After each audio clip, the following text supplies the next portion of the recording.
It's time for the NASCAR Cup Series Round of 8 Playoffs Elimination Race at Martinsville, and things are about to get intense. This is it, the race where the pressure is sky high and the margin for error is razor thin. 4 drivers will lock in their spot in the championship while 4 others will see their title hopes crash and burn. Martinsville is a true battleground, a tight half-mile oval that packs all the action into every corner. Drivers are going to be on each other's bumpers, making moves and fighting for every position like it's their last. It's short track racing at its best, where tempers flare, strategies change on the fly, and every lap could be a game changer. With the championship on the line, no one's here to play nice, so buckle up and get ready as drivers prepare to go into battle.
Welcome to JB Motorsports and USRN's coverage of the round of 8 elimination race in the NASCAR Cup Series playoffs here at Martinsville. Pre-race ceremonies are coming up, but first let's have a look at the playoff standings going into this elimination race. Let's take a look at the NASCAR Cup Series playoff standings going into the elimination race. 2 drivers have already secured their place in the championship for. That's Denny Hamlin, who won the South Point 400 at Las Vegas, and Chase Briscoe, who won the Yellowwood 500 at Talladega. Looking at the points, it's Christopher Bell on plus 37 and Kyle Larson on plus 36 above the cut line. Keep an eye on those two, they will be fighting all race long. Below the cut line is William Byron, minus 36, Joey Logano, minus 38, and Ryan Blaney, minus 47. They need a lot to go their way or win the race. Chase Elliott is minus 62 and is in a must-win scenario. Let's take a look at the starting lineup for the Xfinity 500.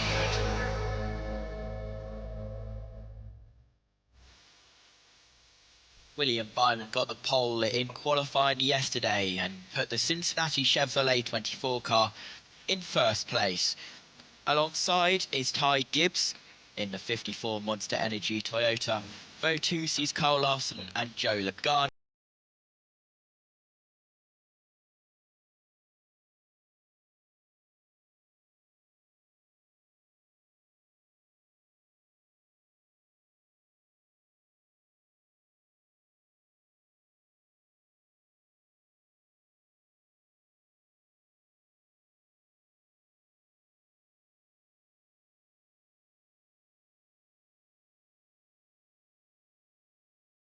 Bowman and Ryan Preece. Row 10 is Brad Keselowski and Austin Dillon, Bubba Wallace and SVG Shane.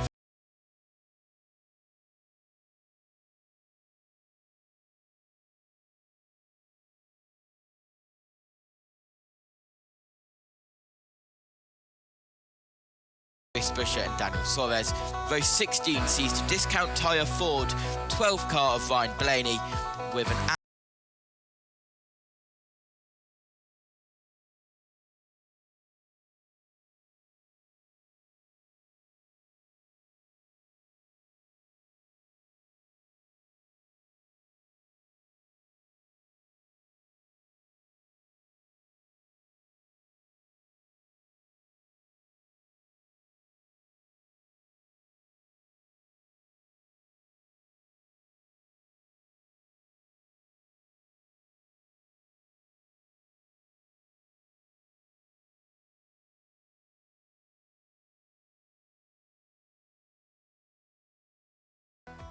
car for you in that championship? No, I think this race is between Denny Hamlin and Chase Elliott this afternoon. Oh, that would be a fun one if it's down to those two. Time for today's pre-race ceremonies from Martinsville. Please rise as you're able.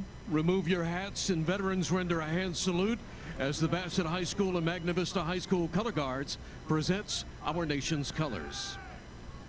Here to offer today's invocation from Rich Acres Christian Church and chaplain for Martinsville Speedway, Pastor Tim Hunt. Let us pray. Heavenly Father, we come to you with grateful hearts today, thanking you for all the blessings you give us and a chance to be here today. And I want to pray protection and blessing over everyone that's involved, from the drivers and their teams to those who are protecting us, our first responders.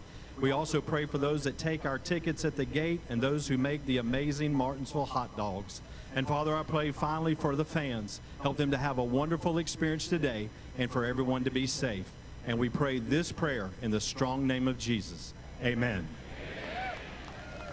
Here to perform our national anthem, please welcome Liberty University Spirit of the Mountain Marching Band.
Welcome to Martinsville Speedway. Pre-race ceremonies complete, and we are getting ready for this elimination race. Joining me for the first stage is Joshua Birch and the Little Owl One, and we welcome in JB.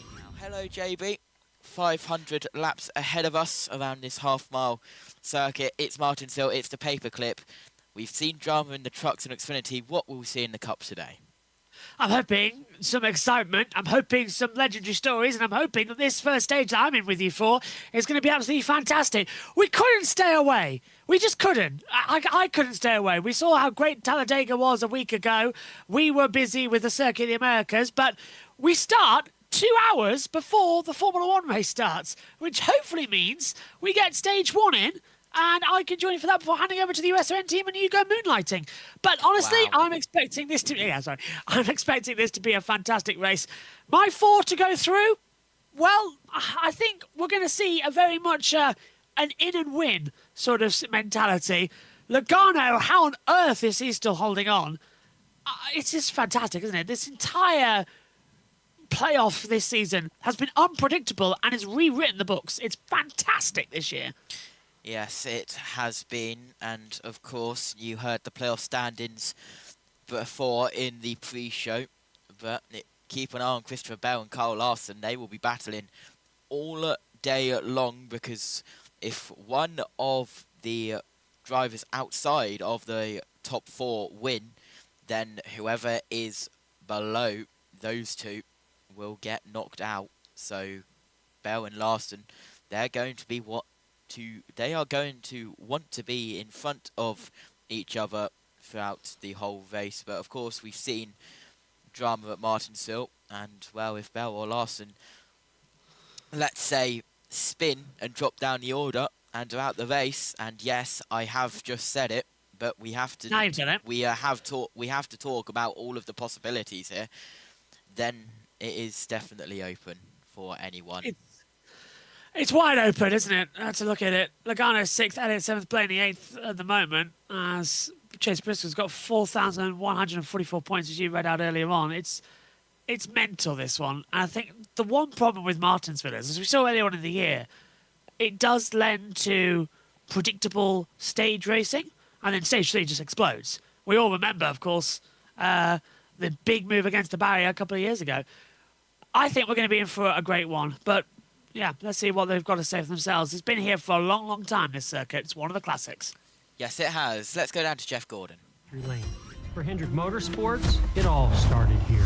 In '84, Jeff Bodine scored Rick's first win, the spark that built the dynasty. Hey, Harry, hi, the guys in the crew. A super job. Since then, Hendrick drivers have owned this track, 29 victories and counting. For me, my 93rd and final win came here in 2015. That day wasn't just another trophy. It was one last fight for a title shot. Fight and dig it, boys. That's what we do. Now, the stakes are the same. 2 spots left. For Hendrick Motorsports, it's make or break. Larson, Elliott, Byron, 3 teammates built for moments like this. Yeah, baby. Come on. And across the grid, every rival feels the weight of it too. It all comes down to this. The final stop before Phoenix. Chastain did a video game move. One race, one clock, one last chance to keep the dream alive. Pretty much a month win here. Because here, legends aren't born easy. They're made the hard way. One bump, one lap, Checkered flag. one checkered flag at a time. You know, all of these pieces have just...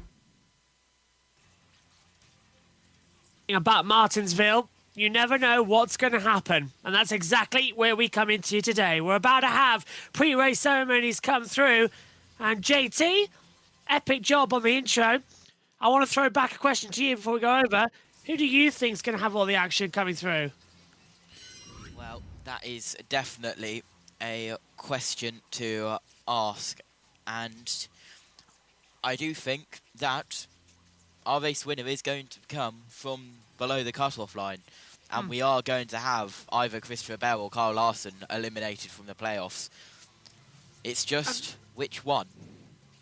I'm going to go with Larson being eliminated, but I want to ask Jack that same question as well. Is with us. Jack, what do you think coming in 2 to go? This is it. In and you play to win, baby, in Phoenix in 7 days' time. And yeah, the tension's rising up now, isn't it? Yes, it is. I mean, we saw tensions throughout the field the last few nights, so I think it's been interesting to watch. I don't know if I could pick a winner today, to be honest. I think it could go to anyone. I am going to go, however, today I've decided, you know what, I'll go with, I say Hendrick gets their 30th Martinsville win. I'm going to go William Byron. Here we go. Time for pre-race ceremonies. Take it away, Jason. Welcome to the Xfinity 500. Drivers, start your engines. Fired up. Fired up. Paperclip. Engines fired here at Martinsville. Let's get ready for 500 laps. Different agendas out there, like Christopher Bell, who comes in here 37 points above the cut line, but only 1 above Kyle Larson. If there's a new winner, it could come down to points for him. For Chase Briscoe up here, he's locked in, but a win for him could help his teammate Christopher Bell get into the next round and fight for a championship. And then you have the 9 car of Chase Elliott, absolutely in a must-win at this time, but some say he had the best car yesterday, and he's done it before, getting to victory lane. You mix it in with a ton of other drivers who aren't in the playoffs racing just to win, and you get the fireworks that we often see here at Martinsville in this tiny paper-clip half-mile racetrack. We'll be back. If you hold me tight, you might let me slip. So, cars are fired up. Let's learn a little bit more about Martinsville. Speedway for one of the most important races of the season. Tonight, the championship 4 will be chosen. Martinsville Speedway is the shortest track on the Cup Series schedule at half a mile. This paperclip-shaped oval is famous for its tight turns, flat banking, and a kind of close quarters racing that keeps tempers hot. The track's narrow straightaways have an asphalt surface, while the corners are a blend. The top lane is asphalt, but the inside lane is paved with concrete. This change in surface allows drivers more grip, but also generates more heat and wear on brakes. Here's what drivers had to say about racing strategy at Martinsville Speedway. Martinsville, the biggest thing is trying to make your car work in the concrete, because that's really what matters, and trying to make your car work around the curb. It's really just about trying to manage all the different conditions. You're going to go there and run 400, 500 laps, and every lap you're going to be around somebody. Like, there's just never a time for you to take a break or, kind of ride around by yourself. And there's a certain technicality that goes with running around there, and it's a lot of fun when you figure it out. In last year's Xfinity 500 at Martinsville, Ryan Blaney passed Chase Elliott with 15 laps to go. He tried to hang on, but Blaney had the momentum and crossed the line first. Elliott finished second, but came up 44 points short of the championship 4 cut line. It was Blaney, Logano, Byron, and Reddick heading to the final event of the season with everything to prove. Who will it be this year? Denny Hamlin and Chase Briscoe are locked in with their recent wins at Las Vegas and Talladega. The remaining 6 playoff drivers will leave all they have on the track tonight to secure a spot in the championship 4. The green flag will wave shortly. Let's head back to the track to watch it all unfold.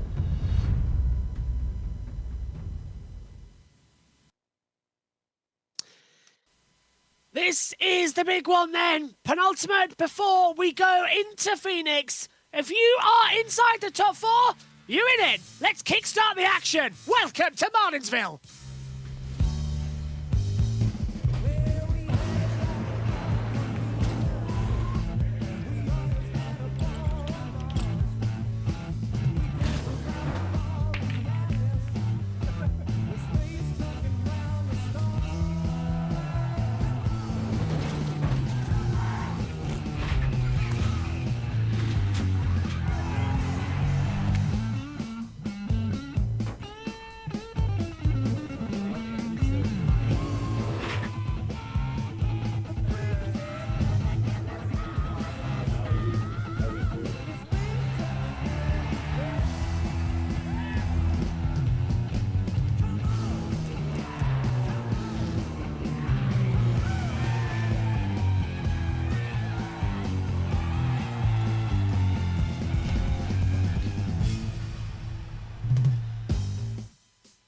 Just 2 races remain in the NASCAR Cup Series of 2025, and this is the elimination race for the round of 8.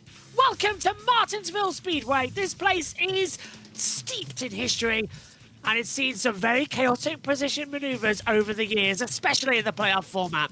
Today, though, it's all eyes on who could be eliminated. 4 go through, 4 go home. This is it. Martinsville is ready to bite another.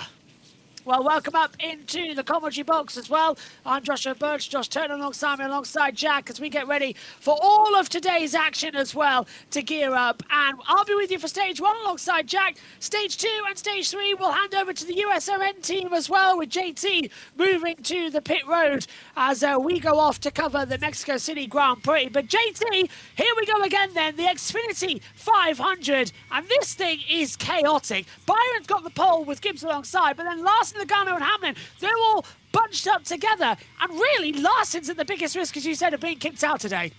I mean, possibly, yeah, but it all depends on who wins this and who gets the points. As we now look at Larson heading round the circuit, parade and pace laps underway.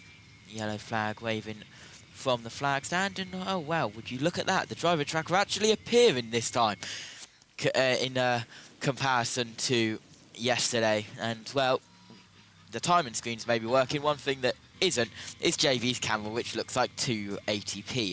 It's incredible quality, Birch, but it is what it is. We've only got you for a stage, so well, hang on, I'll refresh if you like. Don't do anything and I'll click it on and off. Does that do anything? Am I back looking good?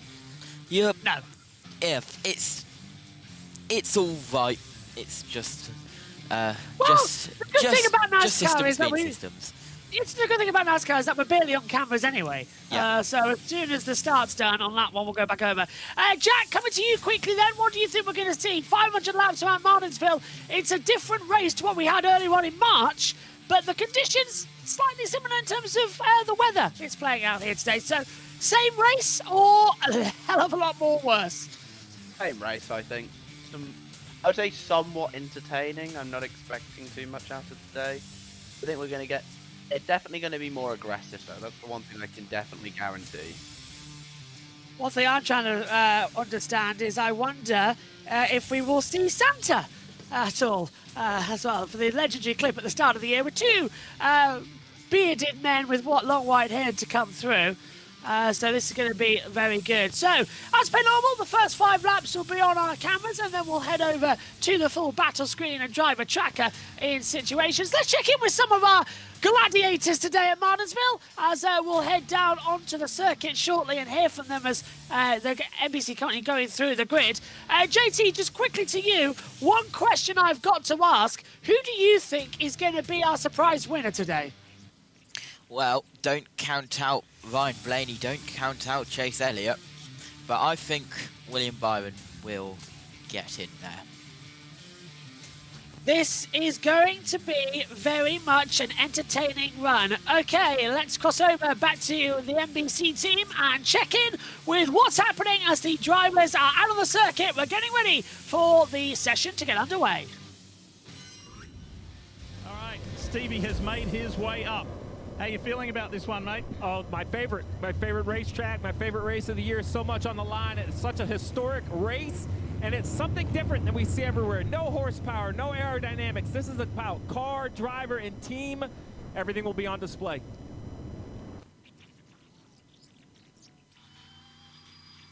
So there's Byron still on position, trying to come through. Hopefully all going to be okay shortly as they continue to close back up. We're getting ready for the green flag to go out. And what do you think, though, JT? Will this be a good one? Will this be a crazy one? It's time to begin. Let's count them in. Here we go. The round of 8 are underway for the elimination race, and Gibbs got a very loose getaway through turn 1. Byron's in down low and sweeping in. We've got Larson already trying to take second position on the inside line. So far, so good. Larson's down low into turn 3. Gibbs up high. Logano's going side by side as well with Danny Hamlin. Cole Custer getting in just a bit solo at the moment. Kyle Busch still running in P7, but at the end of lap 1, Byron leads Larson second, JT. Yep, and Byron has pulled away of 2 to 3 car lengths, but here comes Gibbs. He's going to look up the inside of Larson in towards turn 3, isn't able to get round, stay single file. It's the first 5 cars which are single file, then Custer and Elliott are side by side for that 6th place. Lap 3 of 500, it's 130 the first stage. On board with Chase Briscoe, who is on the inside of Tyler Reddick, who dives down the outside of Bell. He's got another car to his outside as well. I believe that is down in 11th place. That would be Todd Gilliland as well. Yeah, Gilliland trying to go on the outside to ride with Briscoe. Jack, it was a smooth getaway. No caution to begin with, but they threw the green flag a little bit too soon because Gibbs got a massive whack up the bumper. Yeah, Gibbs just didn't get away at all. I think we'll have a fairly calm first 2 stages, and then they're going to get a bit more chaotic as the night goes on. That's generally how Martinsville works. Briscoe's coming on the inside line of the 45 of Tyler Reddick down into turn 3 and 4, trying to push him through. As they come through on the exit now over the line. As we now take a look at it. Look at the action there. They're all packed up together. Absolutely mental stuff right now as they come through 1 and 2, JT. The close racing is going to be quite entertaining. Yeah, absolutely. As you can see, the cars bouncing their way around Martinsville Speedway with the tracker screen.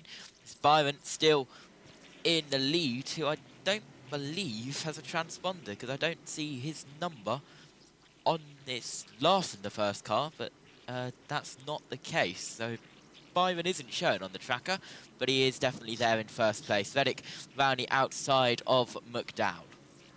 Yeah, still looking quite strong at the front as they come in. Still the 45 on the outside line of the 71. McDowell hugging that inside line as JT was on about. Reddick's a bit loose at the high line. He's got no one left. And look at Chastain losing out completely now to the 48 of Alex Bowman as forcing his way through on the inside line. SVG's there too. And it looks like, Jack, everyone's on the high line just losing out time.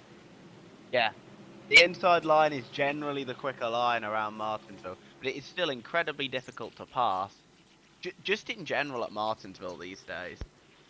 Because if you're on the high line, you can get a slightly better exit. There's Ross Chastain getting into the bumper a little bit of his teammate, Shane Van Gisbergen. Just behind them, Austin Dillon as well. I'm interested to see how this race is going to play out, to be honest. Well, you can take a look at how close they all are running together. It's such a short layout. 4:90 to go already with 10 in. Now they're getting into just one by one singular formation as we take a look at Joey Logano. He's right behind Denny Hamlin. He's trying to find some positions through, trying to go to the inside line. And our producer's doing a wonderful job tonight, JT. You're absolutely smashing this, mate. What a great coverage we've got for you here right now as they continue to attack forward. JT, Logano, in or out? In or out? Well, it's an odd year, JB. So we shall see. But he's going up the inside of Denny Hamlin now to take that 4th place away from that 11 car. Here comes Chase Elliott down the inside of Hamlin as well. He isn't able to get past is that 9 car, but he is looking to get round the outside, but he'll switch back to the inside down into 3, no doubt. Just continuing to have the low round. We're lap 13 already. Byron leading. It's too early yet to go for a crunch point. You don't want to mess anything up. You don't want to have any mistakes. It's just stay calm, carry on and go again. As we look on board now with Chase Elliott, still chasing down that number 11. And it's going to be a feisty one, I think, as well. So let's have a quick run of where they are in terms of round of 8 drivers. Byron leading, Larson 2nd, Logano is in 4th, Hamlin 5th, Elliott 6th, Bell in 10th, Briscoe is 14th, but Ryan Blaney's 28th. And Jack, Ryan Blaney, pretty much, well, a bit of a round of 8 from hell. Yeah, it's not gone well for Ryan Blaney, despite it containing arguably 2 of his best tracks in Talladega and Martinsville. Talladega, he's won 3 times, Martinsville twice. Maybe he's in with a shot for the win today later on in the race. JT, what do you think? In it or out of it? We shall see. He's currently 2nd, is Kyle Larson, behind Byron.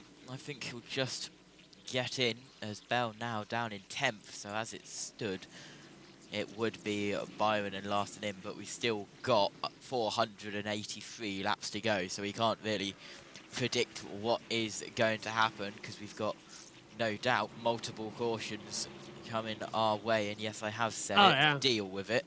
But it is Martinsville, and well, if you don't, Martinsville isn't Martinsville without cautions, okay? And late race restarts. We had overtime on Friday. We had overtime yesterday in Xfinity. Will we have it today? We shall see. This is Elliott. Looked around the outside at 2, then as I mentioned went straight up the inside, did the switchback exit of turn 2 and then got the drive to go side by side and up the inside in towards turn 3 on that 11 car, which he does easily. Good move there from Chase Elliott. So back with the leaders, it's Byron and Larson and Gibbs, your top 3. Logano, Elliott and Hamlin, your top 6. Custer is in 7th, Cindric 8th, Busch 9th, Bell moves back into the top 10. He's in 10th, and Byron has pulled 4 tenths away from your lead from Larson in 2nd. Not surprised at the moment as we ride on board now. This is behind the guy on board with Chase Elliott in the Napa livery as they come in towards turn 1 and 2. Just hugging that line. Logano's already looking just a tiny bit loose. Stands are packed, all bar on the back stretch where one of the grandstands under repair. That's why it's not got many in it as well this weekend. They are repairing said grandstand sections ahead of the race next year. On the inside, Elliott going for a lunge on Logano. And Logano doesn't want to cause any drama, so Elliott passes a round of 8 playoff driver as well. The 2 going side by side, Elliott now to 4th, Logano to 5th. We're not yet ready to see handbags at dawn, but we do know that's going to come quite quickly. Yep, down in towards turn 1 we go. Logano gets a little loose, drifts up the track a little bit, but not as much as we saw yesterday in the Xfinity race. Hamlin trying to get past this Shell Pennzoil Ford to regain his position. He has lost 24 of 130 now in the stage. Here's Briscoe up on the inside of Reddick, JB. And towards turn number 1, slings it through on the inside line and gets back on the throttle very nicely. And a super duper maneuver, which is a lot easier to progress. Now, Elliot's on the back of Gibbs. He bumps him coming out of turn 4. Elliot goes down low, tries to get through and does. So now Elliot moves up into 3rd, Jack, and I've sensed that maybe he's on for something today. He is generally pretty good at Martinsville, Elliot. I think he's won here in the past, so generally one of the better tracks for him. Hopefully he can get up in the field. We see the former teammates here, Denny Hamlin and Joey Logano going head-to-head. But then again, about half the grid's probably a former teammate with Denny Hamlin at this point. So as it stands, Bell is minus 20, Logano minus 47, Elliott minus 65, Blaney minus 87, Hamlin is already advanced, so was Briscoe, Byron's the leader, and Larson's just on that bubble. But Hamlin at the moment, he has got nothing to lose in this race, so he can attack Logano and stop Logano progressing through. This is many saying Denny Hamlin's year, and he's now got ahead of Logano, arguably somebody who runs really well at Phoenix, who won the race last year and the championship. He doesn't want Logano moving up. Hamlin, I think, JT, safe to say this is either his year or it's bye-bye. Yeah, and there are a couple of question marks about his position, but he has been doing well. He is in the championship. Full caution is out, the first one of the day. No issues at the front, and nothing from the officials at the moment about why we do have this caution, but we will tell you. Here's a replay, and that's Daniel Suarez on the outside. Little bit of a nudge. Daniel Suarez got spun around there, so... Oh, come on! That is so ridiculous. That need to be a caution? No, that's what he is racing. At no point did Suarez go completely around. Bubba taps him, but he nerves him back. Yeah. That didn't need to be a caution. That's the stewards overreacting, in my opinion. That did not need to be a caution at all. What do you think, Jack? I don't know if that needed to be a caution there. I think we could have let that go. I understand why they're a little bit afraid, because obviously if someone goes around, the entire field's coming at them. I think we saw us. They're consistent though. I mean, we had a similar sort of incident with Norm Benning being spun out in the truck race a few days ago, but where he spun and pulled off. By the way, an absolutely incredible save. Cars coming down to pit road. Let's head down and go to battle screen with the driver track out. Let's go down. Elliott's coming in too. Cars turning pretty well in traffic. No major adjustments expected. You see top left, they will take tires though. Parker. And for his teammate Kyle Larson, he came on the radio and said, pretty good. His crew chief Cliff Daniels said, your pace was excellent. Keep it up. Just 4 tires for him. Dave. Christopher Bell gives up 10th position. He said the car was starting to go a little bit free. Took off okay, just a little migration, Marty. William Byron has pit stall number 1. His only comment to Rudy Fugle is, quote, I'm just managing, happy with the handling on the 24 car and trying to take it easy on those Goodyear tires. We'll see if the 2014 can so hold serve here on pit road. They will not go drag race there with Michael McDowell, who won it lead. I hear you asking at home, and you too, Mark. 4 tires, Logano, 4 tires lost place. Gibbs, Hamlin, Logano, all 4 tires as well, but it's now Michael McDowell who has the net lead of the race as we're under caution for the first time tonight. I think he has the full lead, actually. Yeah. Everyone pitted. Yep, everyone has come down pit road. That's really not nice for NBC there with a really loud buzz. I apologise for that, viewers. There we go. Yeah. Ooh, that was loud. That's not nice for NBC. That was a really loud one. But still, under the caution, didn't think it needed to be a full caution. Casey Mayers has come into the pit lane. He's already running a lap down. He's already, though, the free pass. So may as well go take some extra things coming through. So Bubba Wallace touching the side of Daniel Suarez, bringing out the caution. Suarez did go round, but didn't go fully round. So the need for that yellow was a bit circumspect, in my opinion. Let's catch up with the chat then. And say hello to everybody coming in. Starting off, hello to Plug, hello to Sarah, who says, come on, Joey. Kirkland has said, last playoffs ever, hopefully. Good evening to our friend Sam Sutcliffe, says, hey guys, how are we this evening? I'm doing well. GT, doing well? I think so, yeah. I woke up, and JB's going to hate me for this, because he had to be all night doing MotoGP. I woke up at 2 p.m. It was absolutely amazing, Birch. Right, you say that, but I was up at 2:30 and we had a 2-hour delay. Amazing. To the racing. Then we had a total of 5 hours live on air in total. We stayed on air for everything, so that was good. And then I did go back to sleep for a couple of hours because Nina made me. So there you go. I had to get some sleep. Yeah, I got told off by the missus. So, Jack, how are you? You good? Yeah, pretty good. Full time in the Spurs match. We won 3-0. We will take that. Very happy with that one. So I've been watching that while watching the racing as well. Well, I went on mute briefly because we scored. Jack, you have the chance to make a certain Manchester United fan very unhappy in a couple of games' time. The head. We won't, though. We're Tottenham. You're back with us here under the caution for the first time tonight. At least NBC don't play the game of Where's Santa. But right now, I think we found Carl Penn in the grandstand there watching on. Virginia is for racing lovers.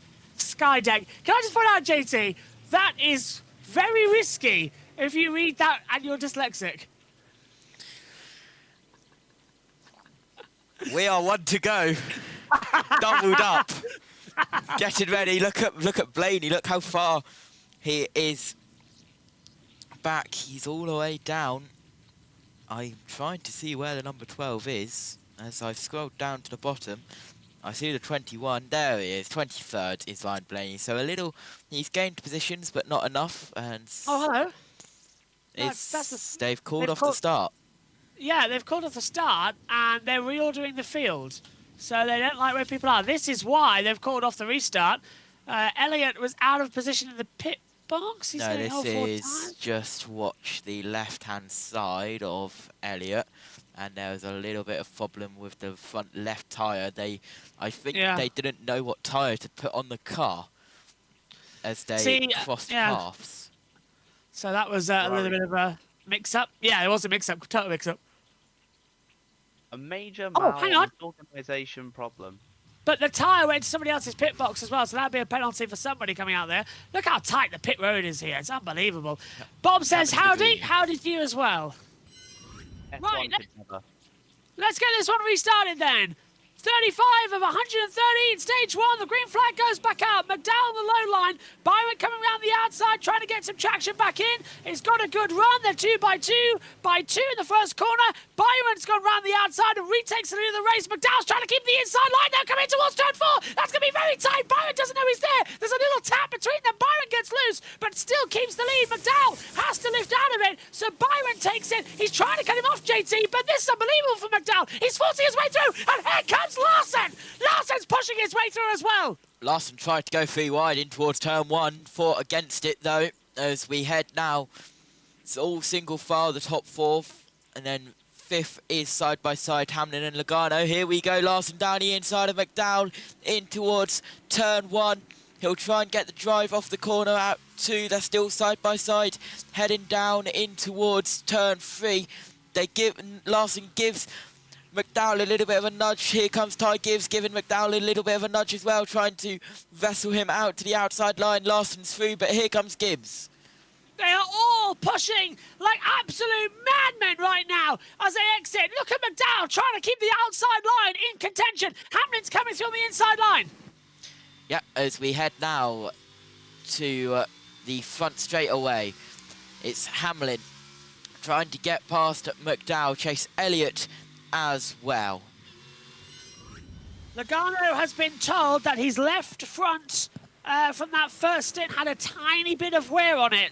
as Elliott sends it up the inside of McDowell. He's on the back of Hamlin coming out of 4. Logano's desperately trying to come through as well. We go split screen to watch the leaders come through as well. Ryan Blaney making his way. He's currently in 22nd position at the moment, Jack. So he's making his way through the field, but the playoff drivers are all battling together quite closely. And McDowell is piggy in the middle as he goes on the inside. He gets a tap for the 41, and he almost takes out Logano. I thought it was a Kenseth manoeuvre again.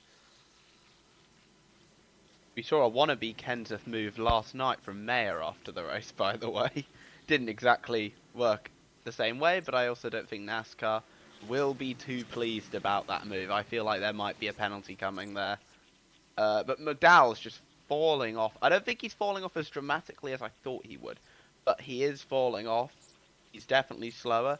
I think that the two-tyre strategy would work for an overtime restart quite nicely, to be honest. Here's a replay. So watch McDowell touch the wall, comes down. Logano's there just turning in. Custer comes out of nowhere, taps the back. McDowell nearly hits Logano, JT. And that was almost the same part that Matt Kenseth took him out all those years ago. Yep, as they got that 41 loose and Gilliland into the wall as well. Here comes Fisco side by side. They were 3 wide for a moment. Custer pulls ahead, but now here comes Fisco down the inside. Look at the 77 of Carson Hostfar as well on the inside of that 2 of Cindric. Back with the leaders. Here comes Logano up the inside of Hamlin. Little bit of a touch. Logano's going to go through. Hamlin's got nothing else to lose. He's already in the round of 4. But look at this mid-pack. 3 wide, yeah, Ryan Preece in the middle, but this is also Michael McDowell suffering because he only took 2 tyres with 3 wide as Chastain's on the outside line, but Shane Van Gisbergen goes through on the inside line, Preece stuck in the middle. Here comes the 45 of Redding trying to come through. We're running 3 wide at Martinsville, expecting this to go, well, either well or, let's face it, very, very badly. And it's nearly that case as Redding nearly tips SVG into Preece, who goes side by side with Chastain. Here comes the 38 now involved, trying to find some traction. And they're all getting loose coming on the home stretch. Oh, and how do they survive it? Bumping and drafting and now jumping back goes the 38. Yep, through turn 2. Preece very nearly got turned there on the front straight. Here comes Blaney up the inside of the 38. He's got Suarez on his outside. They're 3 wide once again, and that was very close to that number 10 of Ty Dillon in a sandwich moment. It's Eric Jones and Daniel Sawyers side by side. Keep an eye on this mid-pack because this is where it's getting crazy, and guess who's in the middle of it? It's Ryan Blaney. Blaney's right in the thick of it. He needs to have a better time together, and it's not going to happen now. The 45 getting tagged by Preece on the outside, and they're going to kick on the bumper by Bubba Wallace. Here's Ty Gibbs side by side with Chase Elliott on the outside line, coming out of 3 and 4 over the line now, and Elliott should be able to clear that and get back in front. Logano also finding a way through. This is over now, 4th position as Elliott moves up into 3rd. And look at the mid-pack. Chastain gets a bump from the back. Michael McDowell's pushing everybody further back. Chastain dives from the centre with Tyler Reddick down low. In comes Ryan Preece in the middle as McDowell goes high up and Blaney sticking to the low line trying to get through as Logano gets now ahead of Gibbs and he's bringing Hamlin with him. It's all kicking off here in Martinsville. McDowell got pushed out wide in turn 1 that last time round. He lost a couple of positions, but we look to Bubba Wallace, who gets a little nudge from Ryan Blaney, wanting to progress through the order in towards turn 3. We head once again, and it's all chaos in this mid-pack. Eric Jones has just relaxed himself a little bit. He's single file, but Michael McDowell trying to gain positions as they all stack up in turns 1 and 2. Well, stack up once again as we now see the 21 trying to sneak a look on the inside with Josh Berry. He's running down in 24th position. They're side-by-side as well, or single file, I should say, down towards turn 1, but side-by-side for the back. We saw the 19 of Chase Briscoe trying to get ahead of Cole Custer. Here's Christopher Bell running in 7th position as well. Now holding through at 4 at the exit over now the start line. And this tricky rectangle circuit still holding it together. Bell right at the back 11. This is going to be a tight end to stage 1, JT, because we're going to remain green hopefully for a while. Well, you said it now, because last time when I mentioned that in the truck race, I mentioned how we've had a long green flag run. We cut to a truck spun in the wall. So that went well, but it was still on board with Bell trying to get past Hamlin. It's a full playoff top 7, except for Gibbs, who's in 5th, and the lowest playoff car is down in 10th. With Briscoe, it's Gilliland and Custer in 8th and 9th. Bowman moves up past Hocevar for 11th. And we look at Preece and Ryan Blaney now. Ryan Blaney trying to progress the positions with Preece in towards turns 3 and 4 we go. He got Ross Chastain in front of him. So, over the line then, we go once more. Chastain holding in, Preece, and then Blaney. Blaney's desperate look through. Here's a replay. What do we take a look at? This is Ty Dillon alongside with Daniel Suarez. Suarez comes down low. Dillon touches the back of him. Suarez goes straight on. And the 99 is having no look out there this morning, Jack. Yeah. Two we got a Hendrick 1, 2, 3 at the moment. We had a JGR 1, 2, 3 at one point last night in the Xfinity race. Certain teams just seem to be really strong around this track. Also, shout out to Cole Custer. That Haas factory team's definitely been struggling this year. Done really well to make sure to get into the top 10 so far this race. Holding it in as USA have gone to, well, NBC I should say now, with the final couple of races, have gone to ad break as well. Welcome to everybody who's tuning in. Hopefully you're all enjoying it. Well, thank you very much for choosing us as your coverage for the last couple of races of this season. We're live with a 2-hour build-up to the final. You'll hear from all of the Championship 4, plus our pole sitter coming in to the race next weekend. And later vegan on the back of the 47 there as a sponsor, JT. I quite like that. That's quite funny, actually, for Ricky Stenhouse Jr. Not sure the vegan teacher would like it, though. Of course you had to mention that, didn't you? Yeah, not on YouTube. Not the favourite. Not, yeah. I think it's meaty. Shocking. No. Absolutely shocking, Birch. Here's Brad Keselowski up on the inside of the 4 car. Bit tough there, wasn't it? Mute. So here we come, Brad Keselowski up on the inside of the 4 of Gregson. Back with the leaders, JB, and it's Chastain and Reddick and Blaney.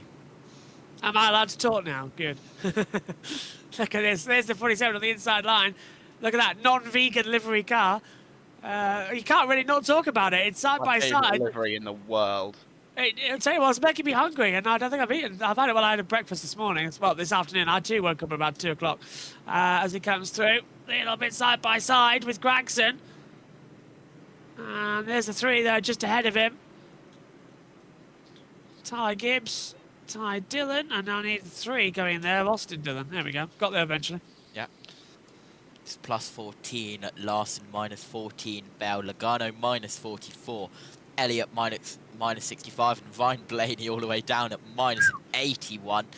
And then Byron is your leader in 3rd place in the points and in the race as well, as we are on board. Brad Keselowski once again looking ahead to Gregson and Stenhouse Jr. still side by side. This is, but believe it or not, for 28th and 29th position.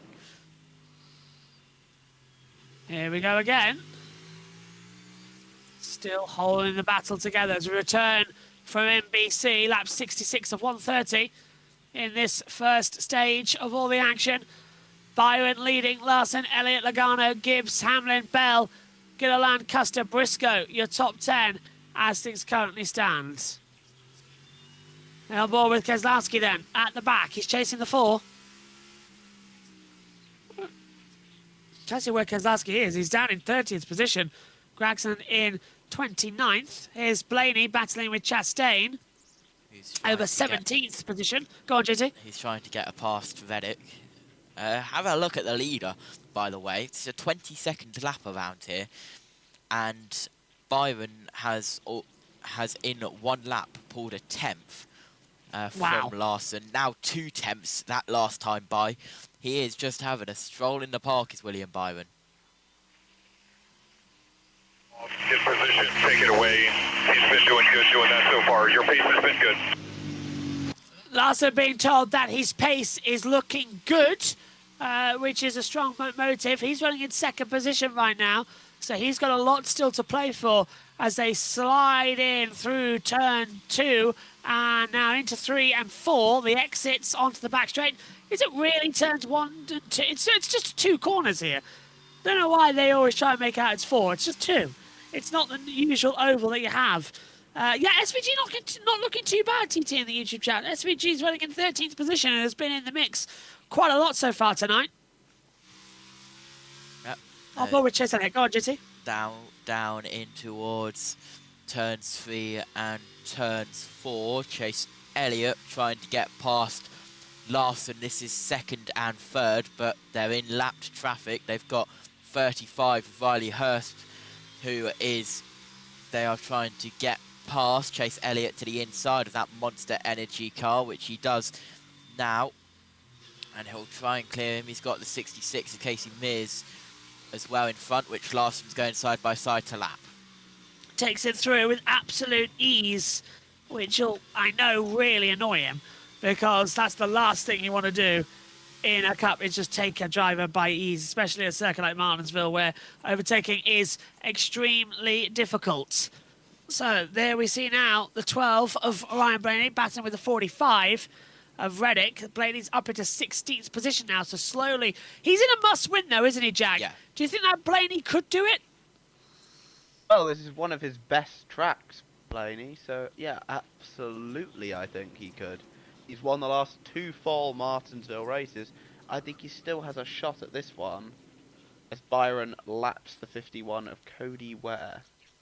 So he was going to lap the Bush at the minute, but it's not. It's Hostbar and the other Stars and Stripe livery as he's on the back of him.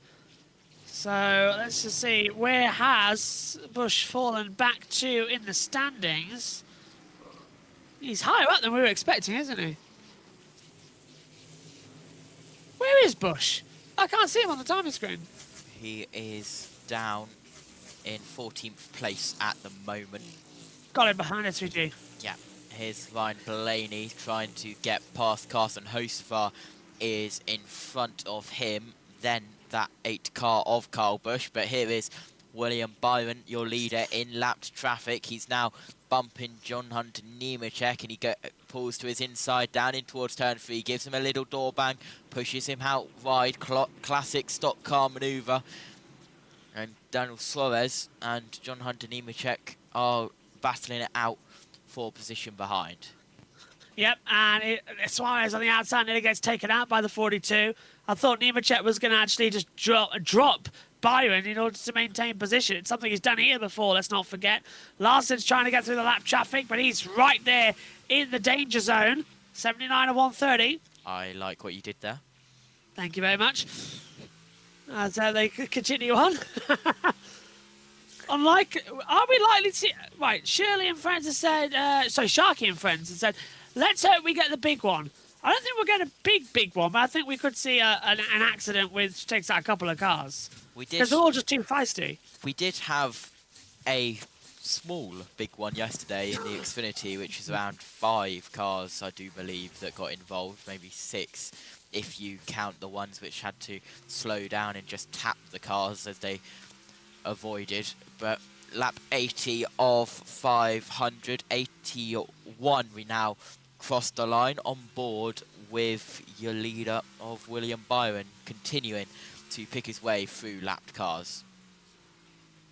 Hogging the inside line, then building in the momentum. Byron again leading this race by 1.5 seconds to Kyle Larson.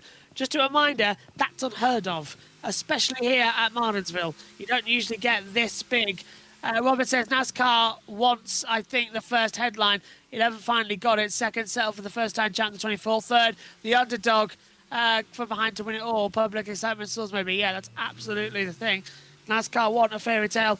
And maybe even this is the last ever playoff format. They want something to go, look, it worked. But how can you say it worked, JT, where the man who dominated the start of the year, Bell, hasn't, might be out of the playoffs at the end of today? Yep, how can you say it worked when we've mentioned it hundreds of times, and I'm going to mention it again. Heim and Village. Yeah. With you on that. Look at the Are they in the rubber. final then? Yeah. Look at that. That curb was coming up yesterday in the Xfinity race. And they've tried to sort it overnight, but the rubber curbing on the inside line just keeps flying off. It's creating not an issue as such, but a lot of problems out there. Yeah, just all of the rubber is collected on that inside curve, and they are rubbering in this speedway quite nicely, are the Cup cars. But let's have a look at William Byron. Marty. A moment ago, Lee, from Las Vegas and from Talladega.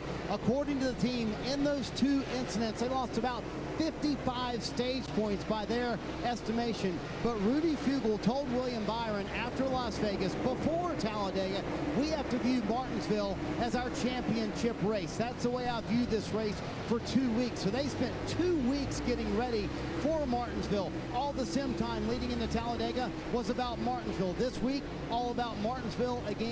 And Rudy Fugle told me this morning that had to be our attitude coming into this race. I'm not sure we spent more time on a race this year than this one so far, showing up on the pole, and they've led all 83 laps. Yep, so far they've led all 83, but that does not mean that they're going to be in any other contention out there. This is going to be a tricky one. As we take a look, this is William Byron by the numbers. The 24 here, well, it's got legendary runs across the championship years. I think as well, Jeff Gordon had, of course, multiple championships. It's a lucky number, really, if you ask, isn't it, JT, to have that behind you? Yeah, lucky, you could say, but just a number that is loaded in history. So many iconic drivers have driven that number 24 car, and now it has been laid in the hands of William Byron, who is your leader in the race and third in the playoff standings. Larson's plus 14, Bell minus 14, Logano minus 44, Elliott minus 65, and Ryan Blaney minus 76. Back on board with Brad Keselowski, who seems NBC's favourite driver to go on board with during their ad breaks, who, believe it or not, is still stuck behind Ricky Stenhouse Jr., but Riley Hurst slides up his inside and takes that position away, but he is multiple laps down, is that 35 Monster Energy Toyota. Jack, what are you making of this first stage then as we close up on the end of it? Decent. It's nice to see the leaders aren't getting stuck in lap traffic like they used to be when we first started racing with the next gen at Martinsville. So that's a big positive that I've noticed. Outside of that, kind of an alright race so far. The only yellow we've had so far, Sharky, is one caution for a half spin. Literally nothing came of it. It was a premature throw of the yellow. 24 now lapping Keselowski and the 47 of Ricky Stenhouse Jr. 94 of 130, JT. The action starting to close back because I think Byron's got stage one, but he's dropped a full second to Larson on this traffic. Yeah, but Byron just managing to deal with the traffic. He's on the inside of Austin Dillon at the moment. Lap 95 of 500 here at Martinsville for the Xfinity 500. Welcome back to viewers on NBC if you're watching along with us. Lap 96 of 130 in the first stage. William Byron is your leader. Kyle Larson, Chase Elliott third, Joey Logano fourth. Your first non-playoff car, Ty Gibbs in the 5th place, and it's Hamlin, Bell, Gilliland, Cindric and Briscoe your top 10. Ryan Blaney has fought his way back up to 12th in that number 12 car, back on board with Brad Keselowski, but let's go down. he could win, he could keep others from bumping out his teammate Christopher Bell from a possibility of going for a championship. As you look at King's Hawaiian on board, you can see Denny racing now in the 6th position. The car's been pretty good. He contended the first run, not really tight anywhere, but the interesting thing is how long this run is going. 62 on the current run. Chris Gale, his crew chief, told me earlier today, man, I'm not sure if these left sides are going to last past 75. We'll be close to that by stage end, Parker. That's a question mark for his teammate as well, Chase Briscoe, who just got an update from his team to start using the throttle more because they felt like the tire where they saw at that first caution, he could push a little harder here. But I think a lot of people wonder, what are these two racing for? Yes, they can help their teammate get in, but they're also trying to drive momentum into Phoenix because momentum creates performance, performance creates confidence, and that's what this 19 team told me was at the utmost of their mind going into this race, was keeping up their confidence going into next week where they can go fight for a championship. Right now, running in 10th, they're having a pretty good day. I'd say they are keeping up that confidence a little bit. JB? And Nemechek got forced up the line coming out of turn 4 and nearly spun it around and went to the wall. He just managed to hold it with some amazing technique. But that was almost another yellow flag out there on the circuit, JT. That was got very, very close. 100 down, 400 to go. All playoff drivers are inside the top 11. It's Byron, Larson, Elliott, Logano. Then it's Gibbs, Hamlin, Bell, Gilliland, Cindric, Briscoe and Blaney. So not too bad this first stage, is it, really? But we're 28 till the green checkered. Yep, as we now continue round, Elliott and Logano up the inside is Elliott trying to defend his position from Joe Logano. Round the outside takes that away from him. Not a bad run so far then here in a very up and down session. Reminder that at the end of stage 1, we will hand over to the USON team of Matthew Owens, Seth Eves and Matt White. JT will stay on the broadcast and we'll move over. And me and Jack will disappear. Jack will stay watching, presumably. And then we'll go over to Formula 1 in Mexico for us here in the booth. Let's take a look at Logano riding with it. He's running in 3rd at the moment, right behind... Larson's, what, 1.5 seconds up the field, JT, so he's losing time. Yep, and Byron gained that time that he lost in that lap traffic. Larson not able to keep up with him. He's now dropped 1.7 seconds back, has that 5 HendrickCars.com Chevrolet on board with the Shell Penzel Ford of Joe Logano, who is in 3rd. He's got Austin Dillon, a lapped car in front of him. Across the line we go. Listen to Logano sing through 1, trying to get ahead of Dillon. This is Austin in 3. He's directly behind. Just closing up. Somehow you don't think they've got the time, and then bam, they just throw it in and surprise you every second. Look on the inside line, late on the brakes. Dillon's going high, and Logano should be able to get the power down now and lap him. Logano's got to be so careful though here, Jack, because any wrong manoeuvre, he's out. Even though he wants to break that curse of it being an odd year. I think he's realistically out anyway. I don't see a way he can get back into this. It's only minus 14 back. He's not that far back. But is it... running? 3rd at the moment, yeah, good point. There we go. Is this really now just a race where everybody's already locked into the finale? Unless someone new wins, absolutely. Which Logano could do. He won here in 2018, I think, so... The pressure's coming in. And run on Truex. If he does a bump and run again on Byron or Larson, there'll be hell to pay. It will be another Matt Kenseth. You can see that coming. And he's not behind. He's not. At the end of the day, Logano's not exactly going to race you fair when the chips are down. Yeah.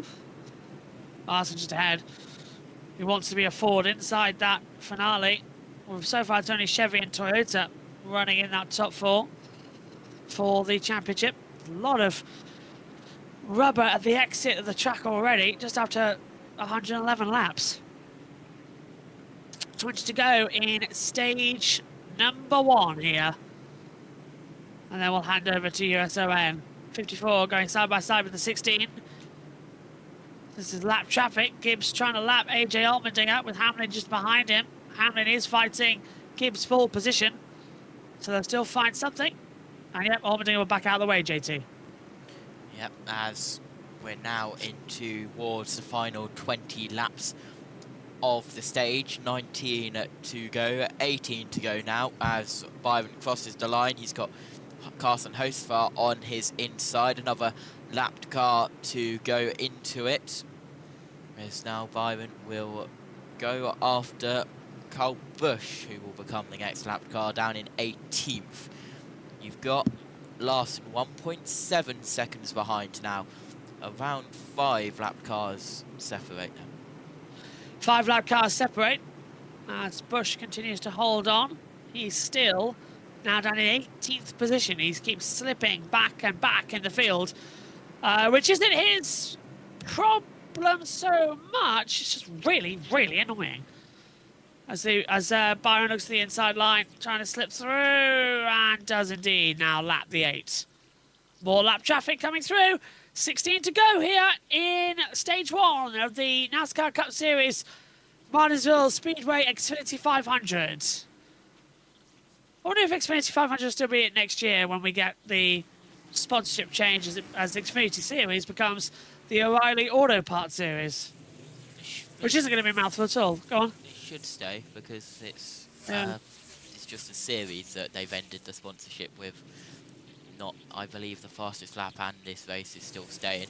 Ryan Blaney, he restarted 23rd after that premature caution. He overtook Briscoe, and now he's overtaken Cindric to get into the top 10, and he is currently in 9th place. Many options on pit road.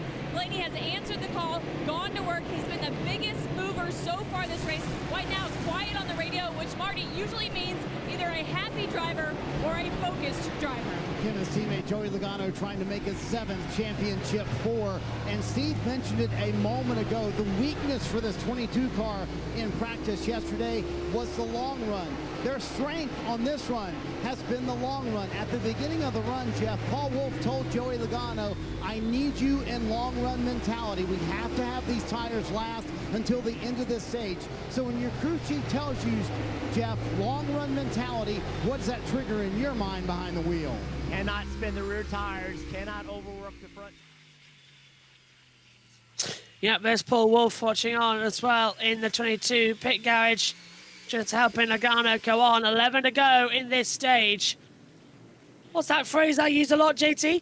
Cautiously, wildly, accelerating. That's what we're having right now as Logano's going for Larson for 2nd position, coming down to turn 3 on the inside line. And Logano is going to take Larson. And Byron, sorry, that's Berry trying to come through on the inside. Go on. Yep, down in towards turn 1. There's going to be action as Logano heads to the inside, trying to overtake that 38 car. Now I believe that's Cody Ware. He's passing on board with Brad Keselowski. Can they get the traction through? Because Bubba Wallace nearly takes out Logano. Well, Bubba's out of the playoffs despite a couple of victories this season. This is going to be quite a feisty little race. On board with Christopher Bell, running in 7th. All after stage points, which still count in this part of the championship, because you can advance on points. Go on. Go on.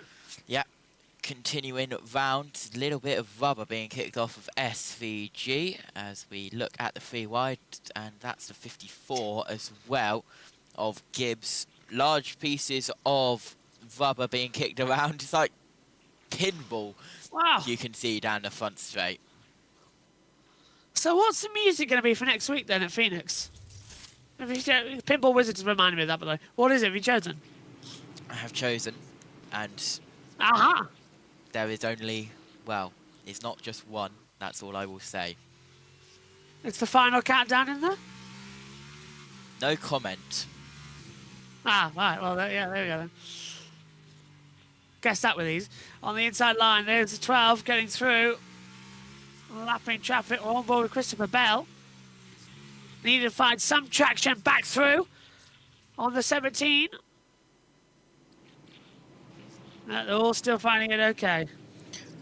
Also, just a Disclaimer, the voice of Joshua Birch and Matthew Owens that you hear in the pre-race tomorrow will, not tomorrow, next week, wow, will be not live, it will definitely be pre-recorded. Chase Elliott up the inside of another lapped car, these two staying together, and with 4 to go, let's come up to the camera to get ready for the stage end. We're on board with Chase Elliott in the Napa car, and that is, I believe, Carl Busch that Larson is looking to overtake. Yes, it is, to put a lap behind him, and Chase Elliott gonna very nearly get to the 8th rear left corner. Across the line we go, 3 to go in the stage, and that 9 car straight up the inside. Tries to take a little look on the inside, just to let Matthew know that he's about to take the reins on this one. As they come in for the action, just desperately trying to hold it together. You think they can, just hold the positions back. Hamlin running in the positions as well. So, yeah, tensions are starting to cook here. They do know we're on 2 laps. Inside. They do know we're on 2 laps to go in the stage with a replay, right? Yeah, and that's what's frustrating me, because Hamlin went up high, but we don't really care about Hamlin because he's already advanced. He can do whatever he likes. Green checkered flag is coming out, and it will be for William Byron to take stage number 1 of the Xfinity 500 here at Martinsville Speedway. William Byron clears stage 1 and takes the green checkered flag. Logano, Larson Elliott, Gibbs in 5th, Hamlin, Blaney and Bell. Then Gilliland and Cindric round out said top 10. So caution comes out then for the end of stage 1. William Byron, your stage 1 winner, and he's 1 step closer to progressing to the championship for is that 24 car. So stage 1 complete then. Let's check in then with Jack. What did you make of stage 1 before me and you disappear from the broadcast? Ethan, it's been fun so far. I think this might come down to a showdown between the 4 cars below the cutoff. They all look really fast so far. So yeah, I think this could be quite the race. JT? Yep, good stage. And we've got 2 more stages coming up shortly. Well, that's it for me and Jack today. We'll see if we get on with some shenanigans after the broadcast of Formula 1. I'm off to Mexico City, JT's off to the pit lane, and we're going to leave you now in the very comfortable hands of the USON commentary team for Stage 2 and Stage 3. It's time to send it down and join Seth Eves, Matt White, and first of all, it's the Oracle, Matthew Owens. Let's head down to them.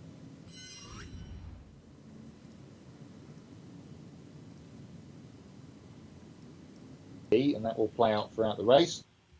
Looks like the Hendrick cars, though, are all round the best cars on the racetrack, but we'll have to wait and see how it plays out as we head into stage 2. And we're going to welcome in a 4th contributor here to the conversation. JT, just stay into my ear when I need to welcome in the new audience, please. But great to have you with us, as we'll hear from him throughout the day. And let's see, what do we want to do here? Is pit road going to be open quickly, or do we want to go into our stage 1 stuff? Everything under cautions today has to be quicker on our end because cautions go by so much quicker here on this short track. So, Matt, how about I cue you up, and when we come to pit road, we'll pause and then unpause. But let's go ahead and get going with the stage 1 break. Stage 1 is done, and it's time for On This Day in Racing History on the Ultimate Sports Radio Network. So, Matt, it is the 26th of October. Yep, 26th of October. Thank you, Matthew. Thank you, Dan. Let's start with the birthdays on the birthday list, as we always do. Not so many today. Team Ireland A1 Grand Prix champion Adam Carroll's birthday today, and former DTM champion Rene Rast. They are the birthday. Oh, and Bert Longin, former GT legend from the Belgians. Races that have happened on this day. The last NASCAR sanctioned races on this day were at Homestead Miami Speedway last year, a double. Grant Enfinger won the truck race, and Austin Hill won the Xfinity race. The last Cup race to be held on this date was in 2014, and it was here at Martinsville, the Goodies Headache Relief Shot 500 won by Dale Earnhardt Jr. I missed one that we probably should mention, which was Craig Lowndes and Jamie Whincup winning at the Gold Coast race one of the weekend in 2019. More Triple Eight wins. In 2014, it was Dumbrell and Whincup in race 2. And in 2013, it was Lowndes and Luff in race 1. Or in 2008, also on the Gold Coast, the Coffee Club V8 Supercar Challenge. Jamie Whincup winning both races 2 and 3 of the weekend there. Same day, Atlanta Motor Speedway Cup race, Pep Boys Auto 500 won by Carl Edwards. Also in 2008, the last IndyCar race to be held on the Gold Coast, which we'll quickly mention, which is the Nikon Indy 500 won by Ryan Briscoe, leaders in pit lane.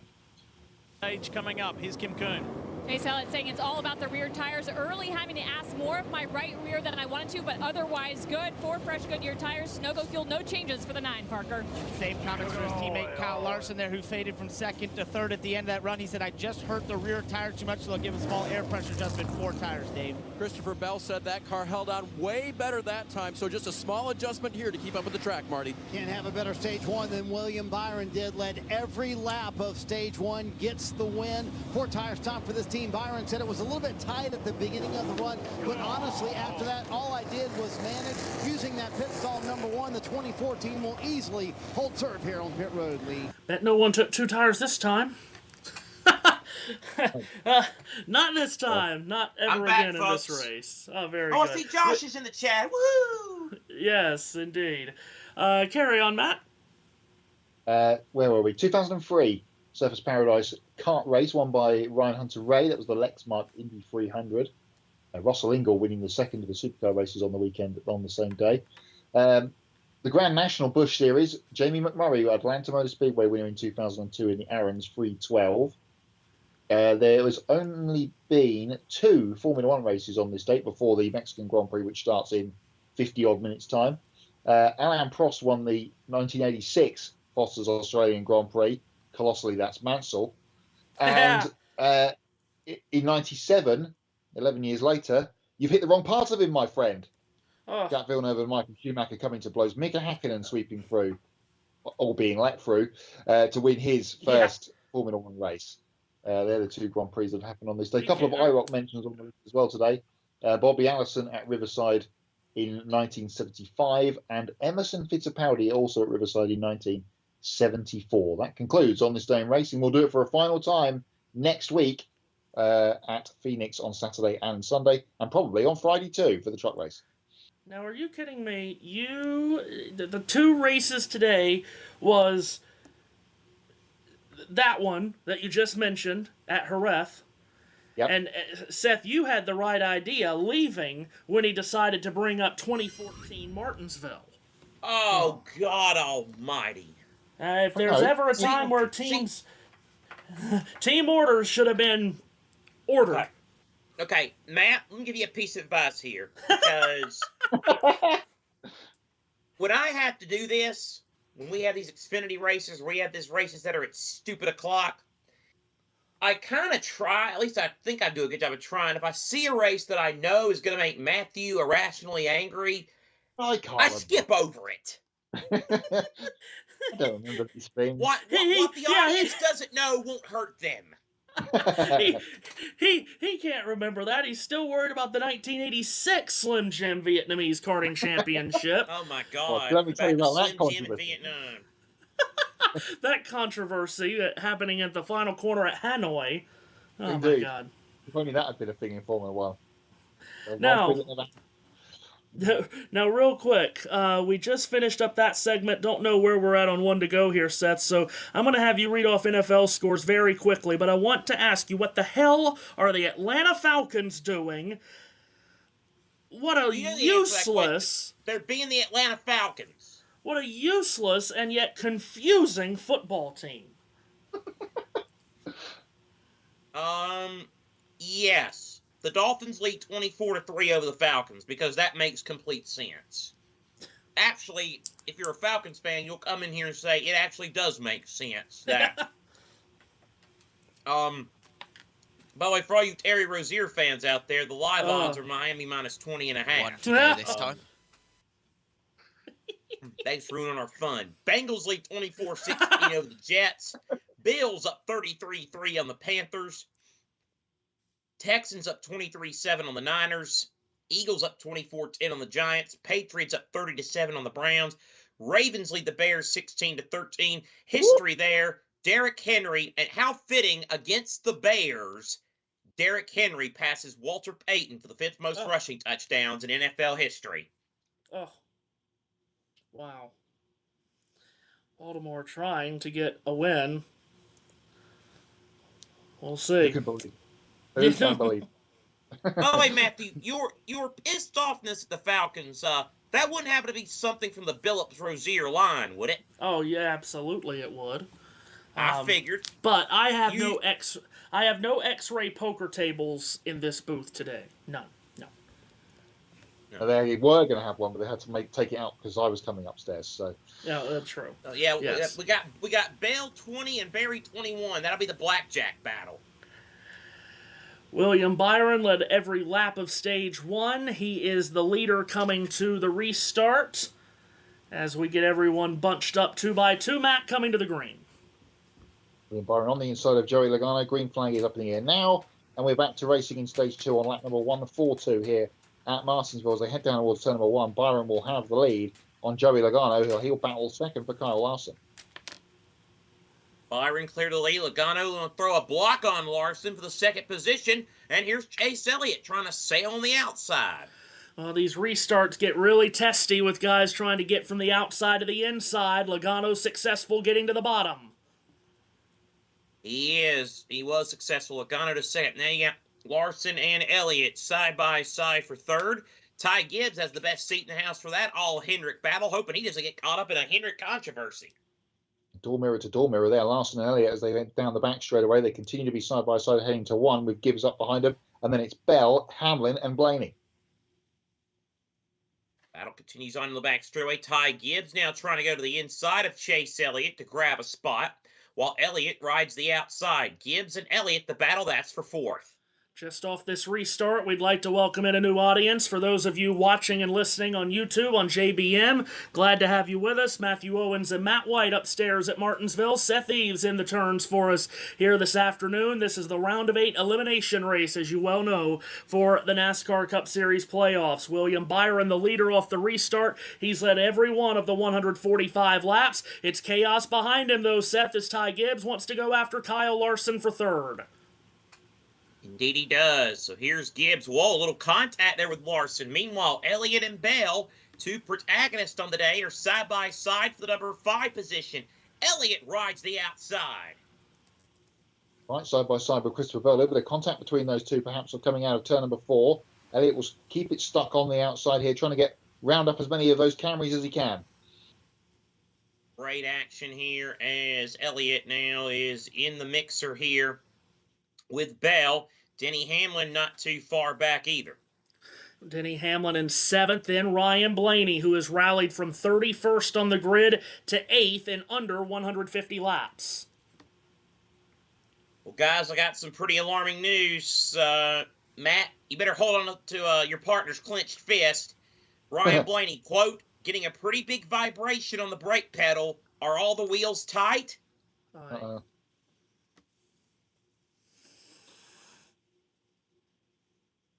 Well, Blaney we'll riding behind Denny Hamlin, ahead of his teammate Austin Cindric. Meanwhile, Bell and Elliott continue that side-by-side battle. Matt, could that be just riding around under caution at a slow pace, picking up the chunks of rubber? Yeah, we saw the shots towards the end of stage 1 where rubber was massing in the marble form up on the high side. So, yeah, perhaps that has been the issue for Blaney, because he seems fast enough. He's keeping up with this lead group. He's now trying to get down the inside of Chase Elliott in turn 3. Top 8, 7 of them playoff guys, and Ty Gibbs, the interloper, in 4th. Indeed he is. Blaney now to the inside of Elliott. Elliott hung on that outside now. He'll keep the spot from Blaney with Austin Cindric about a car length behind. Elliott now trying to use the outside to his advantage and power around Hamlin for 6th. Blaney gives a nudge to the back bumper of Hamlin. Hamlin with a nose in front of Elliott. Elliott can't clear down. He's going to have to keep fighting away on the top. Indeed he is. Elliott and Hamlin side by side, continuing the battle here for that 6th position. Elliott now looks like he'll have the advantage. And, well, he gets a little sideways, but he keeps the spot. Good one off the corner from Elliott, and he does clear Denny. He'll still try and get involved on the inside at turn 1, but they cover him off, so Chase does get in eventually back in line here and in 6th place. So here's Hamlin now to the inside of the Elliott machine, and he can't do it. So Elliott completes the pass up to 6th. That Blaney has behind the wheel. It could be brakes, right? We have to talk about brake shake every now and then here. Brakes are vibrating, the rotors, brake pads aren't exactly lined up the way they need to be. So far, so good though. Doesn't seem to be affecting Blaney too badly. William Byron continues. Well, it doesn't seem to be affecting him badly because he's held on to position, but, Matt, he's not gained any positions on this restart. Now, granted, he passed all the cars that you would expect him to pass on the first run, and as we said, further up you get, the harder the passes are going to be, but he hasn't made any on this restart run, so probably just feeling it out at this point. Brakes are always, as we just had a moment in turn 3, Ross Chastain took a huge dive at Cole Custer and knocked him up into Darrell Wallace Jr. Matt, brakes always a conversation here at Martinsville because you're on them hard 1,000 times. With it being so cool, that should help the brakes today. Doesn't quite work, this line, but I've got it ready anyway. Chastain giving, with the Moose livery, giving the Longhorn to Cole Custer there in turn. Yeah, we've seen brakes be a problem here often in the past, and when they do fail, it's in the entrance to turn 1 and turn 3, and then suddenly you realise how quickly these cars are going around this half mile when they can't stop. Let me ask this question, Matthew. If the Moose Longhorn passes somebody blowing by, do we call the person that was in front of him a Jeff Levy that just gave him the spot? Oh, well, that wasn't great. But you like that one, though, don't you? Yeah, I do, yeah. By the way, what was great, College Game Day acknowledging the Big 12 for the first time in ages. Yes. Welcome to Salt Lake City. Look at them go. Anyway, Kyle Larson shoots it in. The country in that game, Cincinnati. You're right. Kyle Larson going after Joey Logano, Seth. This is for 2nd in turn 2. Larson trying to get by Logano. Logano keeps him at bay for the time being. They go down into that number 3 corner. Logano's got the spot. Here comes Larson, though, to try and get it back. Logano stays ahead of Larson. A little bit further back, just to follow up, Chase Elliott got around Christopher Bell a couple of laps ago, so he's now up in a 5th position, and we've got to the back end of the queue, again with the leaders, Austin Dillon, first one to go a lap down. All right, so now here is Larson, and he's going to try to make the move, maybe dime in the corner on Logano. Yep, he's trying as they go back to 1, nose to tail for 2nd position. All right. Meanwhile, Logano, again, that's multiple times today. I keep waiting for someone to talk. I was like, Seth, you're the turn guy today. Yeah, I mean, we've been doing this. We've been doing this the last few years at this racetrack. I should be used to it by now. But then again, I'm not. Like I said, I tell people I'm from Gaffney, and I went to Gaston College. It takes a while for the light bulb to go off in my head. So often you hear the 3 of us on a broadcast. Me, Matt, Seth. Me, Matt, Seth. Me, Matt, Seth. Every single lap. Not the case at Martinsville, which does change up our approach. But just give us grace. Enjoy what could come of the rest of this day. Glad to have you all with us. In the YouTube chat, by the way, Corey Gibson says hello from Brantford, Ontario in Canada. Glad to have you aboard. Let's see. TP says, hey, from Brisbane, Australia. Very early morning? Very early. See, on this new fancy stream deck that I have, I only have the London time, don't you know? TP also says, geez, got you get dizzy. Okay, very good. And Robert Did he write a Perkle, rap lyric? I don't know. Robert Perkle with a great comment here, Seth. Falcons always practice doomed to fail for the Atlanta Falcons. Yes. Yeah, but watch them look like a darn Super Bowl team in 2 weeks in Berlin. Right. Austin Dillon's come to pit road, and that's an unscheduled stop. Any green flag stop here, for the most part, is unscheduled. Bob says hello from Iowa. Bob's there in the comments with us all the time. Great to have you with us. His Hawkeyes got a big win yesterday. We were discussing in the comments yesterday. They blew out they blew out the Rodents from Minnesota. They are high on the hog with that Florida Rosedale this afternoon, let me tell you. Arthur in the comments says hello from East Hartford, Connecticut. Very good to have New England represented. Are you a Husky fan is the question. Answer carefully. Very carefully. And here's one for you, Matt. Bay _ Concord says, my Baltimore Ravens are terrible. My Baltimore Ravens are also terrible, but we are winning today, so there can be hope. Oh, boy. Yes, still no Lamar. Still no defense. We'll see. Yes, and hello, Matthew, says JT. Very good to have JT in the comments, too. I tell you, he's only got his mute button on. But anyway, we'll say hello to JT. Who is he? I hear he's a guy who's like, tries to get narcolepsy's ass every day. Tries and succeeds.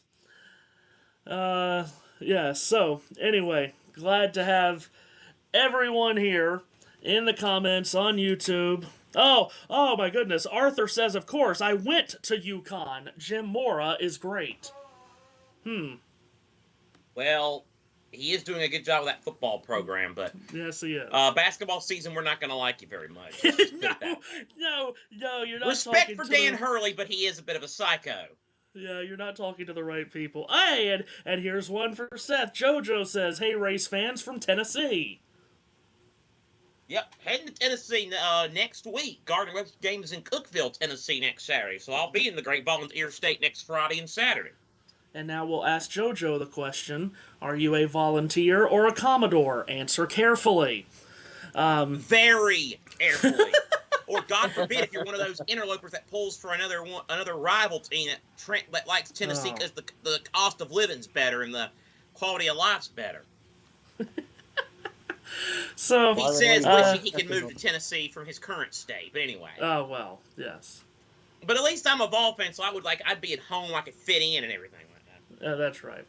Keep the comments coming. We'll try to keep them. Up and mention it as many times as we can as we do call the race. Speaking of calling the race, Matt, Darrell Wallace Jr. and Kyle Busch were coming together a moment ago.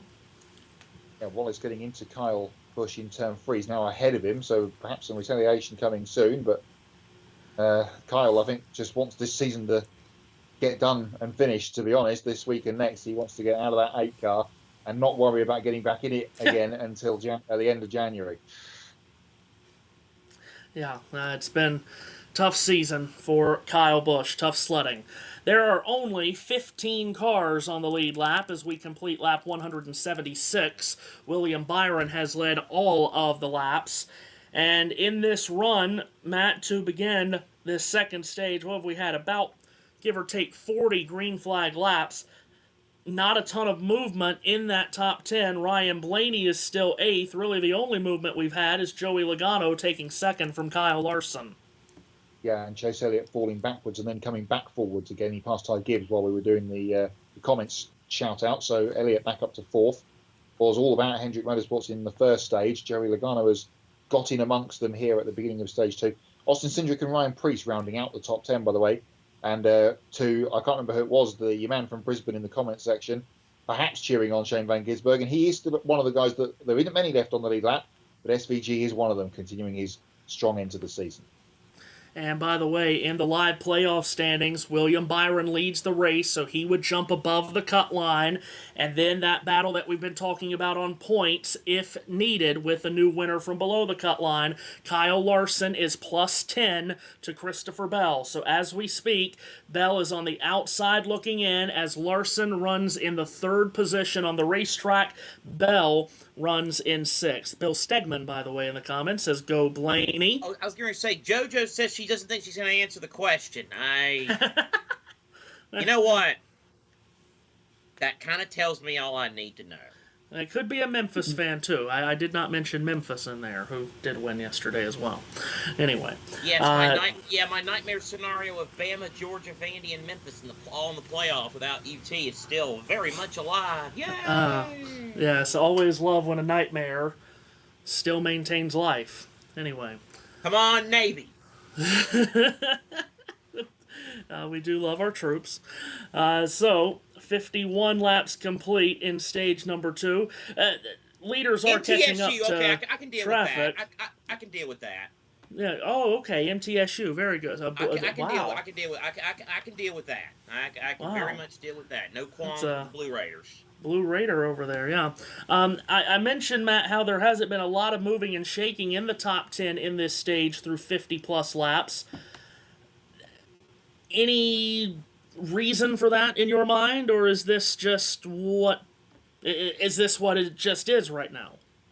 Yeah, I mean, all of those guys that need to win aren't really racing for points today, so there isn't so much need to go hell for leather in this stage to pick up a stage 2 win, because the cut line is, so far away from those guys below it. So stage 3, it is going to be crunch time, and the people like Ryan Blaney, of course, have got himself back in position with his strong run through stage 1. He just needs to tick off some laps here. We know how good that car is on a long run. We talked about it for the last 4 or 5 years. So let's see how that pans out a little bit later on. Battle perhaps about to happen here for 6th and 7th between Bell and Hamlin. Quick alternate note to mention for returning viewers on JBM or new ones, more college sports stuff on the Ultimate Sports Network. Scroll over there and click subscribe and like on the old YouTube. Yeah, Adam Limeris is with us in the comments, says hi to everyone, says go Florida State. Now, we've had a lot of college sports conversations here lately. How about a NASCAR conversation from the comments while we still have a bunch of single-file racing? Matt Jojo says, I dislike the point system in the Cup Series, and I'm concerned that Joey Logano will win next week. How sad that will be. I think a lot of people share your concerns, Jojo. Yeah, but it's an odd-numbered year, so I don't think we should need to worry about Logano. And if he finishes second today, he won't be in the points position to get himself through the next week anyway. So Byron at the moment keeping Joey Logano from winning the championship, even though the championship race is next week. We'll see if he gets there. As we talked about earlier, if only one of the Penske cars are going to make it. Get there. Thank you. Only one of the Penske cars can make it because they both are in must-win, and, last time I checked, only one of them can win today. So, at most, only one Penske car will be there, but if one of them gets there, they will be the most feared car on the racetrack because how Logano's won that race the last 2 years. Blaney, of course, won the championship 2 years ago. 2 of the last 3 on Logano, by the way. Blaney won the championship 2 years ago, and I think Blaney's finished second in that championship race, 3 or 4 years in a row? Something stupid. So that's why, and I know, Matt, you listen a lot to Denny Hamlin's podcast, Actions Detrimental. That's why he and a number of other drivers have been outspoken on they just want to do whatever they can to keep them out. Yeah, indeed so. And Hamlin keeping one of them behind him at the moment as they head down underneath our feet back towards turn 1. Bell, Hamlin and Blaney all in a line, Seth, 6 to 8.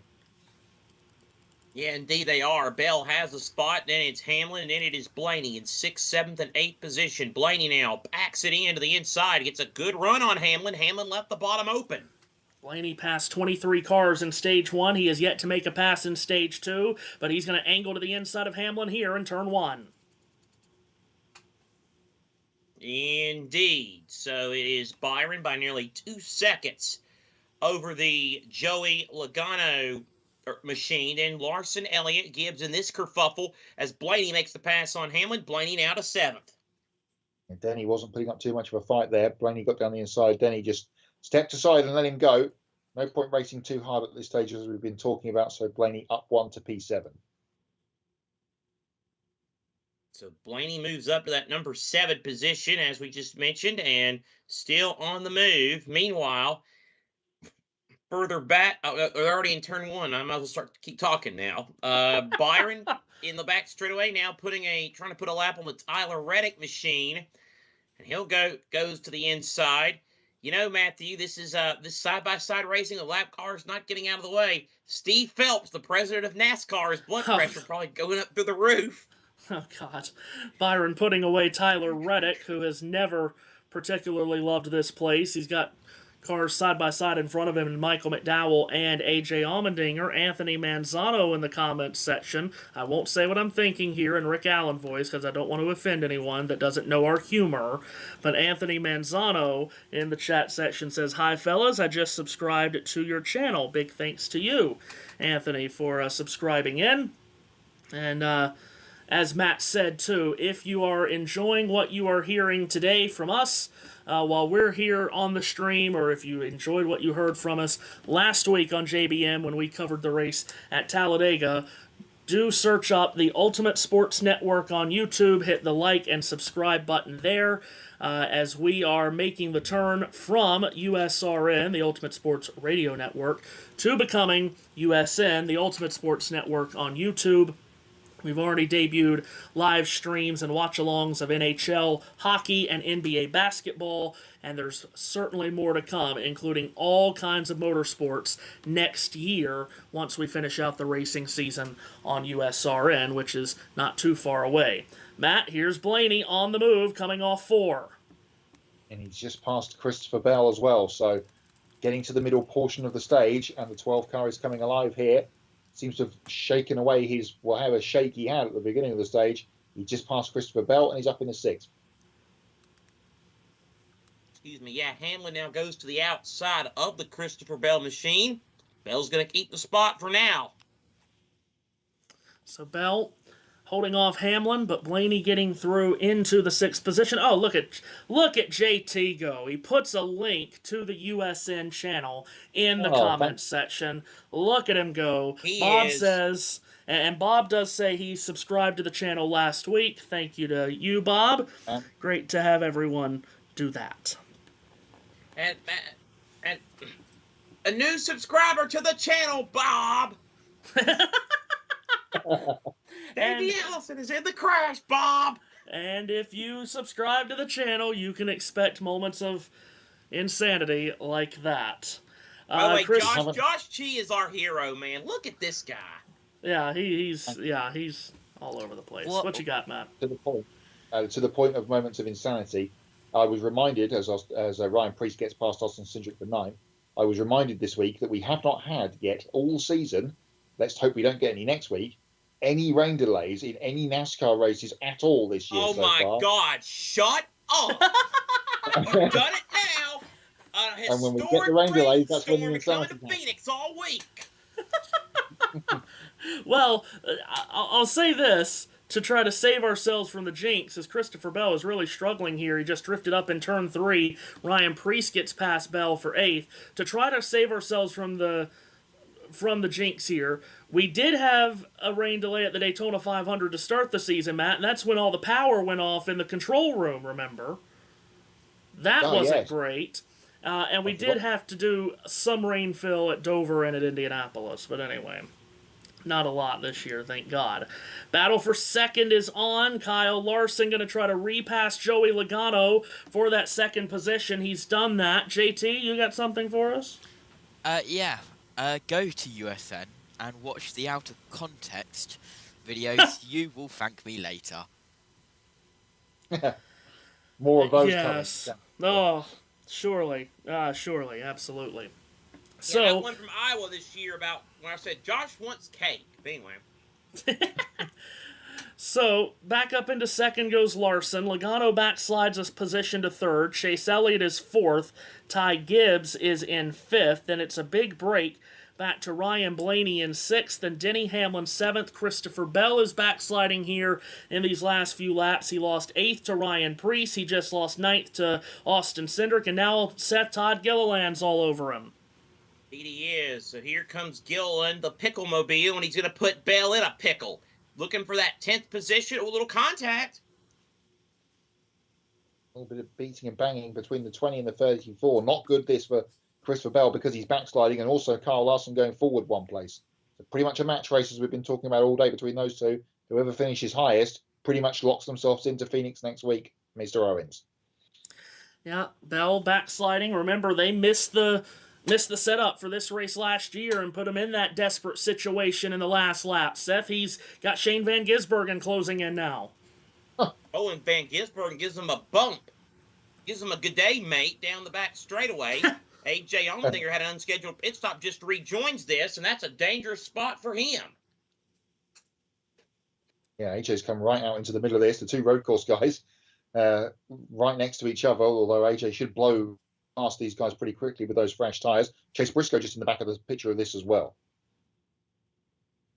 And Allmendinger will go by Bell. Now Van Gisbergen will go to the inside of Bell now as well. Let's see what happened here a minute ago. This is back to the Bell, Gilliland, Cindric deal. Yeah, Bell just really struggling to put the power down out of these corners, Matt. Oh, and he lost a big chunk of rubber out of what looked to be the left front tire.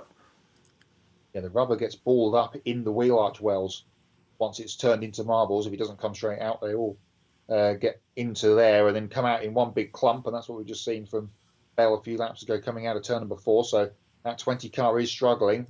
It is almost as long a run here as we had at the end of the first stage. Here's a mix going into turn 3 right in front of Chase Elliott, Ty Dillon, and both of Jonah Gregson and John Hunter Nemechek side by side. Now let's pick up all of this going into 1. It's extremely dangerous business here, as some would say. Logano now trying to clear Ty Dillon as Dillon now lunges to the 7 of Justin Haley in his final weeks in that machine, that green and white number 7. Yep, news coming out this week, Matt, that we do know who will be in the 7 car next year. It'll be Daniel Suarez that makes the move to Spire. Not overly surprising.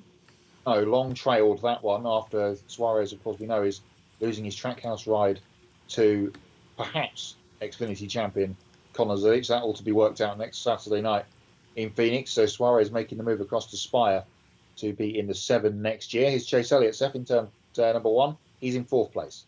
Oh, got trouble! Turn 1. That looks to be, I think I know who it is, but I'm going to wait and hold off on the identification.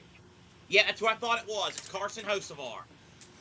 New look for Hocevar, red, white, and blue look for the Moto Casino sponsorship. Whoa. As he flicks the wheel back to get straightened out. He flicked it all right. So the caution comes out. Not many cautions for incident so far today, but we get one here as Hocevar spins. Second caution for incident, as it were, as we're just shy of the halfway point, working lap 217 of 500.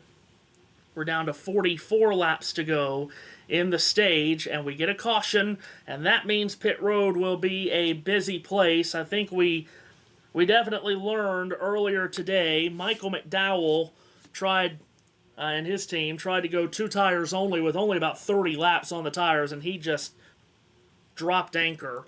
So with this many laps on the tires, certainly no one's going to try to go for 2. What sent Carson Hocevar around, Matt, in the middle of 1 and 2? That would be the front bumper of Daniel Suarez. So that's his future teammate. Well, indeed so, yes. For, well, at the end of next Sunday. So not a great greeting there from Daniel to his new team, prospective new team in Hocevar. Both guys battling along 1 lap down prior to that. Suarez is 25th as the leaders hit pit road again. Send his future teammate around. Pit road's getting super busy. Here they come. Yeah, and originally they were going to run it out to the end of the stage. Obviously, this caution changes things for Chase. He said he turned a little bit better, but had to protect his rears late. No changes, 4 fresh Goodyear tires, Sunoco fuel, Parker. It was the same plan for his teammate Kyle Larson, whose only remark on the radio was, "I feel good just taking care of it, Dave." Christopher Bell lost 4 positions over that run. He was asked, what do you need? He said, we have to have it turning better, especially entry to center. Marty, adjustment here. Rudy Fugle wanted William Byron to go a little bit wider in his stall. You see him hit that tape right on the left front tire. He said it was a little bit tight in the center, a little bit heavier with the wheel, but he said don't make a big adjustment. I think a lot of that was traffic. 24 once again will hold serve. Keep the lead here on pit road, Lee. Yeah, just about everyone held serve there and holding their positions that they came into pit road with.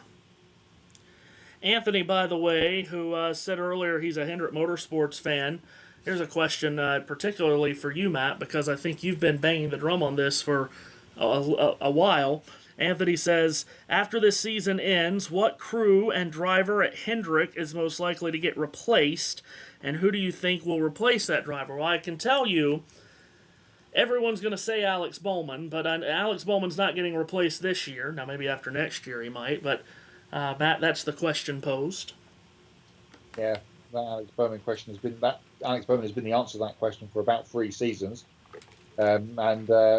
Good job, Ally. Keep re-upping with him, because I think he could have been out if the sponsorship had changed hands on the 48 recently. I think that might have been the end of Alex Bowman. But who they would bring in, obviously, is a very different question indeed. There's plenty of people in the Hendrick pipeline as such. One of them announced as getting a new ride this week in the Xfinity Series next year, and that being Rajah Caruth. Seth, what's happening in NFL land? Surely getting towards the end of the early window games. Well, we're in the witching hour, don't you know? And the Jets are fighting, at least, against Cincinnati. They just scored a touchdown. If they make the extra point with 7:52 to go, they'll beat them within 7, 38-31. Bills and Panthers, that one's not close. 40-9, Buffalo lead with 5:11 to play. Houston up 26-15 on San Francisco at 4:47 to go. You'd have had to have been an idiot to take San Francisco in a grade 8 pick contest this week. Oh, wait.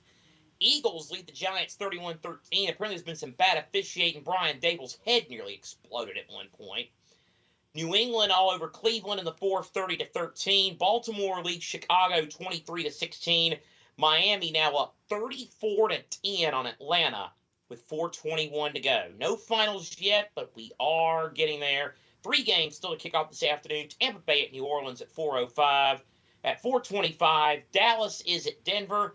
And then America's team, your Indianapolis Colts, host the Tennessee Titans at 4:25. Green Bay, Pittsburgh tonight. Washington, Kansas City tomorrow. The Jets went for 2, by the way. Did not get it, so they're down 8 with 7:52 to play. Can I do a quick... yeah, go ahead. Quick Premier League update, because we haven't done one of those today. Obviously, all final scores, as it's now 7:45 UK time, and the Formula 1 Mexican Grand Prix kicks off on the other JBM stream in 15 minutes, if you're interested, but please don't tune away from us also.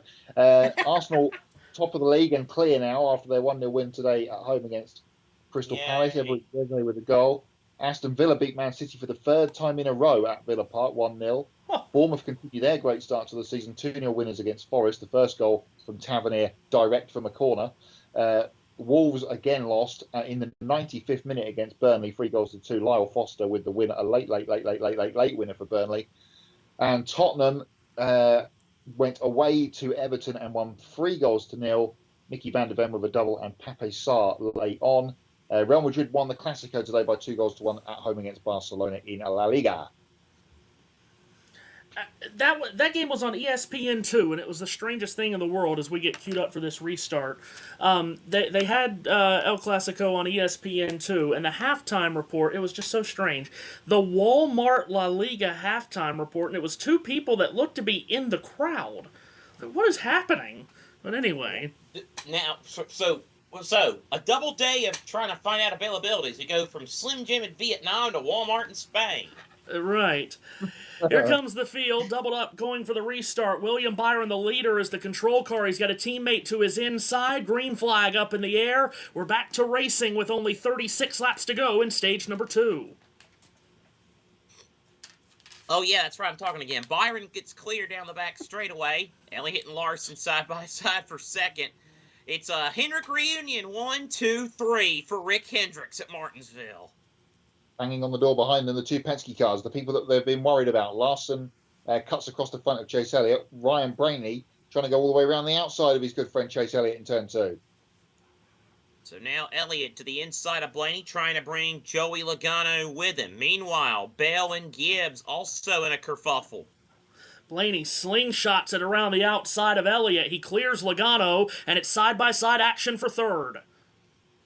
Yeah, good battle for third. Elliott inside, Blaney on the outside, Logano right behind those two. The battle on for that third position, though. Meanwhile, Bell tries to dart outside. The battle for third, though, still on between Elliott and Blaney. And they'll continue to be side by side. Christopher Bell trying to clear Ty Gibbs. Hasn't quite done so far in the back of this. Just behind them, Denny Hamlin giving a watching brief at the minute in the 11. Byron continues to lead. Byron now starting to leg it out a little bit. Here is Elliott and Blaney. That battle for third continues side by side going into turn 3. Blaney hanging on around the outside, but he just can't pull Elliott off the corners good enough to make the pass complete. Yeah, they're leaning on one another. They might be friends, as Matt said, but today friendships mean bupkis. Going into turn number 3, here's Elliott inside of Blaney. Logano has the best seat in the house for it. Elliott sideways. Especially as they both need to win, as does the man behind them, Joey Logano. All three of them must win this afternoon to advance to the championship race next week. Blaney still with a nose slightly in front of the 9. Side by side, Blaney and Elliott going into turn number 3. Logano right behind those two as the action continues to get hot and heavy. Byron continues to lead, and we got a yellow, a spin in turn 3. It's Cole Custer, Seth. Oh boy, he's gigged that one. Yeah, very good. And so he has to fire it up. He'll bring the car to the attention of the yell leaders on pit road. As Cole Custer finding a lot more trouble than the Texas A&M football team did last night. Boy, were they just dominant at LSU. Looks like Alex Bowman gave a shove to Josh Berry. In front of Berry was Custer. And Josh Berry, I think, had LSU money line. He was pissed off about it. Yep, yeah, I think so. And around went Custer. Speaking of college football, we were hoping over these last few races and last few weeks here on Mixler to give you Mixler moments. We were hoping to give you about 2 or 3 per race broadcast, but it is difficult, one, during the week to edit 3 a week, and then also during the race broadcast itself, it is hard sometimes to find time to play it.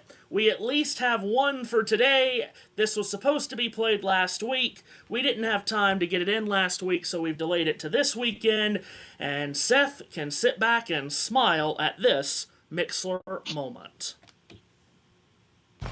Celebrating 8 years on USRN, here's another Mixler moment. The 3rd Saturday in October, a day on the calendar that in the South means just one thing. It's time for the annual clash between Alabama and Tennessee.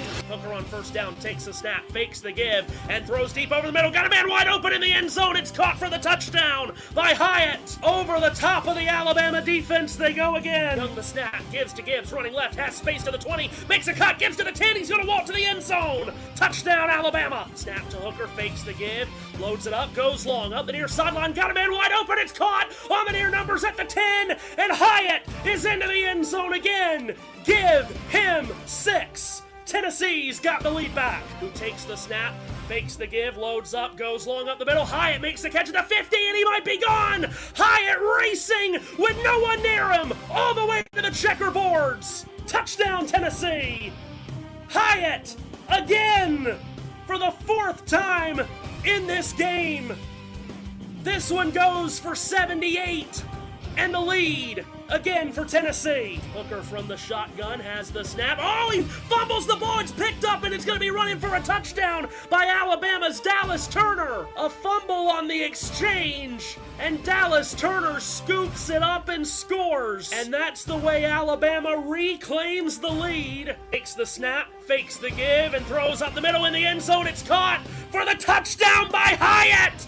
His 5th of the game! Hooker stands in, pulls it down, throws middle, pass is caught on the left hash mark at the 23-yard line by McCoy. 40 yards away to fire the shot heard around the world. From inside the far hash mark, 40 yards for the win. Snap back, ball down, kick on the way. It's a wobbly kick. It's sailing. It's good. It is good. Tennessee wins. The drought is over. And Tennessee is back, folks. That was our Mixler moment for the week. Maybe one more to come if we have time to squeeze it in. But Seth, I know that was one of your favorites. One of the happiest sports days of my adult life. I still get goosebumps and get a little misty-eyed thinking about it. It's too long for this broadcast to explain what that win really meant for Tennessee fans such as myself. But that was also one of the more exhausting days as a sports fan in my adult life. I can tell you, it felt like it was a 6-hour game. But wow, what a day. Jalen Hyatt was just, he pretty much won the Biletnikoff Award on that day alone. A great battle and just, wow. Yeah, that was just a wonderful moment. Your call was amazing, and everything about that was just simply amazing. And, yep. It was certainly a great moment. We've had plenty of them over the years across different sports on Mixler, on the Ultimate Sports Radio Network. Yeah, I was going back and I was making that last week. Again, this was supposed to be aired for the race in Alabama on the weekend that Tennessee and Alabama played, and it just didn't work out for us to find time to get it in, which is okay. I didn't remember a lot from the game, trying to go through and clip except for all the points that were scored and all of what Jalen Hyatt did, which was so terrific. But what I do remember is Seth gave me a call, like literally right after it ended, to call and celebrate. I could not speak. I was sick during that entire weekend, and I could not. After the game, of course, you're sick and you get to call, a 52-49 game. That's how it always works. You're never sick and it's 13-6. And I literally could not talk on the phone. I could not get anything out of my voice. I do remember that part. But yeah. Well, see, I'm sure you wanted this to be a surprise for me, but if you were that desperate for it, you could have just called me. I could have helped you completely. Out there. Hey, Ray Aldridge, we're under this thing called a caution flag. We're about to get doubled up. We'll be back in just a minute. So, we are getting ready for said restart here. You'll get some snarkiness, too, if you subscribe to the channel as well. So, coming to the restart, William Byron again is the control car. Kyle Larson with him on the front row. And Matt, these two are teammates.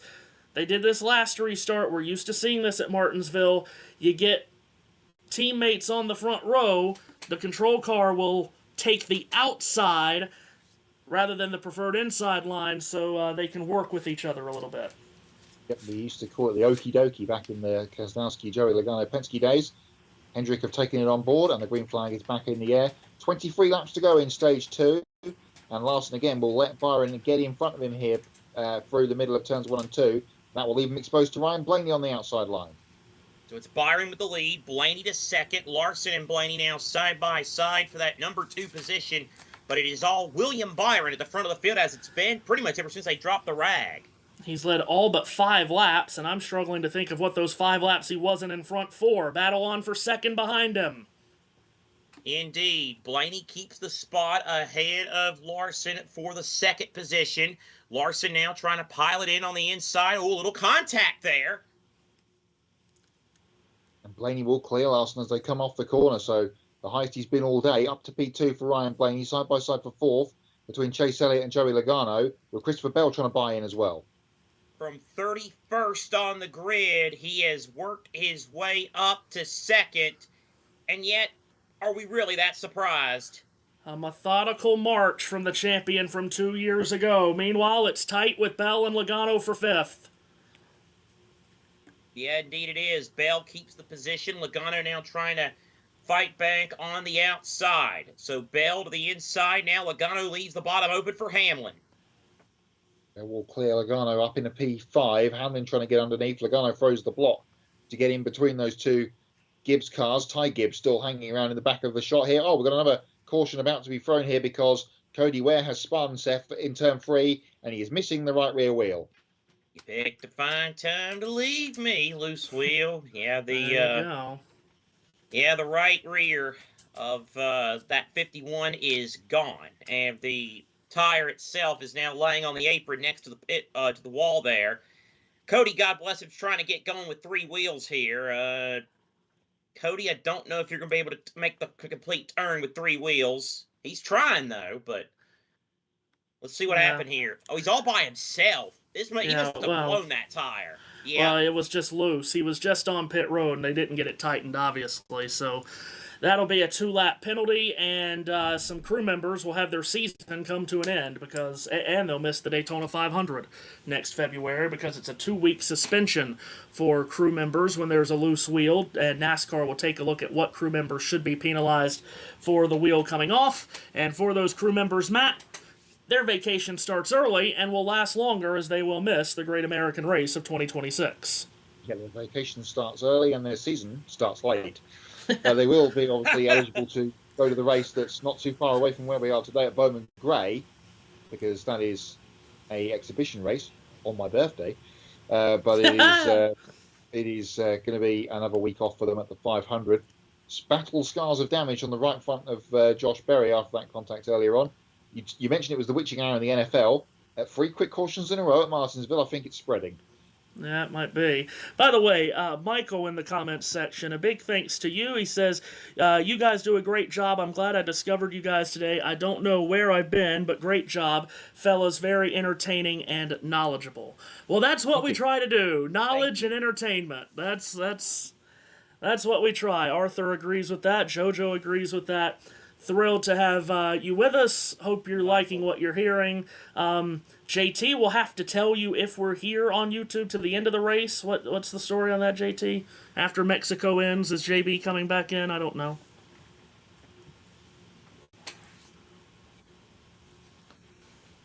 A question I do not know the answer of. Oh, okay. Very. You know, we love to have a clueless broadcast schedule.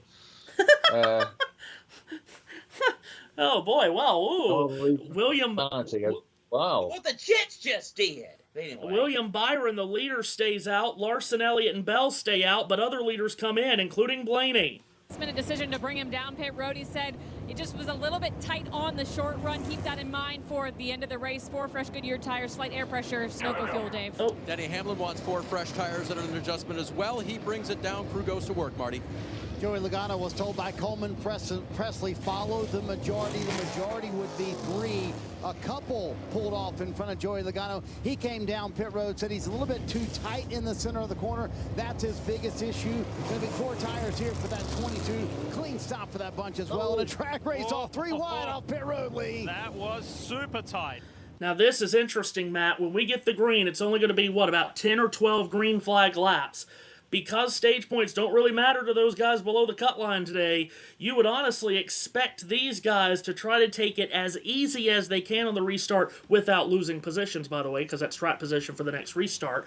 But they're going to try to take it easy, not burn up any of the tires here over these 10 or 12 laps, and then they'll stay out during the stage caution, and then they'll be the leaders. We ever seen a stage flipped at Martinsville? Yeah, I don't think so.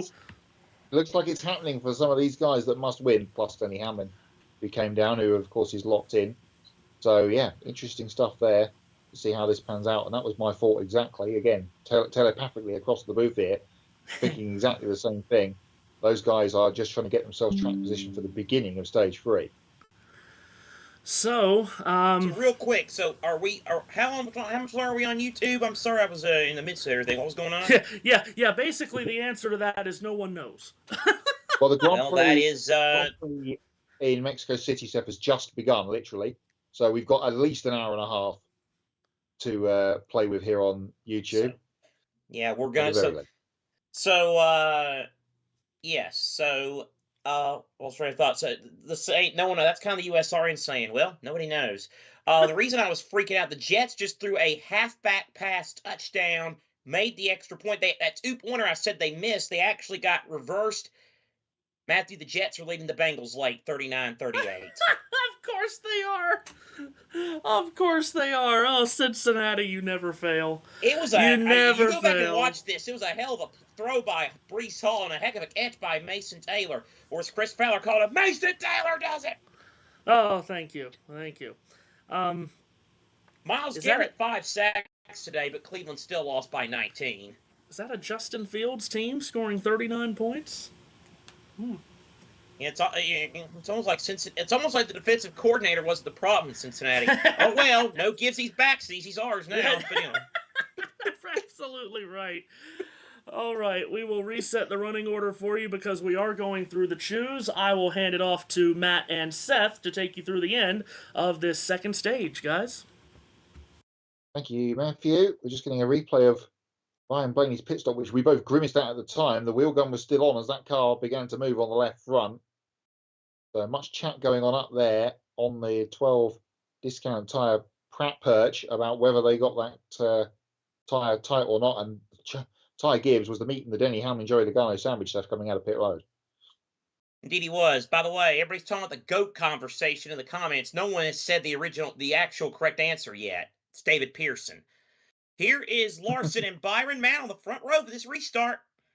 Green flag back up in the air, 11 laps to play with in stage 2. And again, Larson lets Byron in on the entrance to turn number 1, but not as quite as well as he has the last couple. Byron will lead though coming out of 2.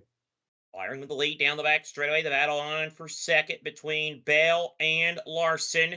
Larson continuing that battle for second, but it's all Byron at the front. Larson and Bell, of course, the match race between them. Whoever finishes highest pretty much gets themselves into the championship race next week. Bell trying to run around the outside of Larson through 2. Side by side down the back straightaway. Bell on the outside, Larson on the inside. Bell's got the advantage. Larson there trying to drive it back on the inside. Out of 4 they come. Byron clear by a couple of car lengths between these two battlers, as we've mentioned. Chase Elliott just in behind. Todd Gilliland somehow has managed to vault himself up in a 5th place in the background in the green car. Yeah, good run. Shane Van Gisbergen into the top 10. He's very popular around these parts. By these parts, we mean the USRN network. And Larson continues that battle for second. Gisbergen pitted on the prior caution, so he's in a different strategy island all on his own, as Larson and Bell continue to go side by side out of 2. Side by side, Bell and Larson going into turn number 3. Elliott right there gets the bumper to Larson. So close between all 3 of them that time on the entrance to 3, but they've survived for the moment. Bell really trying to work this. He got a little bit out of shape that time in the turn 1 braking zone. That right, let Larson off the hook. Larson just ahead of Bell. Bell trying to fight back. Meanwhile, Denny Hamlin, Joe Logano stuck back because of the strategies. Logano now to the outside of Cole Custer with Ty Gibbs there too. Larson, Matt, has got a spot. Has just about held serve here against Bell. Yes, this time he goes. Chase Elliott gets to left rear corner of Bell in turn 2. Yeah, he almost got Bell spun out there. Going into 3 and 4. It is Larson, it is Byron, and it is Bell as they go side by side. Or no, they're nose to tail, I'm sorry. Byron clear by about 0.8 of a second on Larson. Chase Elliott right into the back here of Christopher Bell for what would be 3rd place. Good action going on now for 3rd. Bell has a spot. Elliott drives it into the corner, but still can't do anything with it. Further back, Ty Gibbs is stuck in a hornet's nest here a little bit further back. He's the leader of the guys that stopped. Pretty sure we're looking at Ty Gibbs when Blaney and Logano were back there, but hey-ho. Bell and Elliott continue to run it towards turn 3. So now here is Chastain to the inside of the Ty Gibbs machine. Good battle there as Chastain has that spot further back. Just a nose ahead of Ty as they head towards turn number 1. Leaders on the back straightaway. There'll be 2 to go when William Byron hits the line this time. Yeah, all William Byron at the front. This battle for 3rd, though, still good between Bell, Elliott, and Gilliland. Yeah, Todd Gilliland, the surprise here in the late stages of this second stage. They head back towards turn number 1. And again, Elliott right into the tailgate here of Christopher Bell. Ty Gibbs now trying to go to the outside of the Cole Custer machine as they battle. Meanwhile, here's Elliott putting in a little bumper on Bell. Yeah, more tattooing going on from Chase Elliott on the back of Christopher Bell. Last lap of the stage. William Byron looks like he's home and hosed for it. as we continue to watch this battle further back between Chastain and Custer.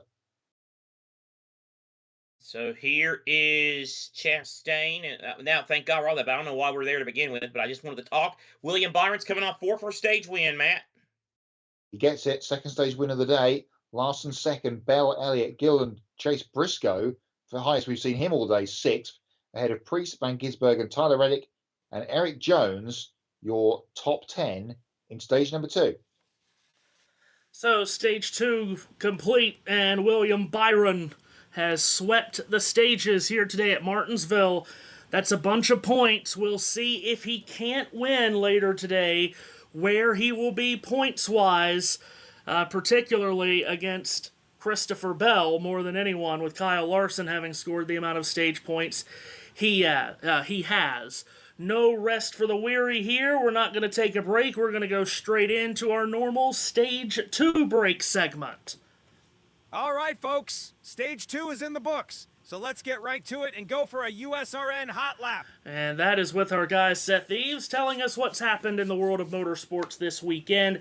As we know, no real Formula 1 update, as the Mexican Grand Prix has just gotten started. You can hear it on USRN2 and JBM on a separate stream. But Seth, what you got for us? Well, we had a first-time winner on the NASCAR Xfinity Series last night at in the playoff race at Martinsville. Taylor Gray got the victory. Led just 52 laps, but he got the win. Sammy Smith, Brandon Jones, Sheldon Creed, Eric Almirola, the top 5. I'll tell you what, man. Connor Zilic only finished 9th. What a bum. He qualified 38th. He finished 9th. What a bum. Get him out of here.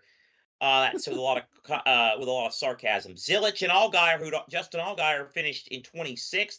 He's into the championship 4. Also making the championship 4 despite not having great finishes. Jesse Love, who finished 23rd, and Carson Quapple, who finished 18th. So we've got a chance because Travis did win a truck championship, didn't he, Matthew? Yes. Yes. That's what I thought. So we got a chance of having a father-son, another father-son champion deal across major NASCAR series if Carson could shock the world next week at Phoenix. Because if it's anyone other than the 88, it is a Khalid El-Amin shock the world type situation. Let's just be honest. But it is Taylor Gray who won the race, and congratulations to him. Quapple, Love, Allgaier, Zilic, your championship 4 on the Xfinity Series side. Friday night, things got hot and heavy at the Slim Jim 200. No word on if the Vietnamese government helped sponsor the race. Corey Haim, though, did what he does best: win. He led 77 laps. He won over Caden Honeycutt, Lane Riggs, Brent Cruz, and Corey LaJoy, the top 5. Haim will be joined by Ty Majeski, Caden Honeycutt, and Tyler Ankrum in the Championship 4 next week at Phoenix Raceway. That will be on Friday night, as it turns out. Also, we had modified action this week. The Virginia is for Racing Lovers 200. Justin Bonsignor dominated that race. He led 122. The 206 laps. Austin Beers, Stephen Kotchik, Joey Coulter, Craig Lutz were the top 5 in that particular race. And that's pretty much going to do it for a hot lap. Matt, anything in two-wheel land? Yes, MotoGP was in Malaysia this weekend at Sepang. We'll cover that off after pit stops. Turning good on the car, just needs to get settled in. So looking for that rhythm that Martinsville demands foreign fuel for Chase Elliott, Parker. And Kyle Larson was asked, what does he need in the car? He said, clean air, and I know I'm not going to have that now. Just 4 tires for him, Dave. Christopher Bell said, I've got to be tighter in and freer late exit. Actually, just the opposite on that, tighter late exit. So 4 tires here, Marty. What a day for William Byron. Hit 2 stage wins. He's led all but 5 laps. Rudy Fugle told him, you're going to be in traffic here. Cars will stay out. You're going to be about 7th to 10th. Byron said, I want just a little bit more turn for traffic, but, quote, don't go crazy. Where does Byron cycle out with those who stayed out?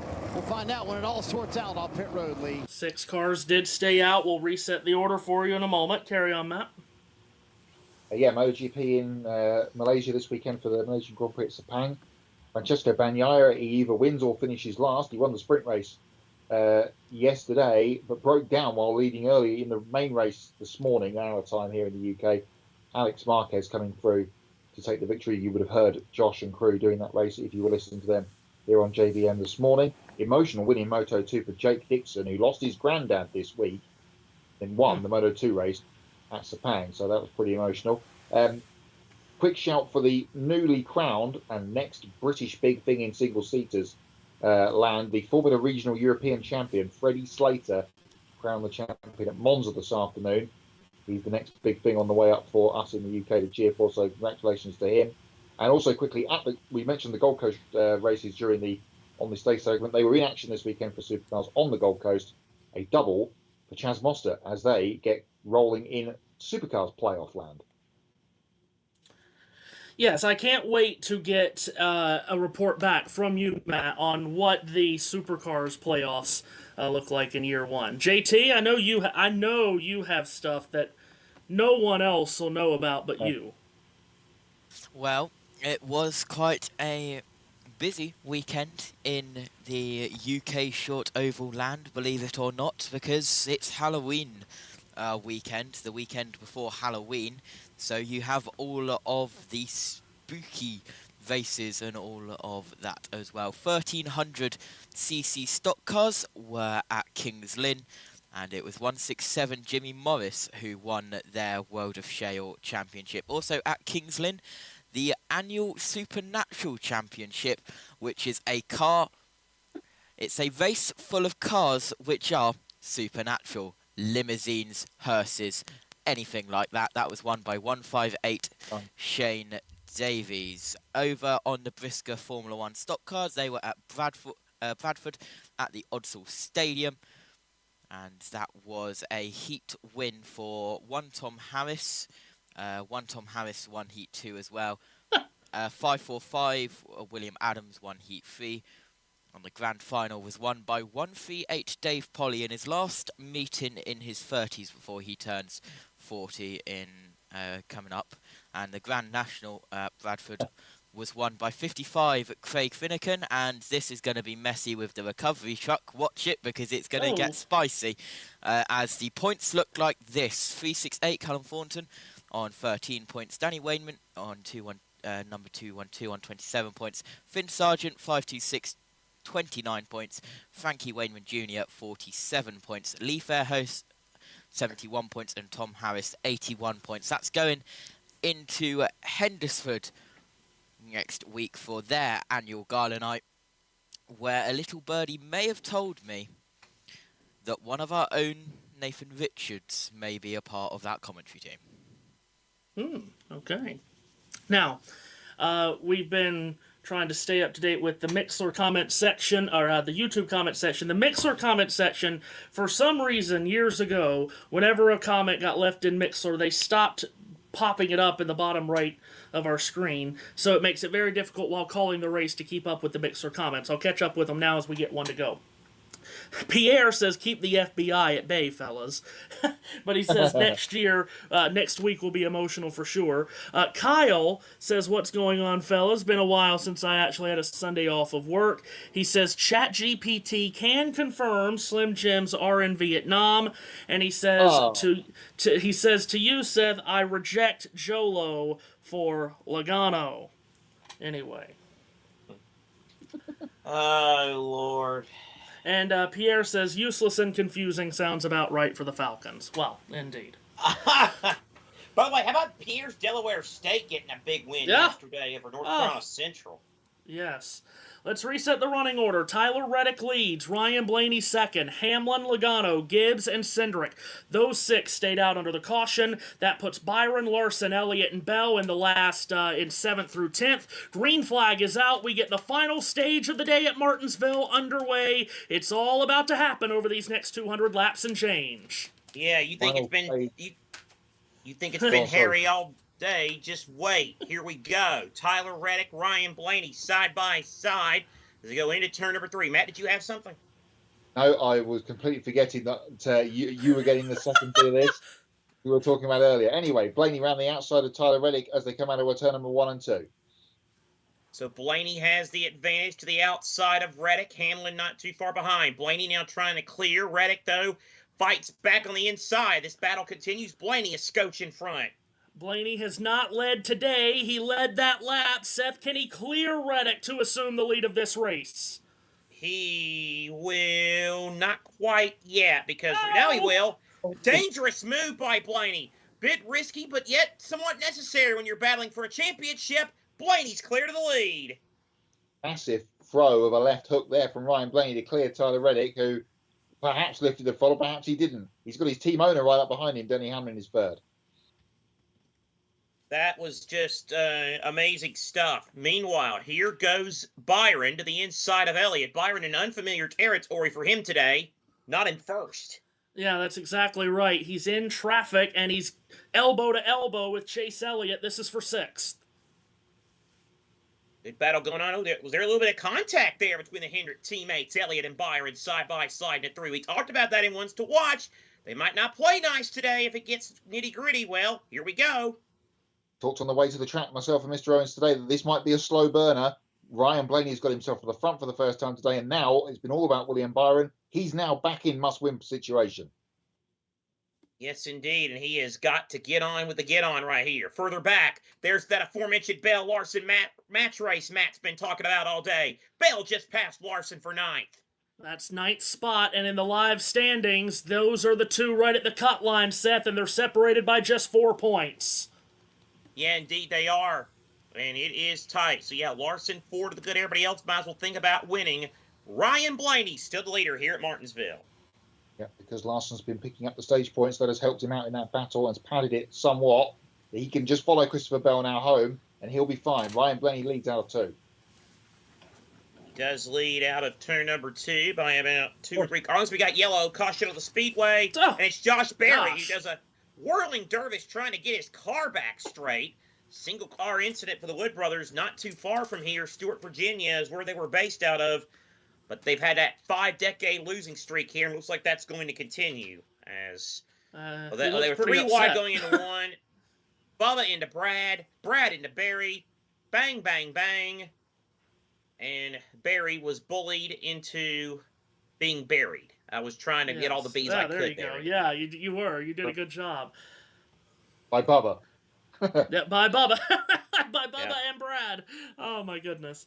So, caution out for Josh Berry's spin. They did have Wood Brothers Fan Appreciation Day yesterday on their campus at Stuart, Virginia, 75th anniversary season for Wood Brothers Racing. Excuse me. Caution coming out, well timed for us, because we do now have the time to go into our second Mixler moment of the day. Sit back and enjoy this one, guys.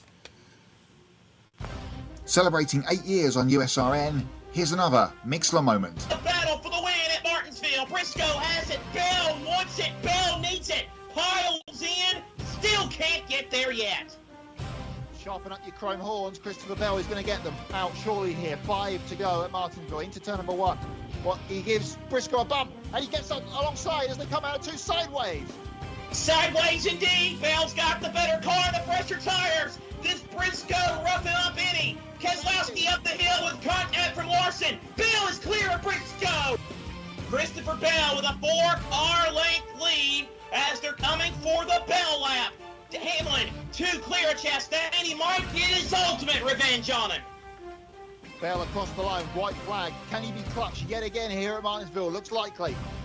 We talked about there was a queen clutch in Norman Shea Knight. Now they've got a new king clutch in NASCAR. His name is Christopher Bell. Off 4 for the final. Oh my God! Chastain is riding the wall and passing everybody. Chastain just got in with a video game move.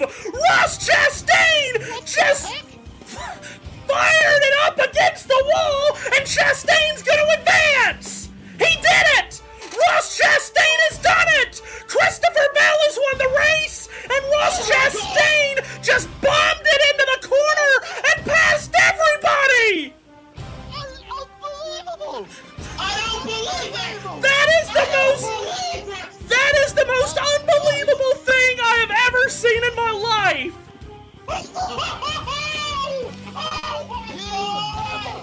Goodness me! Wow! I didn't even see it! I was focused on Bell! Oh my God! Wow! He just Yes! What an incredible finish! You know, one of the great things about sports, Matt, is when things happen on a sporting field, or in this case a racetrack, and it just leaves bunches of people in a state of complete disbelief. That was us that day in 2022. Oh, it sure was. I mean, we've had, as I said about again in our chats during the week, getting close to the end of our time here on Mixer, Helio Castroneves winning at the 500, and that Chastain maneuver here a couple of years ago are the absolute, for me, the absolute standouts. And both times, no one knew what to say or do after the races, especially that one, because that was something out of a complete left field. And hence why hours after the race, it was banned immediately. What a just ridiculous stuff from Chastain. And remember, that was the first year of the next-gen car, and the racing on short tracks on the next-gen car, especially in those first couple of years with the car, was not great. And I could go on. We could have gone on for another 5 minutes clipping our reaction and our commentary to that, but we don't have enough time. But what I remember saying at one point in the aftermath of that, Seth, nobody's been able to pass all day, and Ross Chastain just passed 6 cars in a set of corners. And didn't he, set the fastest lap of the day by, like 6/10 or something stupid like that? It was the NASCAR Cup Series track record for a lap at Martinsville. It was insane. It was absolutely insane. JT? So he would have gotten the Xfinity fastest lap point to boot. Yeah. JT? One that I quickly forgot to get up from the hot lap. I talked about this yesterday to Matthew as we are coming to one to go, so I'll be quick. We had the Super Bowl in the UK this weekend. Not any Super Bowl, the National Saloon Stock Car UK Super Bowl, the 36th running of it. And your Super Bowl champion 622 Gary Patterson at Cowdenbeath up in Scotland. And also... That's what he's been doing since he retired from TCU. Okay.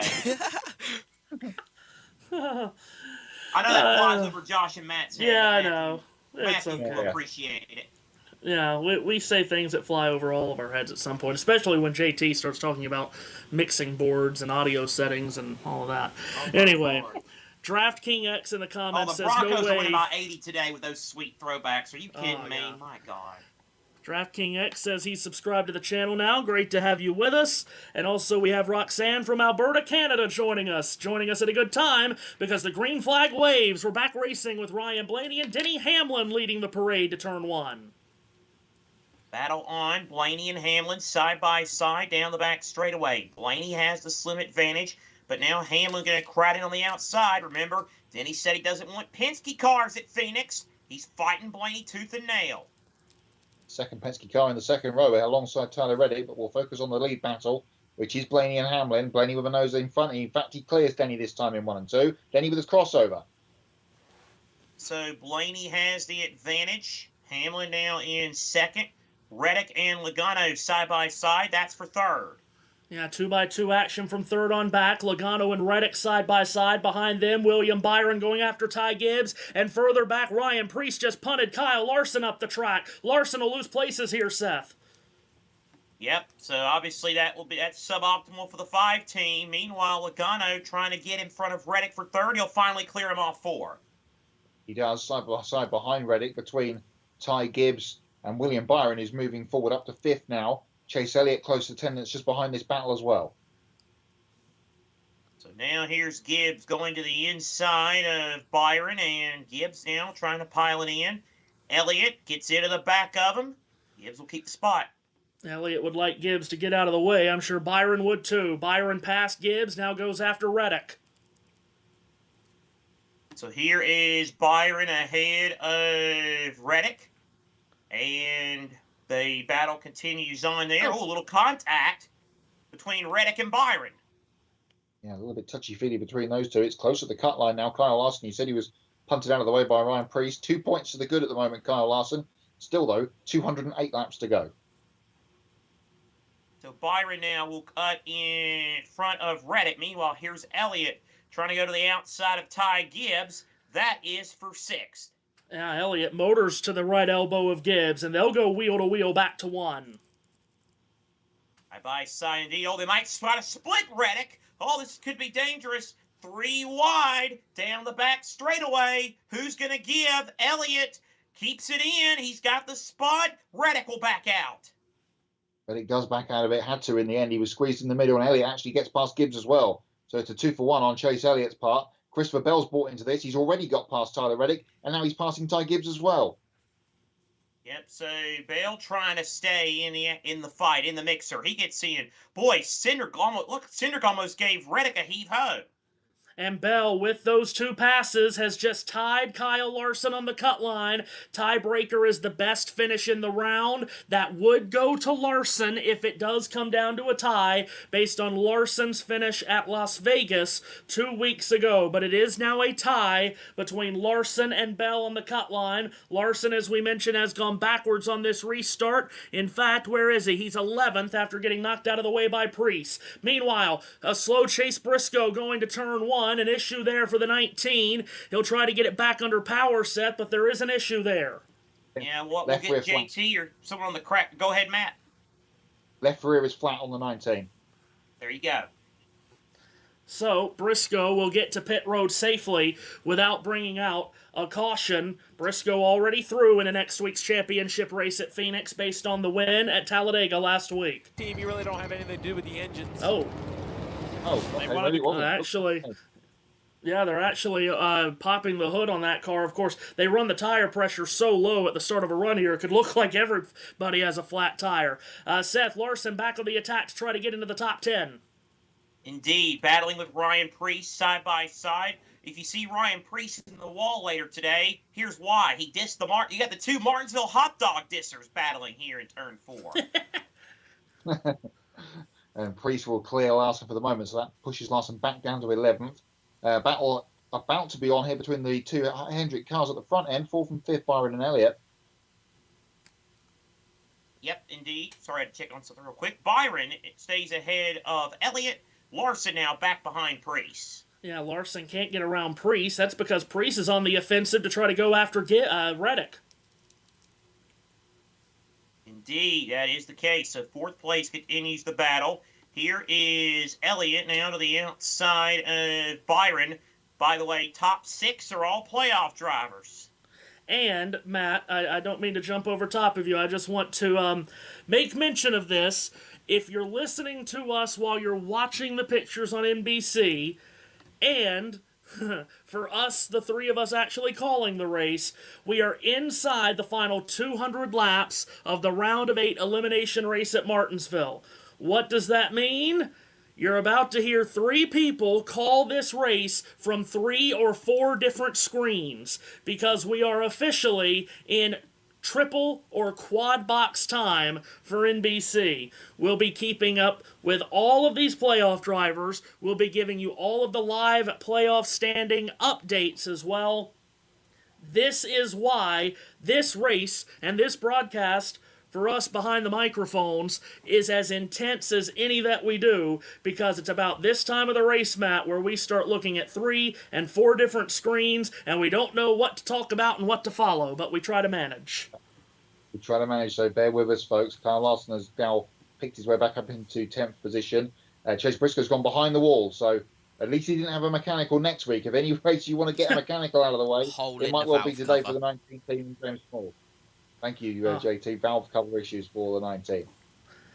Larson has picked up a place. He's gotten by Tyler Reddick. So now in the live standings, Larson back to 1 point clear of Christopher Bell at the cut line. A reminder that a tie would go to Larson, and it would stay that way unless they end up in a tie with Bell finishing second, because if Bell finishes second, he then ties the tiebreaker off of Larson's second place finish at Las Vegas. Ryan Blaney leads Denny Hamlin by 0.8 of a second. Joey Logano is third. William Byron fourth. Chase Elliott fifth. As we mentioned, inside the final 200 laps. Matt, what does the strategy look like for these drivers and teams over the last 194 circuits? Back to what I said in pre-race about Kyle Larson's second place at Las Vegas. He would probably have been disappointed at the time to not win, but he might come back to be happy about it because of the point situation. Well, might work out for him later on as Bell attacks Chase Elliott and gives him a bump in turn 3. Elliott keeps it pointed in the right direction, but it is game on time now that we're into the final couple of 100 laps. Strategy-wise, I don't think it's easy to read because that depends when the cautions come, and we had a bit of a mix of strategy there at the end of stage 3. But for, the top 6, only one of them does not have to win today at the moment as they run, and that's Denny Hamlin. So it is all about winning the race for the playoff guys at the front of the field. And of course, because this is NASCAR and not any other stick and ball sports, there are interlopers in play, and there's been some fast ones today, especially Ty Gibbs, who's still in 7th place. A lot to play out here over the next just under 200 laps. Yeah, absolutely right. Austin Cindric has broken into the top 10. That's all 3 Penske cars in the top 10. Ryan Preece is 9th. Could be one of those interlopers that contend. And oh, by the way, of the 37 cars that started this race, you just heard Chase Briscoe go behind the wall. He's the only one not on the racetrack. You still have 36 cars going around this half-mile, narrow, flat, slow, hard-braking racetrack. They all could play a part in determining who makes the championship race. Speaking of that championship race at Phoenix, next Sunday, USRN and JBM will have the Cup Series Championship race. We can't wait for it. The race to decide the NASCAR Cup Series World Stock Car Driving Championship. We are so excited for it. We've had so many fun moments over the years. We've talked earlier, it's going to be an emotional day as it'll be our last NASCAR race. Not quite last broadcast, but our last NASCAR race on USR and on Mixlr. Of course, NASCAR is where we've had... How do we word this, Seth? Across our 8+ years on Mixlr, on USRN, feels like NASCAR is what we've done the most, and it's where we've had the most camaraderie, because everything else that we do, generally speaking, hockey, baseball, basketball, football, golf, whatever, tennis, it's a solo broadcast, more times than not. NASCAR and all motorsports, well, solo broadcasts are a nightmare, so we try not to do it. So, Seth, we are closing down the curtain of our NASCAR USRN coverage next week for that championship race.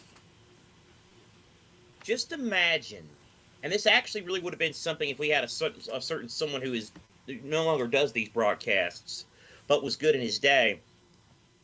Where else would you have gotten a guy from North Carolina, a guy from South Carolina, a man from Maryland, not too far from D.C., and a man from England, all talking about NASCAR on this platform, only at USRN.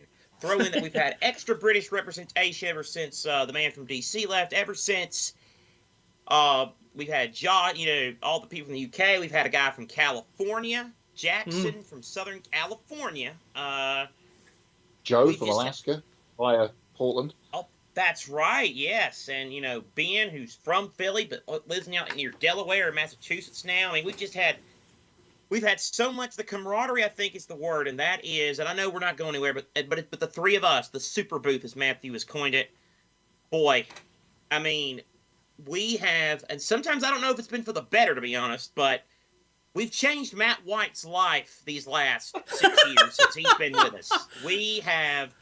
He now looks forward to hanging out with us. All I can say is I appreciate that you care about us, but, man, are Sunday nights really that boring without us? It's going to be a long 2 months from next week all the way through to Daytona, I can tell you that. And also next Sunday, there's no MotoGP, there's no Formula One, there is no nothing. It is NASCAR all the way across the USRN and JBM channels next Sunday. Chase Briscoe's out of the race. Let's see if we can hear it from him downstairs. Good about kind of where we were at. We were about to start fighting Larson there, and I knew him and Bell were in a tight battle. And yeah, just went to upshift, and yeah, something happened. So yeah, not really sure, but unfortunate for sure. But yeah, we'll go on next week, and that's what it's all about anyway. tough break for this 19 car, guys, but thankful for that win at Talladega. Yeah, so Briscoe out of the race. He'll finish 37th and last here today. That's kind of a precursor for what you'll get from us pre-race and especially post-race next week. Hope you'll join us because we'll spend a lot of time going down memory lane around covering a championship event. We did have a change for third. William Byron has not only passed Joey Logano, he's drop-kicked him by about a second. So Byron is up to third. He's about 3 seconds behind race leader Ryan Blaney. JT, you had something to add on there a moment ago? Just that Briscoe is done for the day, engine, but we've had the interview. Ah, very good. Thank you.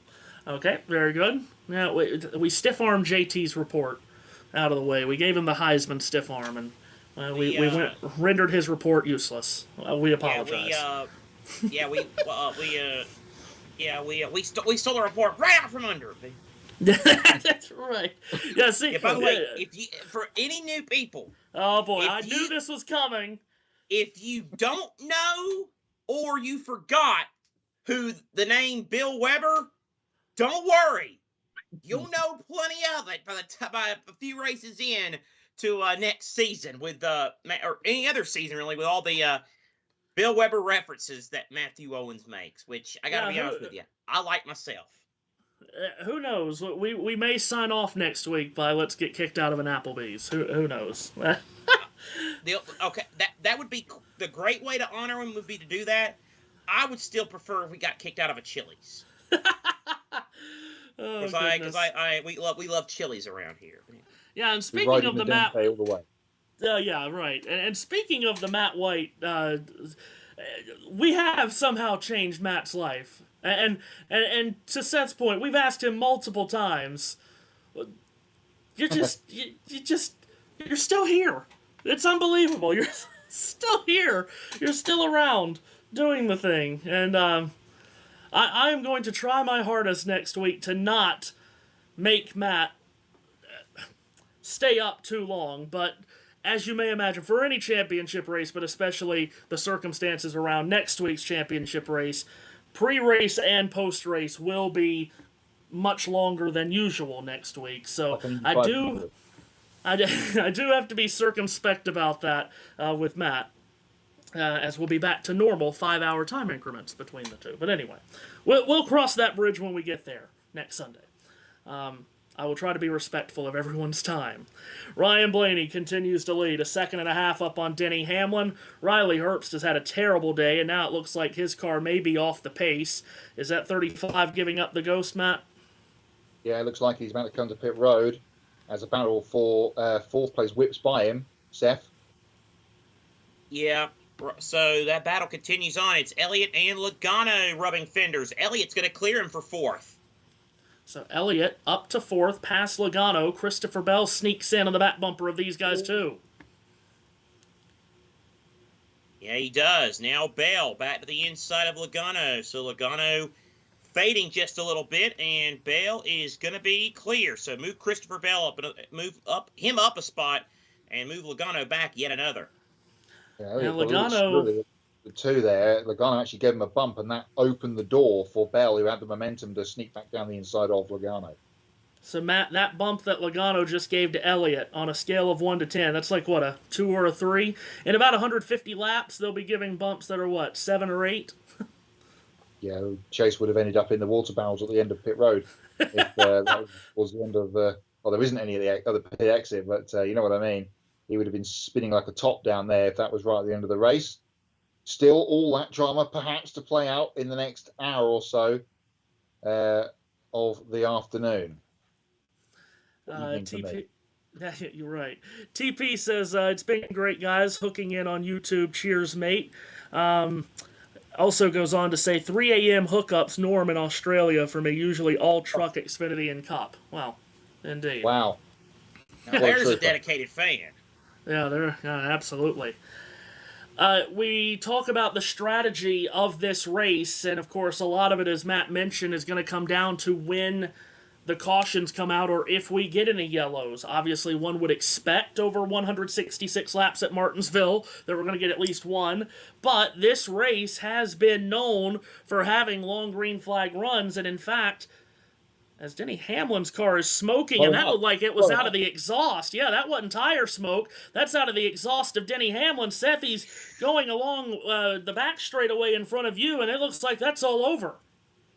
And Christopher Bell just became the most nervous person in the Commonwealth of Virginia. Wow. Still and green. No caution. Yeah, no because yellow. If you're just but joining Hamlin... us, Chase Briscoe has also had mechanical failures. Yeah, exactly right. So Hamlin pulls behind the wall, two people looking straight up, giving absolutely no attention to what's happening behind them while they're in a hot garage. Might need to pay attention there, folks. Hamlin be on that Bobby Hamilton move. Get out the way. Yeah, right. So Hamlin pulls behind the wall. That engine gives up, and 2 sets point, Matt. Now Briscoe with a mechanical failure out. Hamlin with a mechanical failure out. And yes, Christopher Bell does need to be very nervous now. Yeah, and at the moment he's 1 point out of getting. So every time Bell moves up one, as long as Larson does, and of course they have done because Hamlin was in front of them both before he pulled off there, Bell's still on the outside looking in, and Joey Logano's backslide continues. He's just been passed by Ryan Preece for 5th, as Denny Hamlin's King's Hawaiian gets, well, toasty, let's say. Overly done, that one. Yes, he's gotten laid into the garage. So Hamlin will now retire from this race while he was running in a top 5 position. What I was about to queue up before that happened, the drivers that pitted before Stage 2 ended, so we're talking Blaney, we're talking Bell among the leaders, we're talking Logano. Those guys have 20 laps more on their tires than Byron does, than Elliott does, Larson, and so on. Now, not all of those 20 laps were under green, but it is 20 lap older tires. Blaney has managed his tires pretty well on this run, Matt. He's still about 1.6 seconds ahead of Byron, who does have the fresher tires.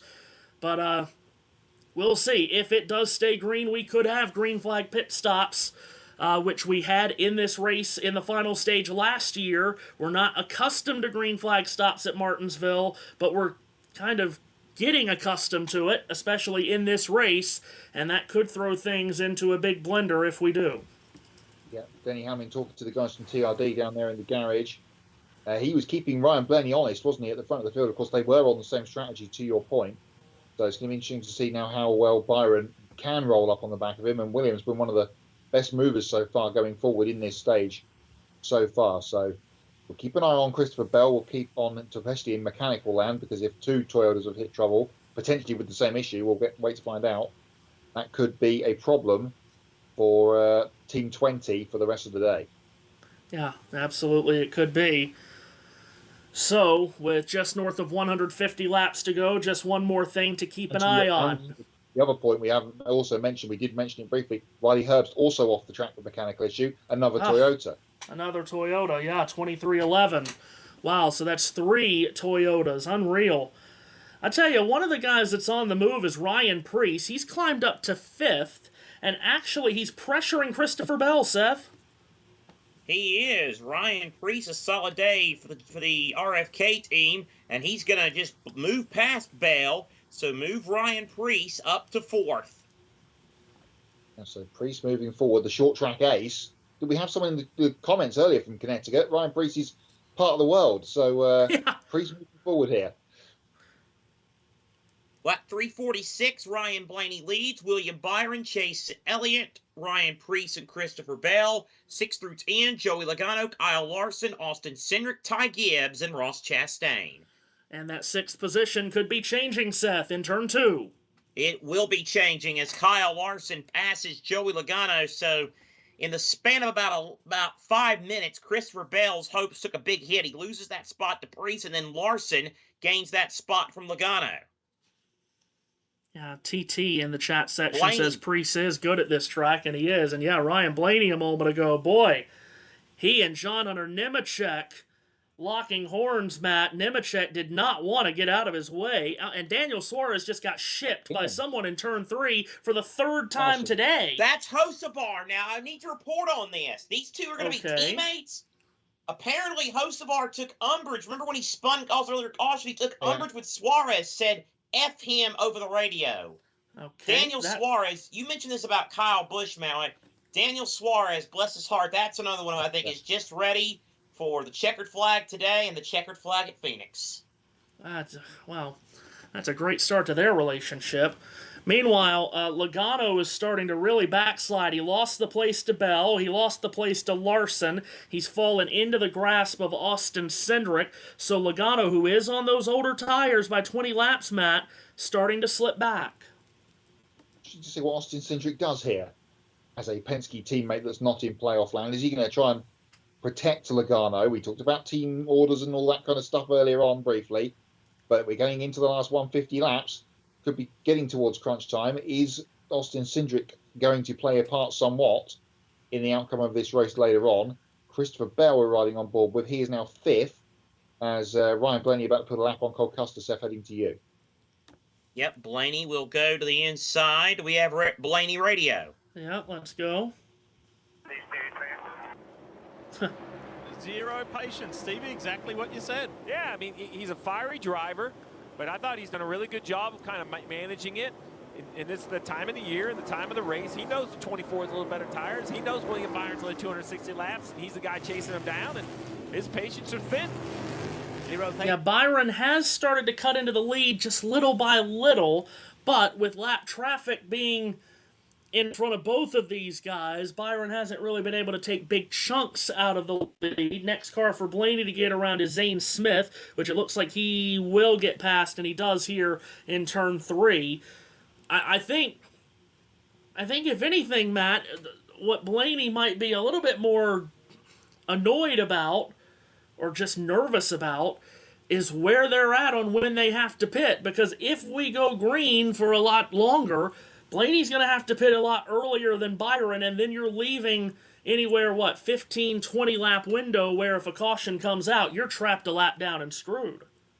Yeah, that is a big thing here at Martinsville with potential green flag pit stops on the way. Jonathan Haster will be trying to run this as far out as they can.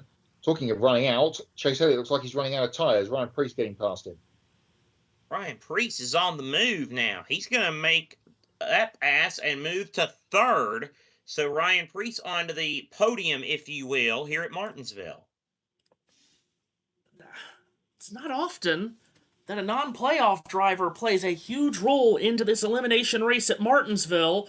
The one time I can really remember is Alex Bowman with Denny Hamlin in, 2021, I think it was. But boy, Preece is just flying up the order, and now into the 3rd position here inside the final 150 laps. Catch up with comments here. Bob saying, and of course, NBC was in commercial break. That's when Hamlin blew up. Michael says, you guys have to cover motocross. There's World Supercross coming up soon. You guys got to get on that. Motocross is awesome. That's what I do. I race motocross on the weekends on an amateur level. Oh, wow. Look at you go. Arthur says Preece won the modifieds here a few years ago. Yeah, he loves the modifieds, especially around here. And Michael asking the question, who's out for now? Right now, it is Kyle Larson holding the last spot in the live standings ahead of Christopher Bell by what is 4 points currently. It's about to be 6, though, Seth, because Larson is about to pass Bell on the racetrack. Yeah, no, Bell, like he had a little hitch there coming off at turn 2. Larson just blows right by Christopher Bell, so move Larson up a spot. Into the top 5 he goes. 2-point swing on that pass there, Matt, going from 4 to 6. That would keep Larson in. Blaney being the leader, that would get him through along with Hamlin and Briscoe. So the out people at the moment, Logano, Bell, Chase Elliott, and second placed, William Byron. Yeah. And again, points do not matter for Blaney, Logano, Byron, or Elliott. Really, the only way points matter is with Larson and Bell. And, of course, they could still both get in if we don't get one of the guys below the cut line to win. But that's becoming less and less likely because Briscoe's Unless. out, Hamlin's out, so... Oh, unless Ryan Preece gets up there and takes the victory. Well, yeah. Yeah, absolutely. Preece is absolutely flying on this run. As the laps continue to tick away, working lap 363 of 500. We're inside the final stage of this Xfinity 500 for the NASCAR Cup Series at Bristol. And, the final meaningful stage of the year. Yeah, right. As far as difference next week. Exactly. As Blaney's going to get around another lapped car here in Austin Dillon, but Seth, William Byron is starting to run Blaney down. He is. It's now less than a second, the gap between Blaney and Byron. And so lap traffic and some maybe tire issues, and this is becoming a battle. Get that jog music out, although there still is 134 to go. It won't take too long to do 134 laps around here, though. That's the problem. And the track have put the lights on. It is getting gloomy as we head into the late hours of the afternoon.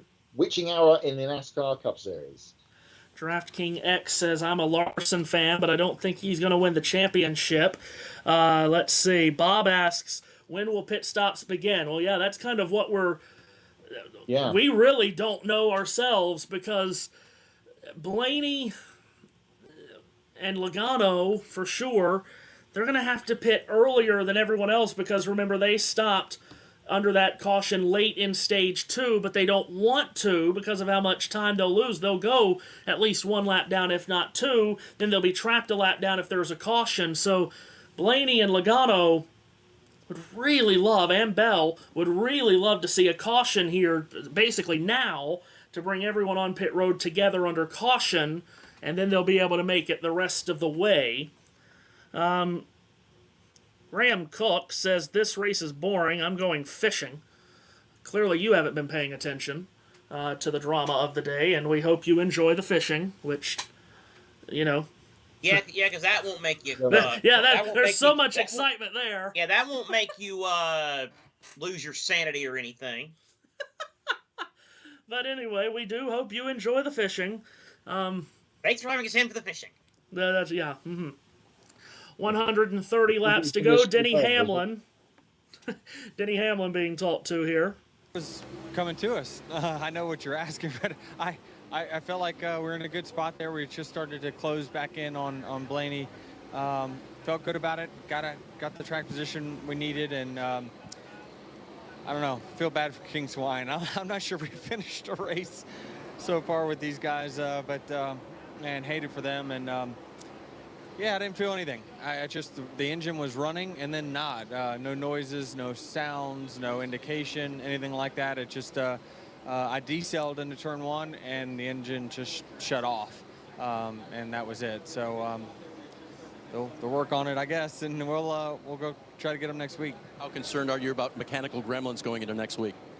I mean, I'm obviously concerned, but there's obviously nothing I can do about it. So we're just going to have to live with it, and hopefully, you know, we get lucky next week. And, you know, I think we're just going to have to see how it goes. But, you know, I'm confident on speed. We'll be good next week. You know, really confident in what this team's going to bring next week. And, you know, we'll bring our best. Hopefully it lasts.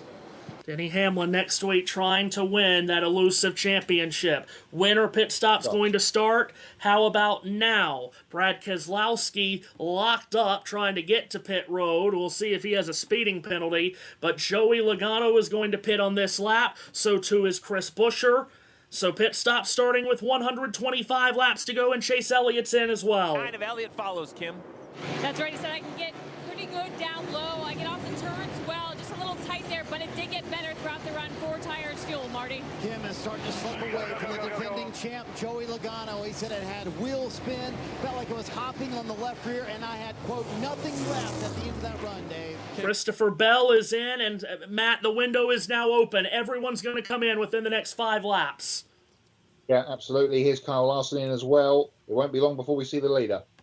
going to try and get this rubber out of the left front hood flap. You see it propped up right there, the left side of the car just below the windshield. Once they drop the jack, 2 crew members will look in there and get it. They did, Marty. Boy, William Byron is pitting on this lap before Ryan Blaney. You cannot have a mistake on this pit stop. It has to be a perfect execution. No speeding, great pit stop needed. Blaney in. Said from a balance standpoint, I don't need much. I just need the rears to last, Kim. Ryan Blaney saying, I don't really have much for you, Jonathan. So no big handling issues, just the rears gone at the end of that run. They'll take floor and fuel.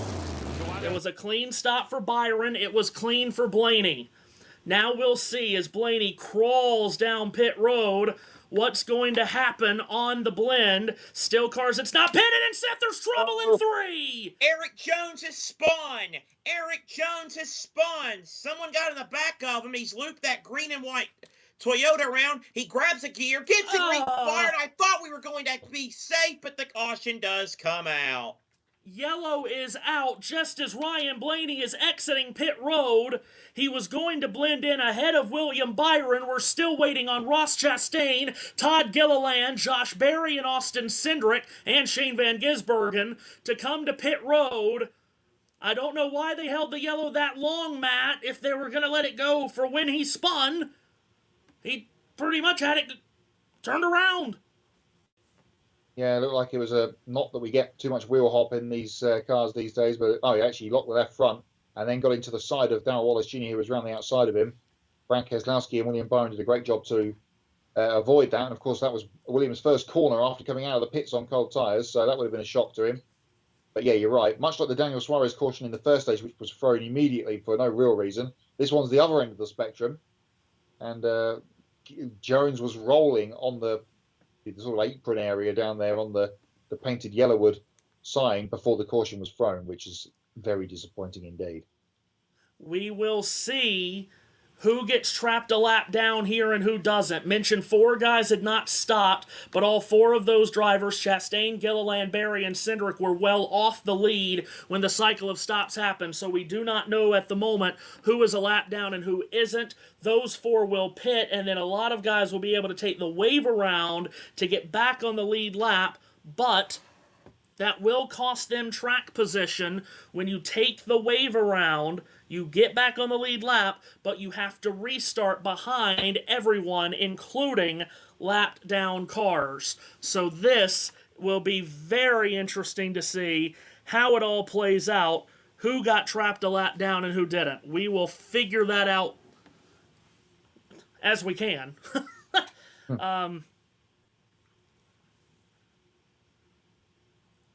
Well, here's the drama. Hey, don't wait. Hey, there's still time for you to come back before you went fishing.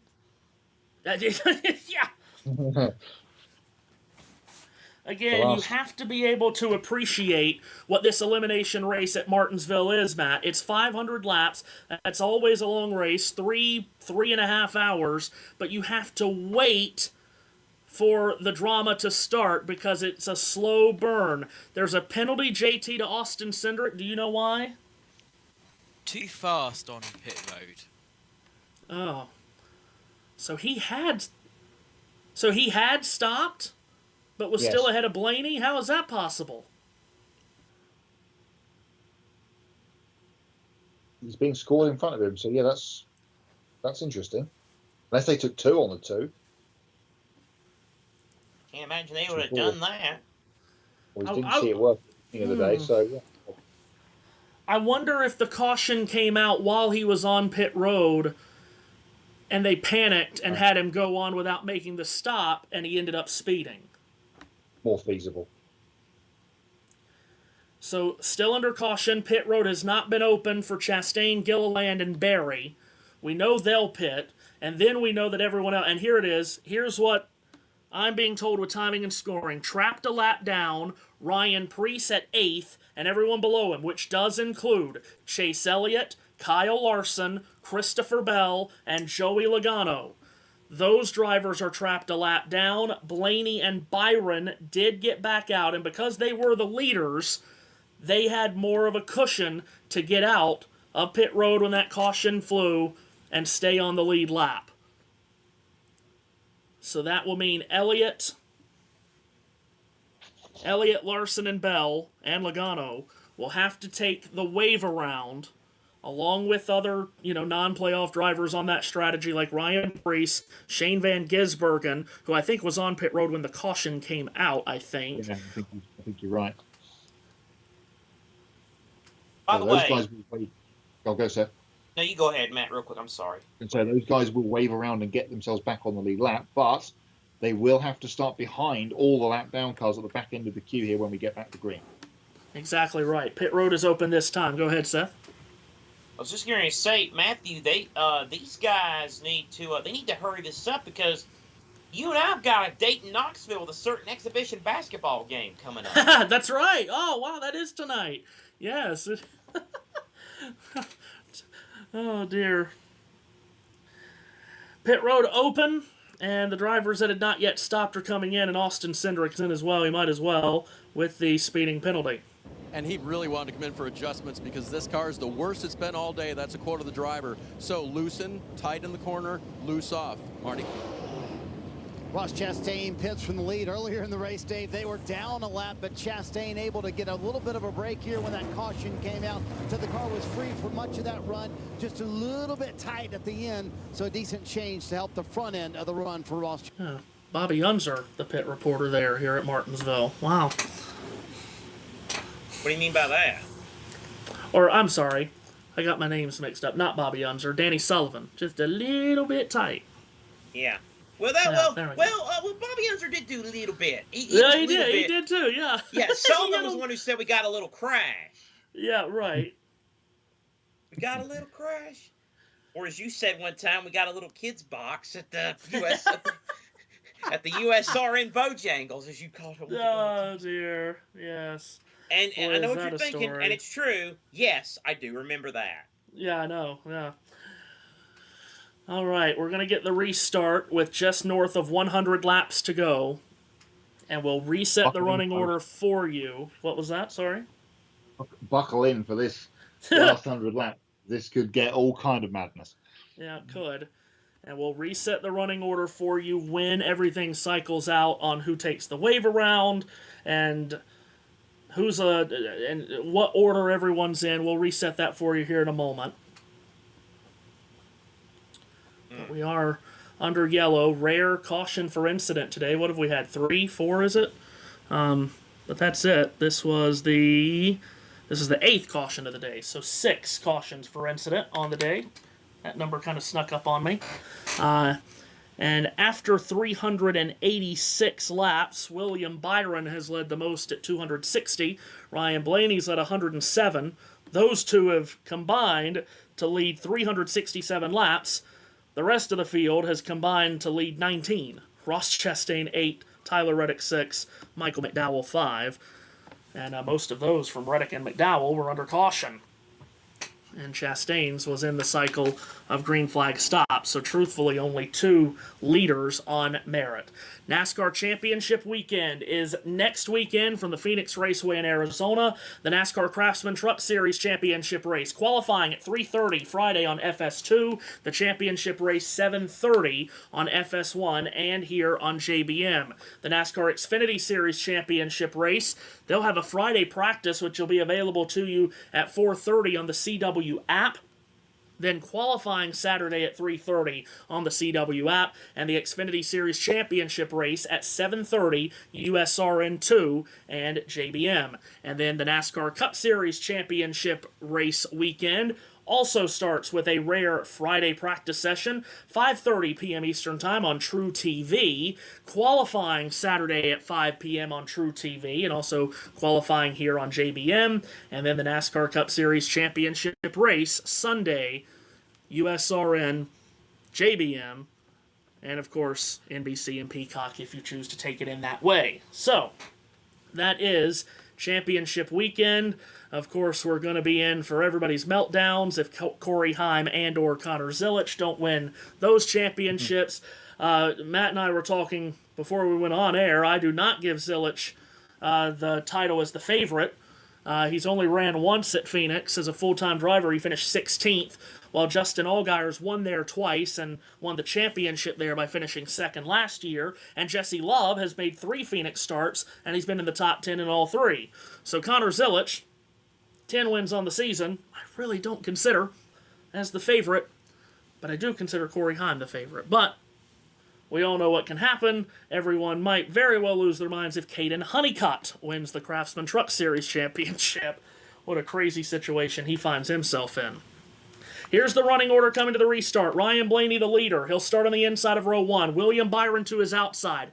Then Ross Chastain, Todd Gilliland, and Josh Berry, who had not stopped at the time of the yellow. Then comes Ricky Stenhouse Jr., Cole Custer, John Hunter Nemechek is there. It's a jumbled up order. Green flag is out. 111 to go at Martinsville. Seth Blaney with a good restart.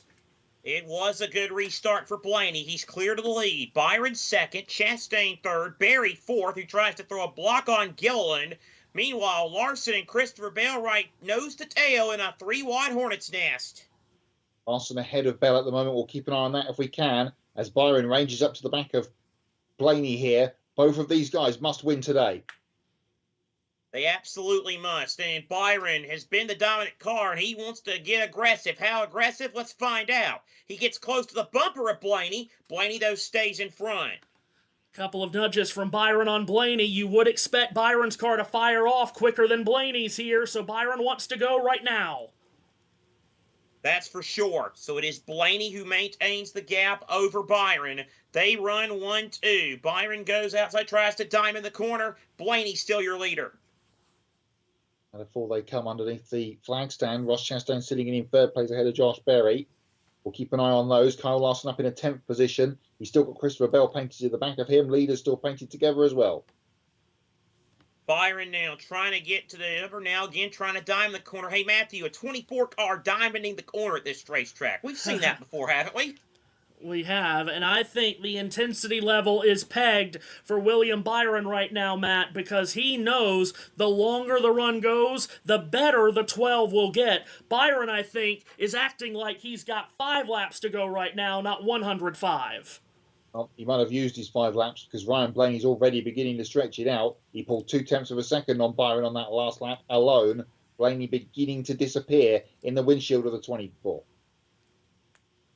Amazing. Just absolutely amazing that Brian Blaney has done this again. A clutch drive, it would appear, in the Martinsville cutoff race. Larson 6 ahead of Bell in the standings and 1, maybe 2 spots ahead of him on the racetrack. Yep, Larson trying to get around Shane Van Gisbergen. That is 4 position in turn 2. Indeed it is. Larson now trying to go to the outside, and he is going to have the spot on Van Gisbergen, although Van Gisbergen does fight back on the inside. Larson will clear SVG and actually come across him to make sure he gets the inside line down at turn number 1. Van Gisbergen chucks it in deeper on the outside to try and rescue that position back. By the way, you mentioned, Matt White, you mentioned something earlier about, having to grab onto this. You might have to play referee if the 1 car passes the 24 and the 1 messes up the 12. We'll cross that bridge. Get a bit hairy, but we'll see what happens. We'll cross that bridge when we get there. And we got a yellow. Spin in turn 2. Carson Hocevar again has spun.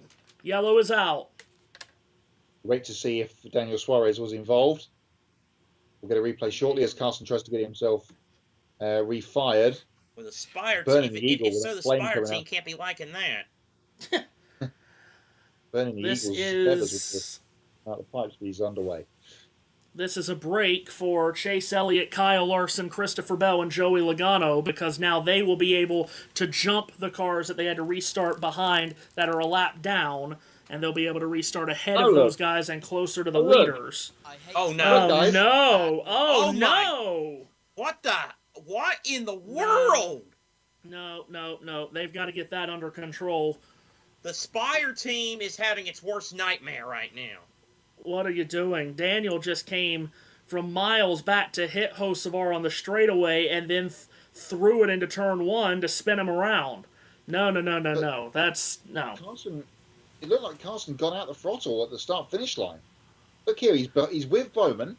as they come into out of the restart zone, and then Bowman flies past him as if Carson was brake checking Daniel in the straight. Daniel avoided that one, and then Carson cut him off going into turn 1, which was not to his detriment. He ends up spinning, causes the caution. Now, Daniel Suarez, who for all these years on USRN, Seth Eves and myself have said we are Daniel Suarez fans, as this is a mess trying to get to pit road. Christopher Bell and Joey Logano nearly hit each other coming to pit road. Wow. Christopher Bell waited, and when they knew Larson was staying out, they had got on a split strategy of the 5. I love that idea. You have to do something to find the points. With 100 laps to go, no changes chassis-wise here. He will get 4 fresh Goodyear tires, a little bit of fuel as well going into the 20 car. Not unhappy with the car, but a strategy move here, Marty. Joey Logano and Paul Wolf were coming the entire time. They only had 4 cars behind them that were still on the lead lap. Paul Wolf trying to throw a little bit of a Hail Mary here. We'll see if these fresher good tires pay off for Logano. Said the car just won't turn at the 1/3 mark of the corner. Last-minute decision for the 20 of Bell to come to pit road. He did get underneath the orange box, but good thing Bell saw him coming. Here's the wreck right here. Wow, what a... Just want to finish up what we were saying. We like Daniel Suarez around here, but at the same time, you have to speak the truth. And the truth is that next year when he joins Spire, it will be yet another new team for him. He's jumped around a lot in his career. Some people would say that he shouldn't have gotten this ride to stay in Cup. But all I'll say is this. Today is his 322nd Cup start. He's only won twice. And he's joining an up-and-coming team with an up-and-coming driver in Carson Hocevar, who I know this is not Formula 1 or IndyCar, but Carson Hocevar is the #1 driver over there. You might not want to be getting on his bad side before you join that team in, what? He'll be joining that team the week after Phoenix, yes? To start working on next year. Contract expires, but every Trackhouse. But yeah, that's you also don't want to get on the bad side of Carson Hocevar. We've seen him do some silly things in the past. One of them was here a few years ago in the Truck Series. Yeah. The thing with Suarez is, I'm gonna today to channel a Dale Jarrett line from the penultimate race of a race a few years, several years back that Matthew and I remember with a lot of clarity. Daniel Suarez, it's about a year's worth of frustration right there on him. Yes. Yes, next year will be his 5th different team in the Cup Series, after racing with Joe Gibbs Racing, Stuart Haas, Gaunt Brothers for that 1 year, remember, and Trackhouse. And to my point that I said when we talked about the Suarez situation on Grid tonight on the Grid Network in the week, this is Daniel Suarez's last chance. You can't go in there with the #1 driver doing that kind of thing to you. Anyway, we're doubled up for the restart with less than 100 to go. Blaney again, the control car, will start on the inside mat with William Byron to his right elbow, and still Chastain, Gilliland, Priest, Berry, and Custer ahead of playoff guys.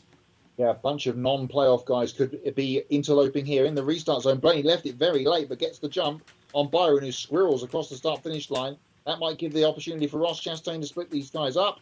Through turn 2, Blaney has the lead. Blaney clear, Byron now in second. Chastain tucks back in line in third. It's a hell of a time for an aerial shot, guys. Todd Gilliland in the battle there, and Josh Berry, who spun out earlier, hanging around the top 5. Makes some contact at the start-finish line with Todd Gilliland in the fist fight for 4th. Good battle there between those guys. Byron, though, stalking Blaney at the front, going into turn number 3. Byron almost to the bumper. Can't do it. Blaney stays in front. Down the front straight, they come a little bit further back. Berry defending from Gilliland. Ryan Priest trying to round up Cole Custer. Kyle Larson's in the middle of this. side by side with his teammate Chase Elliott. Blaney keeps the lead. Byron right on the rear deck lid of Ryan Blaney, but it's still Blaney in front.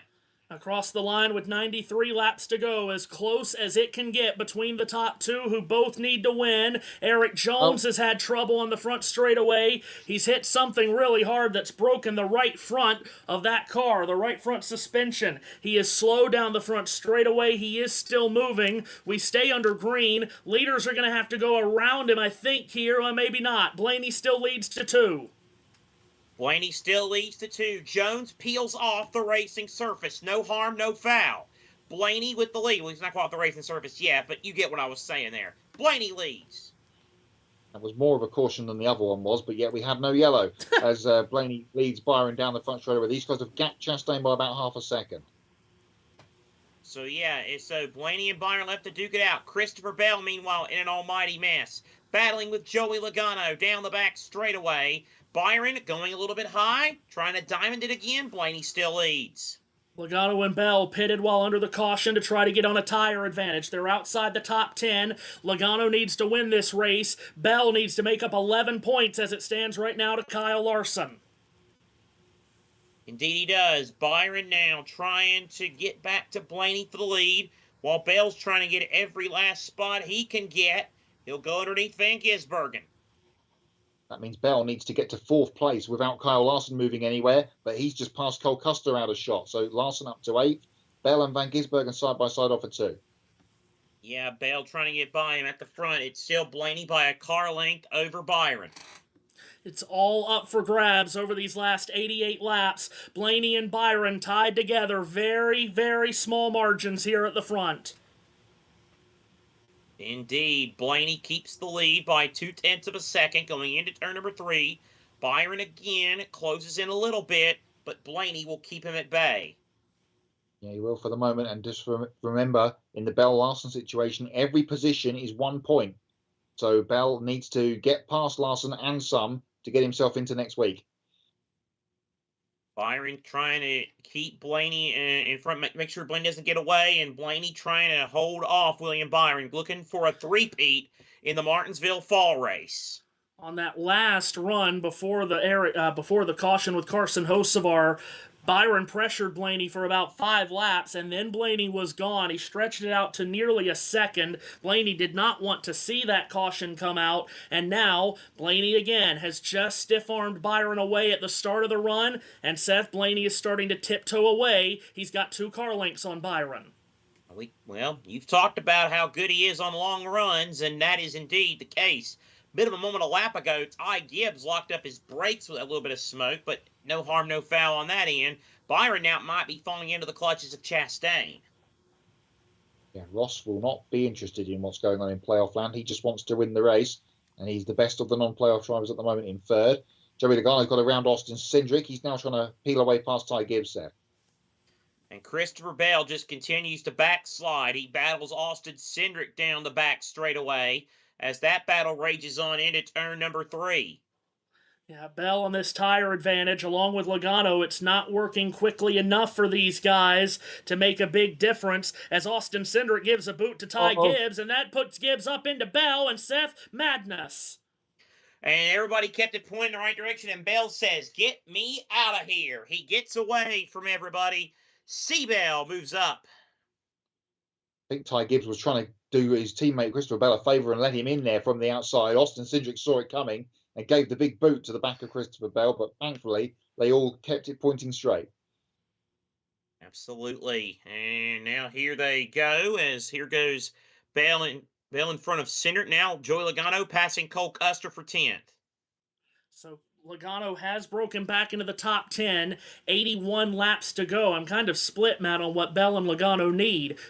Do they need this run to keep going so their fresh tires can gain them positions, or do they need an influx of yellow so they'll just get them bunched up in a number of restarts? Yeah, interesting the way it's going to pan out either way potentially, but we do know at the front of the field is Ryan Blaney is now 0.7 of a second clear of William Byron in 2nd position. Christopher Bell's just about to pass Cole Custer for 11th. He's still 5 places behind Kyle Larson on the racetrack, but that is not enough at the moment for Christopher Bell. So all Ryan Blaney at the front. He continues to pull away. He has about a 7-car length advantage over William Byron as that discount tire Ford motors down the back straightaway into turns 3 and 4. Smooth and steady for the driver from High Point, North Carolina.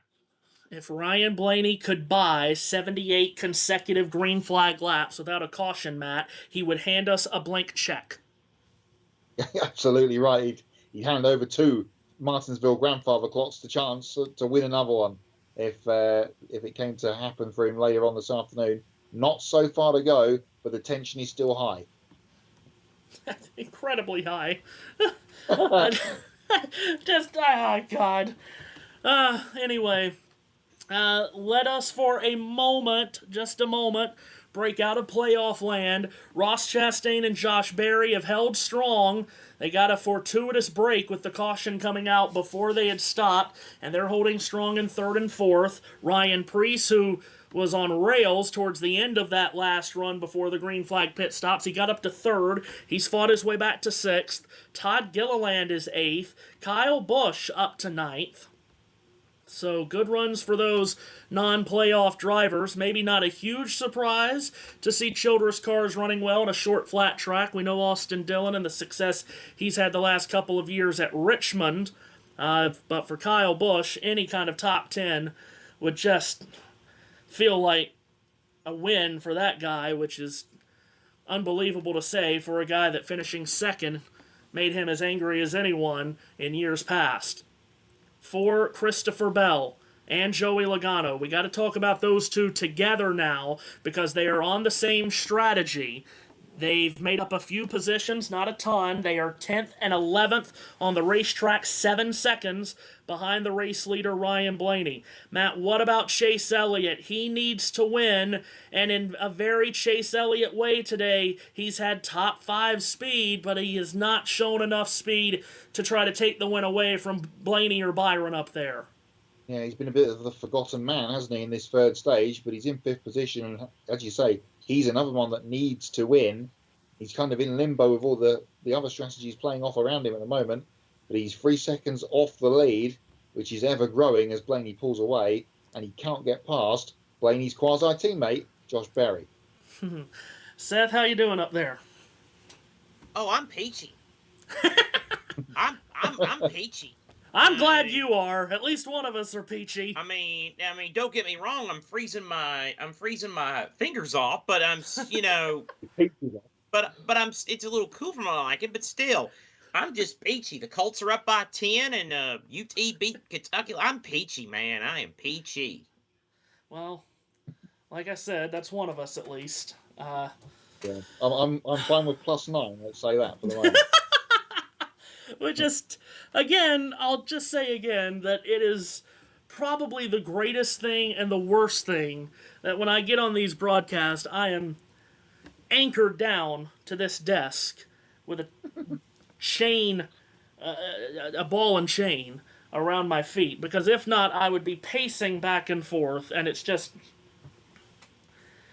Anyway, 9 points between Larson and Bell at the cut line. Everyone else, Blaney, Byron, Logano, and Elliott need to win. And you have Blaney and Byron 1st and 2nd, while Elliott is 5th. Logano is 10th still. Christopher Bell is still 11th. Those two have gotten to 10th and 11th, and they have not really moved forward since then. We're at 68 laps to go. Pit stops are done, unless we were to get a late yellow and we get all the laps on these tires. You would imagine pit stops would be had. But if it goes green, no more pit stops for the rest of this race. Strap it down, boys. Because it's only going to get more and more nervous, nerve-wracking, intense, all of those adjectives over these last 66 laps. 17 cars on the lead lap right now. Speaking of Austin Dillon on short tracks, he is the 17th and last car on the lead lap, while NBC is in side-by-side, so thus that means by law they can only show us on-board cameras, apparently. Let's get caught up in the chat section real quick on YouTube. Dylan Christopher says, "Go Blaney." Arthur says, go Ryan. Robert says, fans on the edge of their seats time, ramping up. TT says, LOL, is Chastain going to piss Blaney off again? Suppose it could happen. I remember a couple of years ago when Blaney was winning the championship, he and Chastain raced each other really hard at Phoenix, and Blaney didn't love that either. I just can't get away, Matt, and there is still a long way to go, but I can't get away. He started 31st. We know how dynamite this team has been in this race the last 2 years, but he started 31st, and he basically sliced his way into the top 10 before breaking a sweat. Yeah, indeed. So a couple of other comments. Jojo says Blaney, checkered flag emoji, thumbs up. Go Byron from Brittany Blanchard as well. Another interesting comment I saw from Fawning Shark, who says, if the leader now still manages to win, Hamlin can just sit back and reflect on his year. He had a great year without the championship. Very foreshadowing there, Fawning. Meaning that if Blaney wins, he's probably going to be champion. We'll see what happens. Yeah. Yes. Seth, do you think Willie B has anything for this 12 car? Boy, I don't know, man. I mean, if he does, he's going to he's either been doing a heck of a lot of saving, or he's going to have to hope black traffic saves his butt, because it is, well, where's Alex Bowman? That would be a good question. 23rd, one lap down. Yep. He couldn't possibly run interference for Blaney, could he? Could do. Yeah, very well could.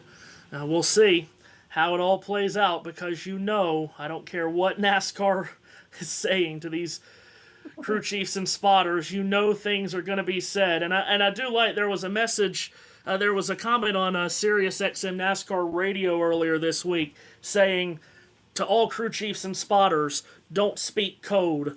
Well, listen, any of us could speak code.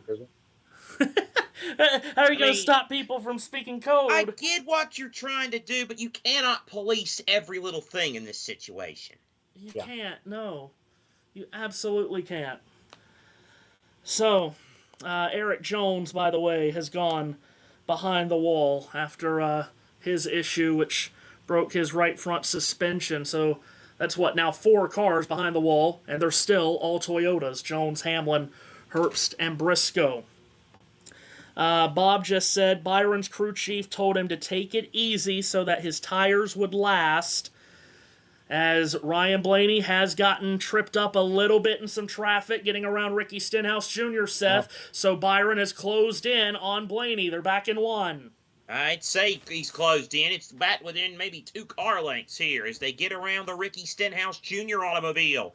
Blaney keeps the 3 car length lead, but Byron is there yet again. Goes a little high here. And to Seth's question from a couple of laps ago, where's Alex Bowman?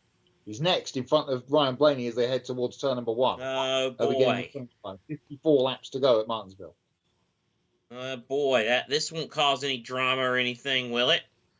Blaney now trying to drive in. He's still about a car length behind Bowman, and he's about a car length or 2 ahead of Byron.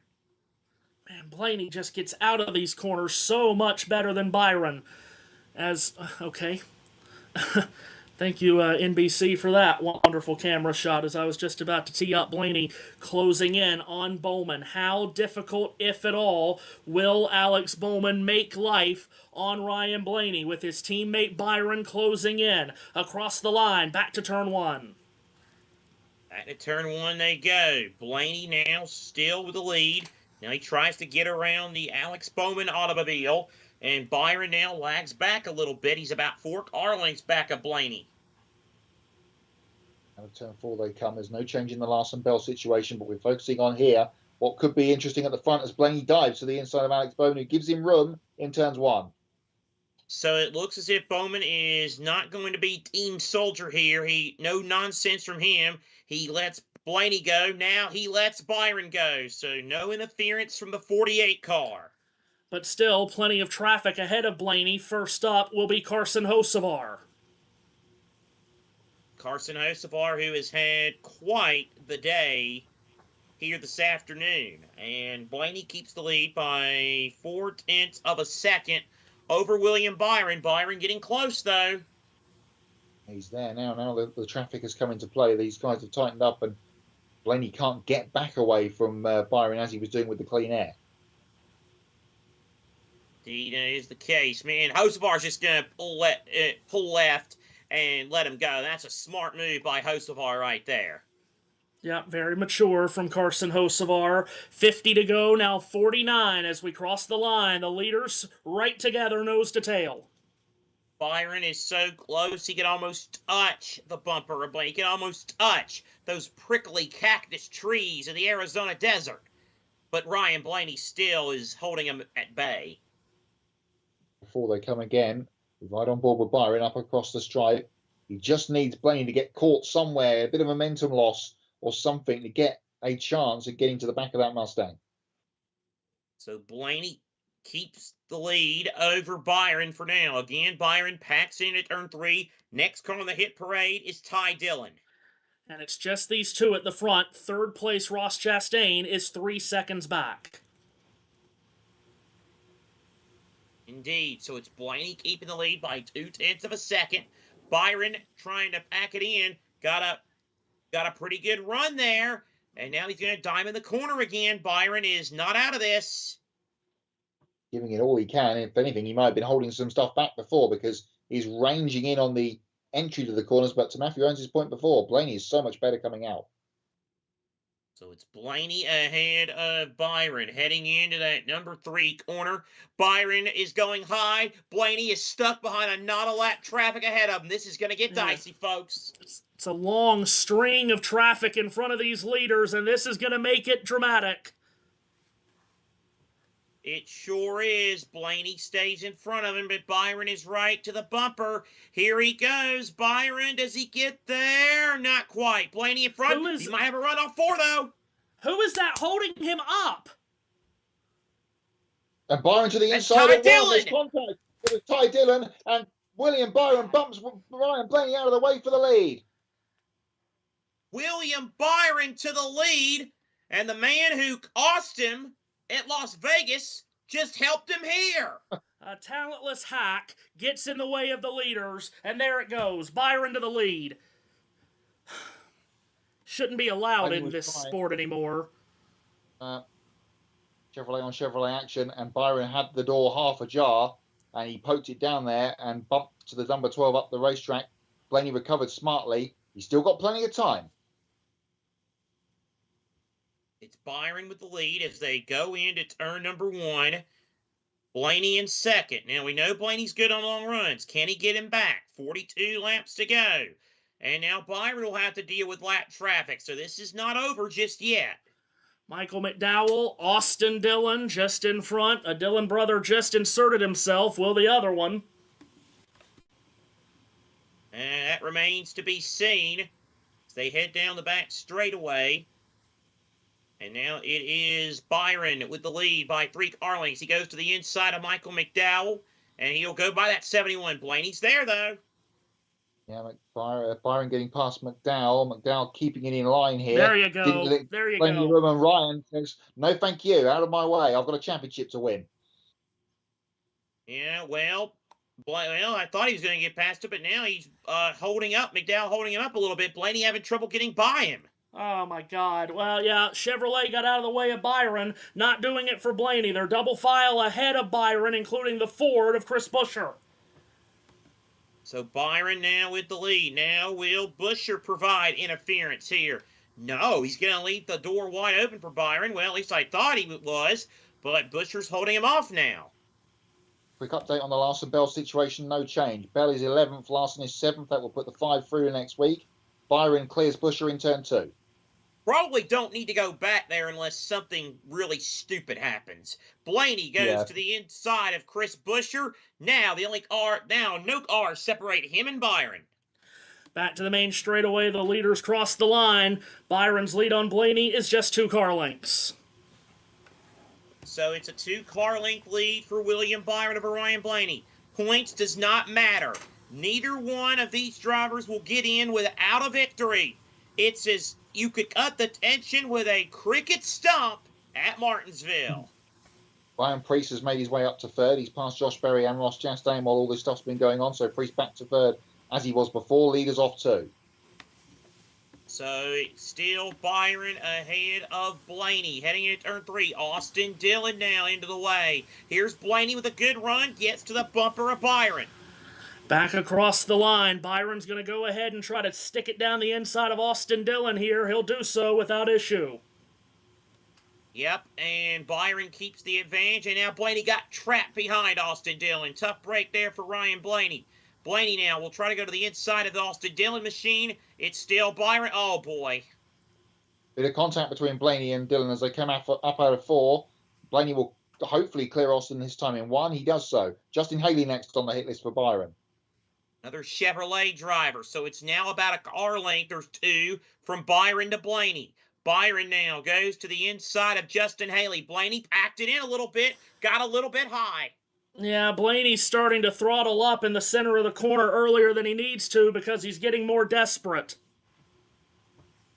Daniel Suarez, who's been all over the place today, is also ahead of these guys. So Byron now, he's going to get by Haley, and it looks as if Blaney will now have to contend with Haley. And Haley not making it easy for either of them. Byron is clear, and Blaney stuffs it in at turn number 1. If anything, he actually gave Blaney a bit more room than he did for Byron. So they will be side by side off for 2, but he's not passed yet. So Byron now having trouble with Haley, or Blaney having trouble with Haley. Byron, though, being held up by Suarez. If Blaney could just get around the 7. And Haley making it difficult, as Matt mentioned on both of them. Blaney will finally get him in 1, but Byron's already worked past Suarez. So Byron now gets by the Suarez machine. Now we'll see how Suarez will race Blaney. I have a feeling the way the manufacturer wars go. Off of 4, Byron has got Cole Custer next in front of him, another Ford. Blaney is still stuck up behind Daniel Suarez as they head towards turn number 1. Gives him a little tap in the middle of the corner, though. Cole Custer's Ford next on the hit parade for William Byron.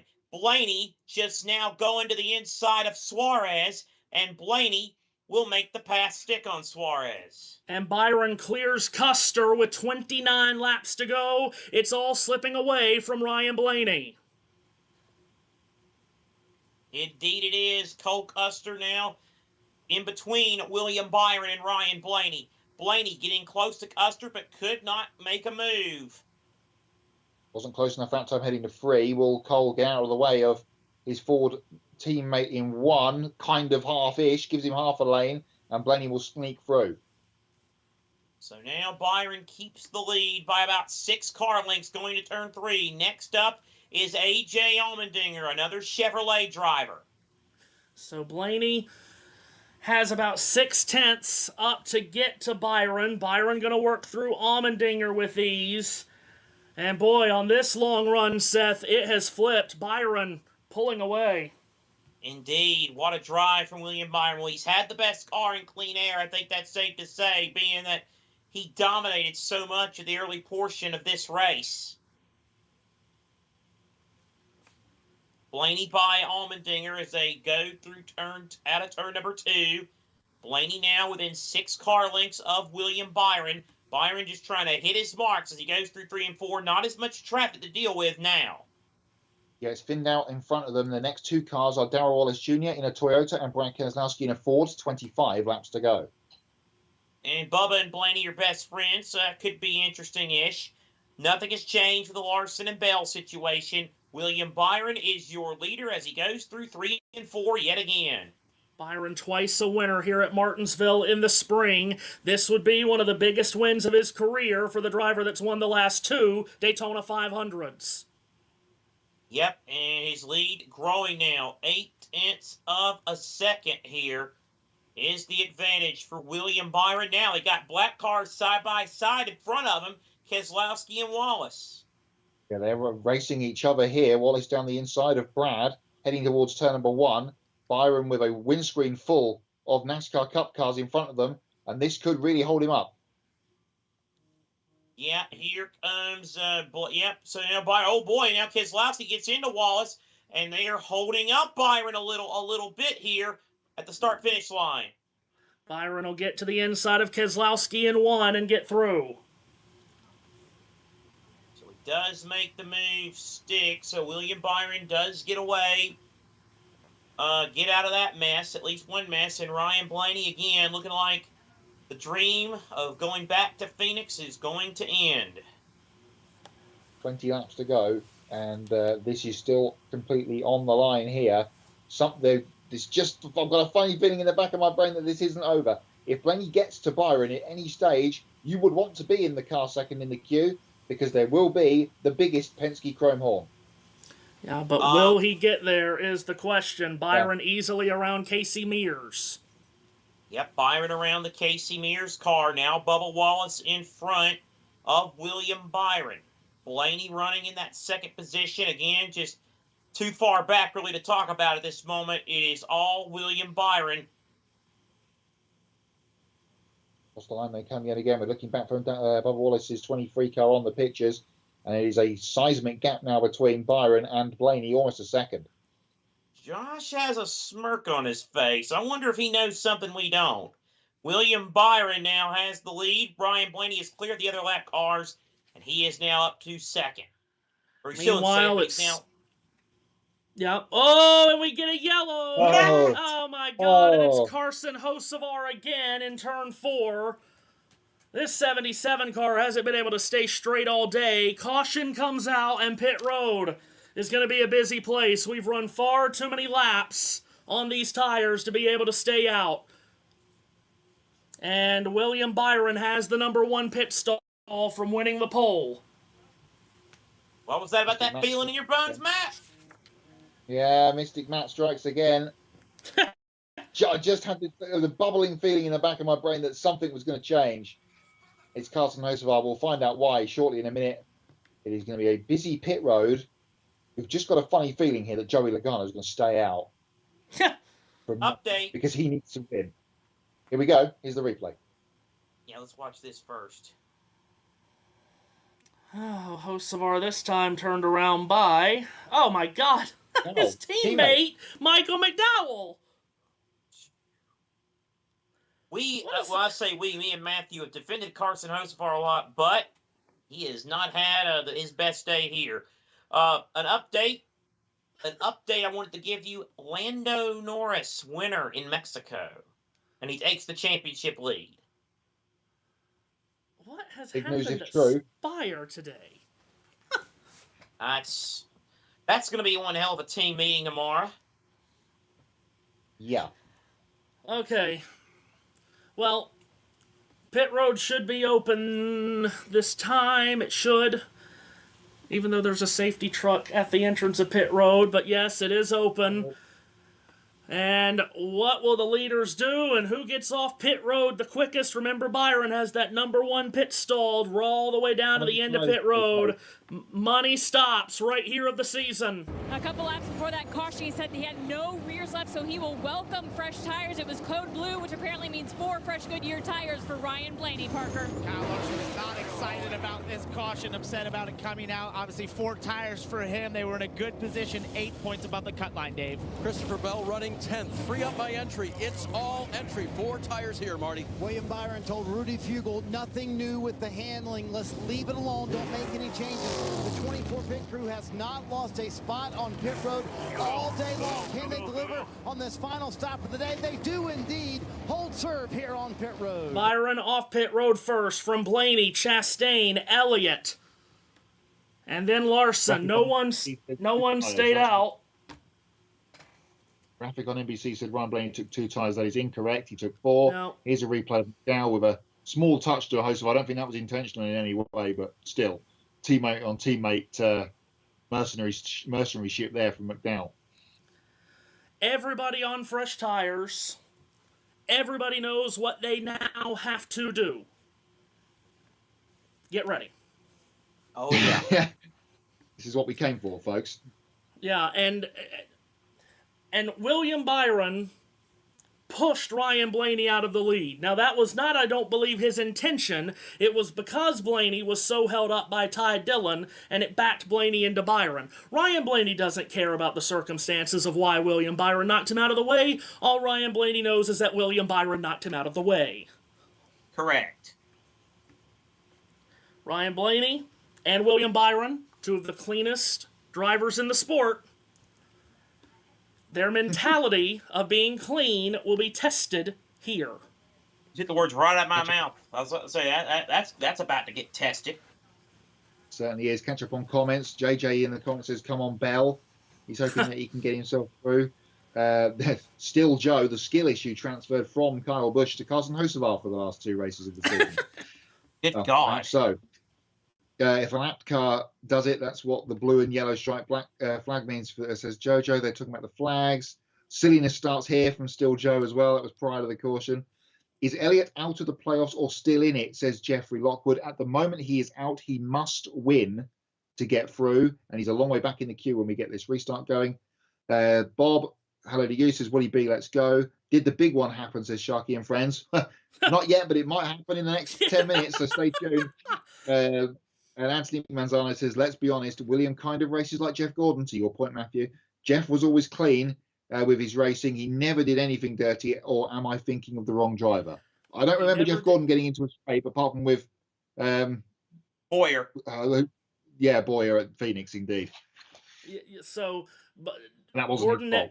Gordon never got dirty, but he didn't mind putting a bumper to you at the end of the race to win. Just ask Rusty Wallace. Yes. 1 to go given. Shoes has been taken.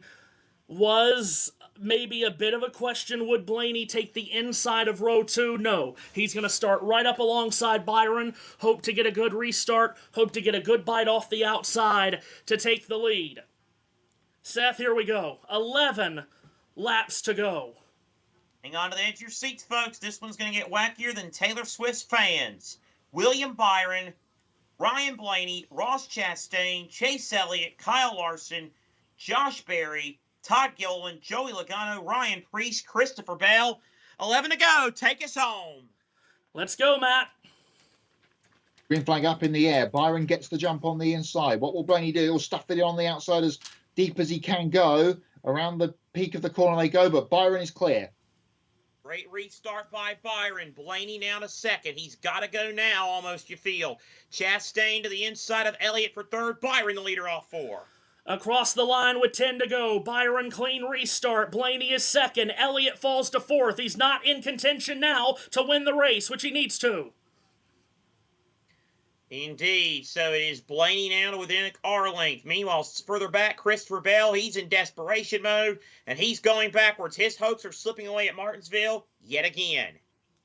No lap cars to worry about in this short run to the end. So that kind of question is out of the way. Ross Chastain ranging up onto the back of Ryan Blaney. Yeah, it's all slipping away for Blaney perhaps now. Blaney has got to get on with the get-on here. There'll be 8 to go, and he's falling into the clutches of Chastain. Byron pulling away. He's got 3 car lengths on Blaney as they go back to 1. So Byron keeps the lead. Blaney second. 3 car lengths the difference, as Matthew mentioned. Larson plus 7 on Bell. Not a whole lot changing there. All status quo for now. Yeah, Bell moving forward in the running order, but he's still behind Larson. He needs to clear him and some to get himself through. So Larson's clear at the moment. Clear at the front is Byron by a tick under half a second as they head out of turn 2. All Byron, though, at the front. He's got the comfortable lead over William Byron. Or over Ryan Blaney, excuse me. It's Byron over Blaney by 4/10. Blaney's got to get going, but he's running out of time. 6 laps to go. All the thousands of laps and miles of the season about to be swung one way or another over the next 3 minutes. William Byron now leads by a half second over Ryan Blaney. Blaney now starting to pull away a little bit from Chastain, but he's still not closing in enough on Byron. 5 to go given at the line by the flag man. Byron clear as they head towards turn number 1. Chase Elliott fans, he's 4th. That is not enough. Kyle Larson still 5th. Indeed. So here goes Blaney. He's getting close. They're trying to get close, but it's just not close enough. No, Byron too good on the short runs and too good in clean air. Final 4 laps from Martinsville. Ryan Blaney giving it all he's got, but it might not be enough. The battle for third is an interesting one, but Chase Elliott, third, might as well be 23rd. Chase Elliott trying to get past Ross Chastain. He was right to the back of the Trackhouse car there off of 4, but as Seth mentioned, not close enough. 3 laps to go. Byron still leading. Blaney is trying to make it work as best he can. Elliott did make the pass on Chastain. for the third position. Is it enough? It's not going to be enough, though. Byron, though, still with a comfortable lead. 2 laps to go as the Stars and Stripes of William Byron is a mile away from the championship race. Oh, William Byron at the front of the field. That red, white, and blue Cincinnati car with a comfortable lead beginning the bell lap at Martinsville. White flag up in the air at Martinsville, the final lap of this Xfinity 500. William Byron is about to win his way into the championship race. He's got less than half a mile to go. As long as he hits his marks, he'll be A-OK. Will Blaney provide one last dive bomb? He'll try to get close. He's definitely not close enough. William Byron off 4 for the final time. On a weekend where perfection was needed, William Byron has been perfect, and he races his way into a walk-off win at Martinsville and into the championship race at Phoenix. They needed perfection. They won the pole. They led the most laps. They had the best pit stops. They win the race. And William Byron is through to race for a championship. He takes Hendrick Motorsports number 24 to victory lane at Martinsville, and also for Hendrick Motorsports, Kyle Larson will get the final spot into the championship 4 by 7 points, eliminating Christopher Bell, along with Joey Logano, Ryan Blaney, and Chase Elliott. It will be 2 Gibbs Toyotas against 2 Hendrick Chevrolets. Team Penske shut out. Their 3-year run as NASCAR Cup Series champion will end, and it's going to be an absolute masterful roster of drivers, Matt, heading to Phoenix to compete for a championship. Certainly is. William Byron burning it down on the front stretch here at Martinsville. Thumb out the window. There's a huge sigh of relief from Rudy Fugle and a fist pump. That also sigh of relief you heard was Denny Hamlin, remembering that he's got no Penske's in the race at Phoenix next week to worry about. We'll catch up on all of that stuff after this. But the longest burnout in the history of Martinsville continues from William Byron. Plenty of rubber on those new tyres towards the end. It just didn't happen. The short run was, again, the curse of Ryan Blaney to some degree. But on, as we talked about at the very top of the broadcast today in pre-race, on a memorable date in Hendrick Motorsports history, 2 more Hendrick Motorsports are going to fight racers, are going to fight for a championship next week. 21 years ago this weekend, Hendrick Motorsports lost their souls in so many ways. The sweet souls that helped run the organization. It's the first time in a long time since we have come to Martinsville on this weekend on the calendar. It was that day in 2004, unaware of the tragedy, that Jimmy Johnson won this race. It was 1 year later, on the anniversary of the tragedy, that car 24, driven by Jeff Gordon, won here. It is Hendrick Motorsports' 30th Martinsville win. They have owned this racetrack. It's where their first win came from with Jeff Bodine in the 80s. It's where they've had so much success. It's where they've lost so much. Today, a big, big win for William Byron, who climbs out of the car victorious at Martinsville as he'll try to knock down his first championship next weekend.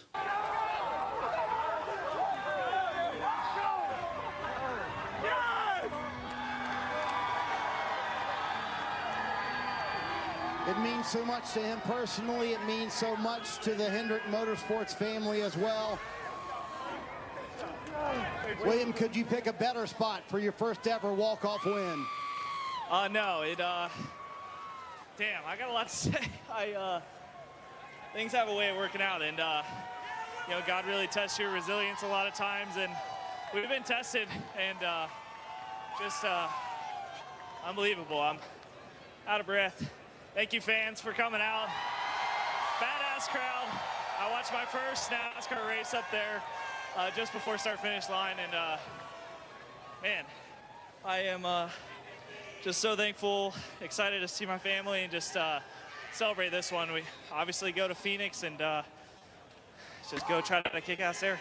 You mentioned all that you have been through and this team has been through, and you and I have talked about it. These playoffs have been frustrating for you guys. Have you ever been through more emotional swings in 10 weeks to get to this point?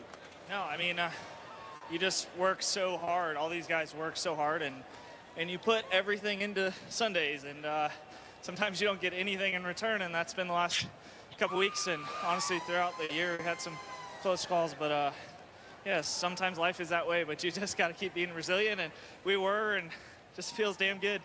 Lee, you mentioned that he's won 2 Daytona 500s, but this one to be in the championship 4 in front of this crowd, this one means something. Well, of course, he's from Charlotte, North Carolina, only about a 2-hour, just inside 2-hour trip to Martinsville. You know, it was a handful of weeks ago, I believe it was prior to the Daytona race, the young man that started to build stepping stones to his racing career through iRacing was announced as one of the 3 cover athlete drivers for the NASCAR 25 iRacing video game. Today, he uses all of his talent and a little bit of help and a little bit of bumper to get past Ryan Blaney and win here in the round of 8 elimination race at Martinsville. It's his 3rd Martinsville victory, his 1st in the fall. And what a tremendous victory for the young driver that, of course, has been mentored so much by Jeff Gordon, who won at this racetrack 9 times. For William Byron, what an unbelievable accomplishment today.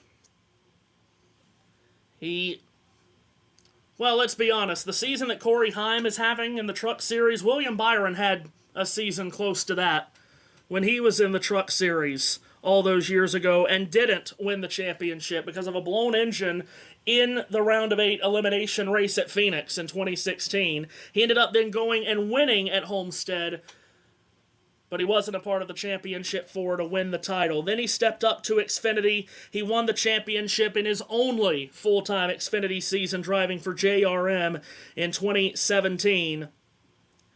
And now he will, for the 3rd consecutive year, Matt, be in the championship 4.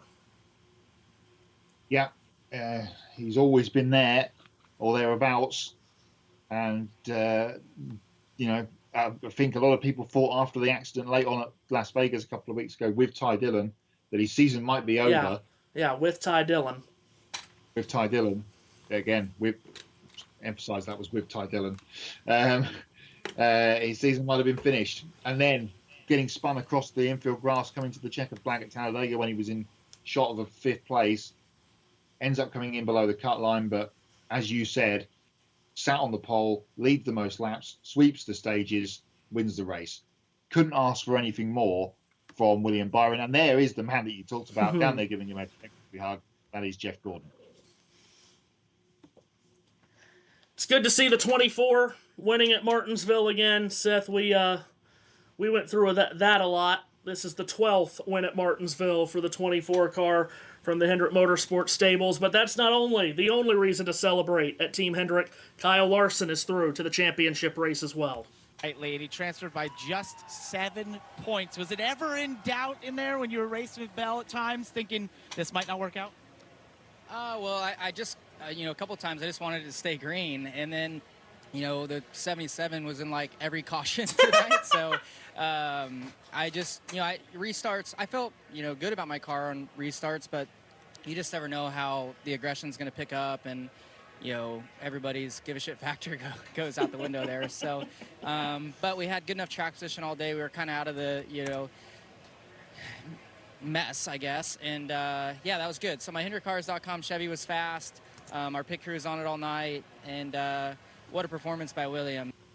That's awesome. I thought when the 12 gained control of the race, it was going to be, really hard for anybody to beat him. But, William did a great job on the restarts and just kept positioning himself, and then was good enough to get by him on that long run. And then, I was surprised on the restart there. The 2 tires were as good as they were. So happy for him, happy for our team, happy for Hendrick Motorsports.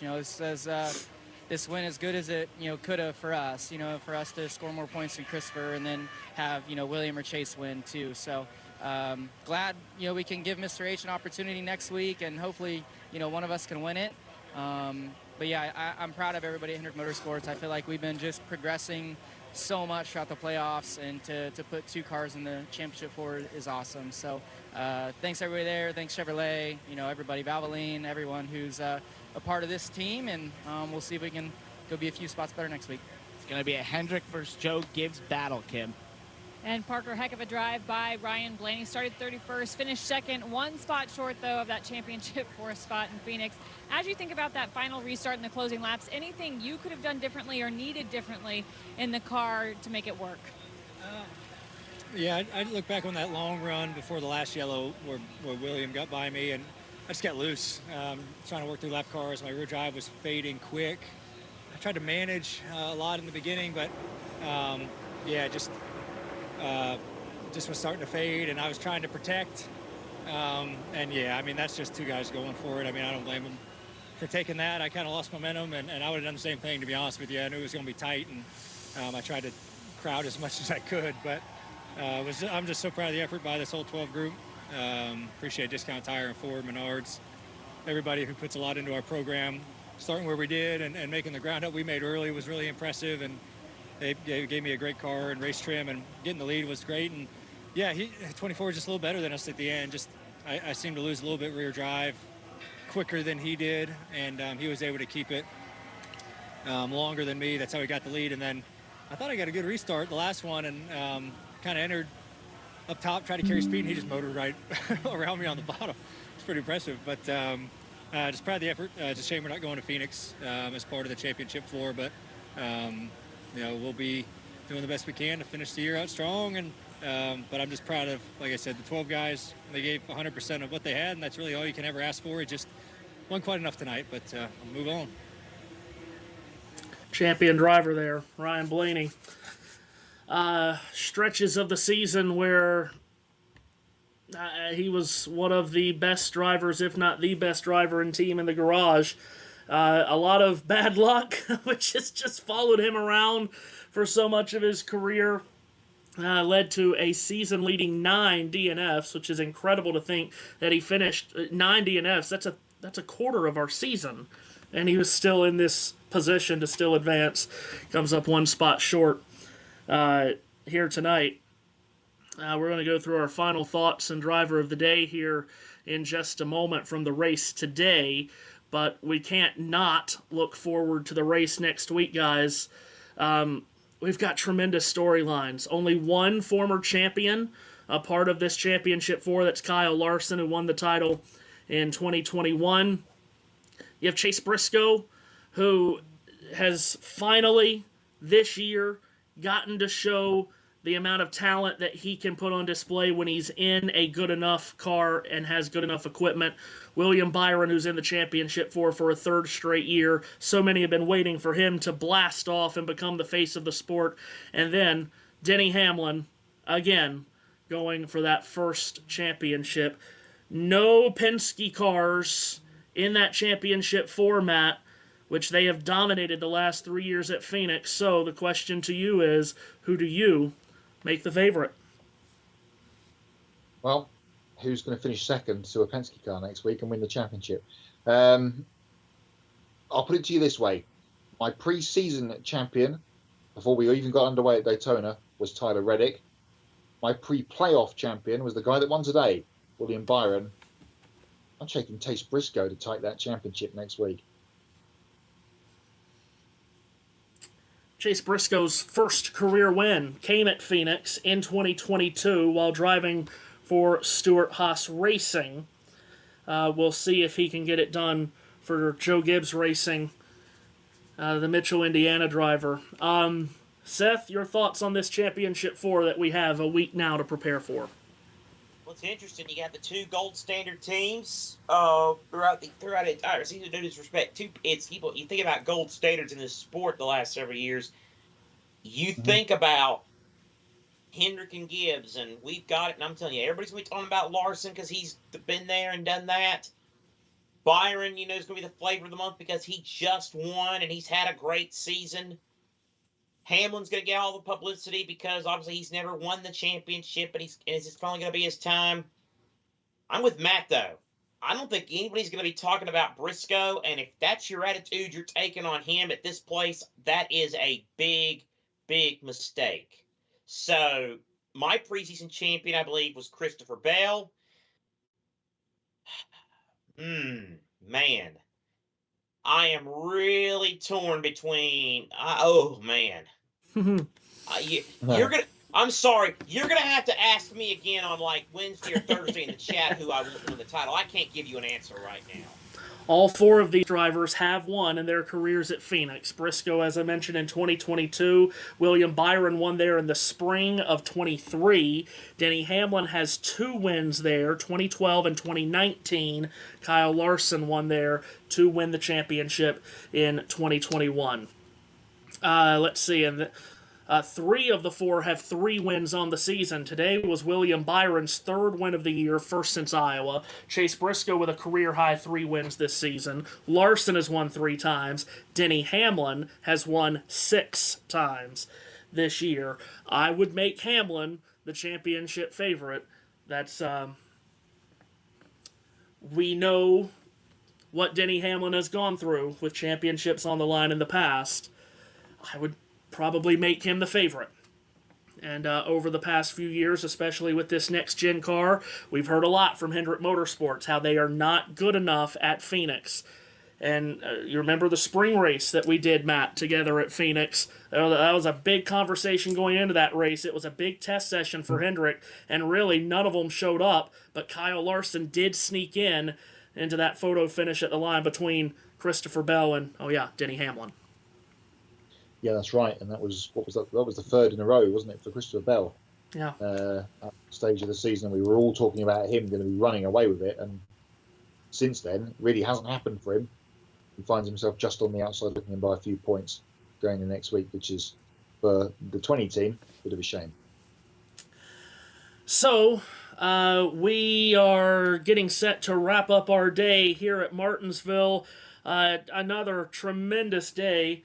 This playoff race at Martinsville, the elimination race, it's just terrific every single year, providing the drama. Of course, again, we don't know right now what the postseason will look like next year, but if it were to stay the same, no reason to change Martinsville from this date on the calendar. It is just the best being where it is. Let's give you how they finished today.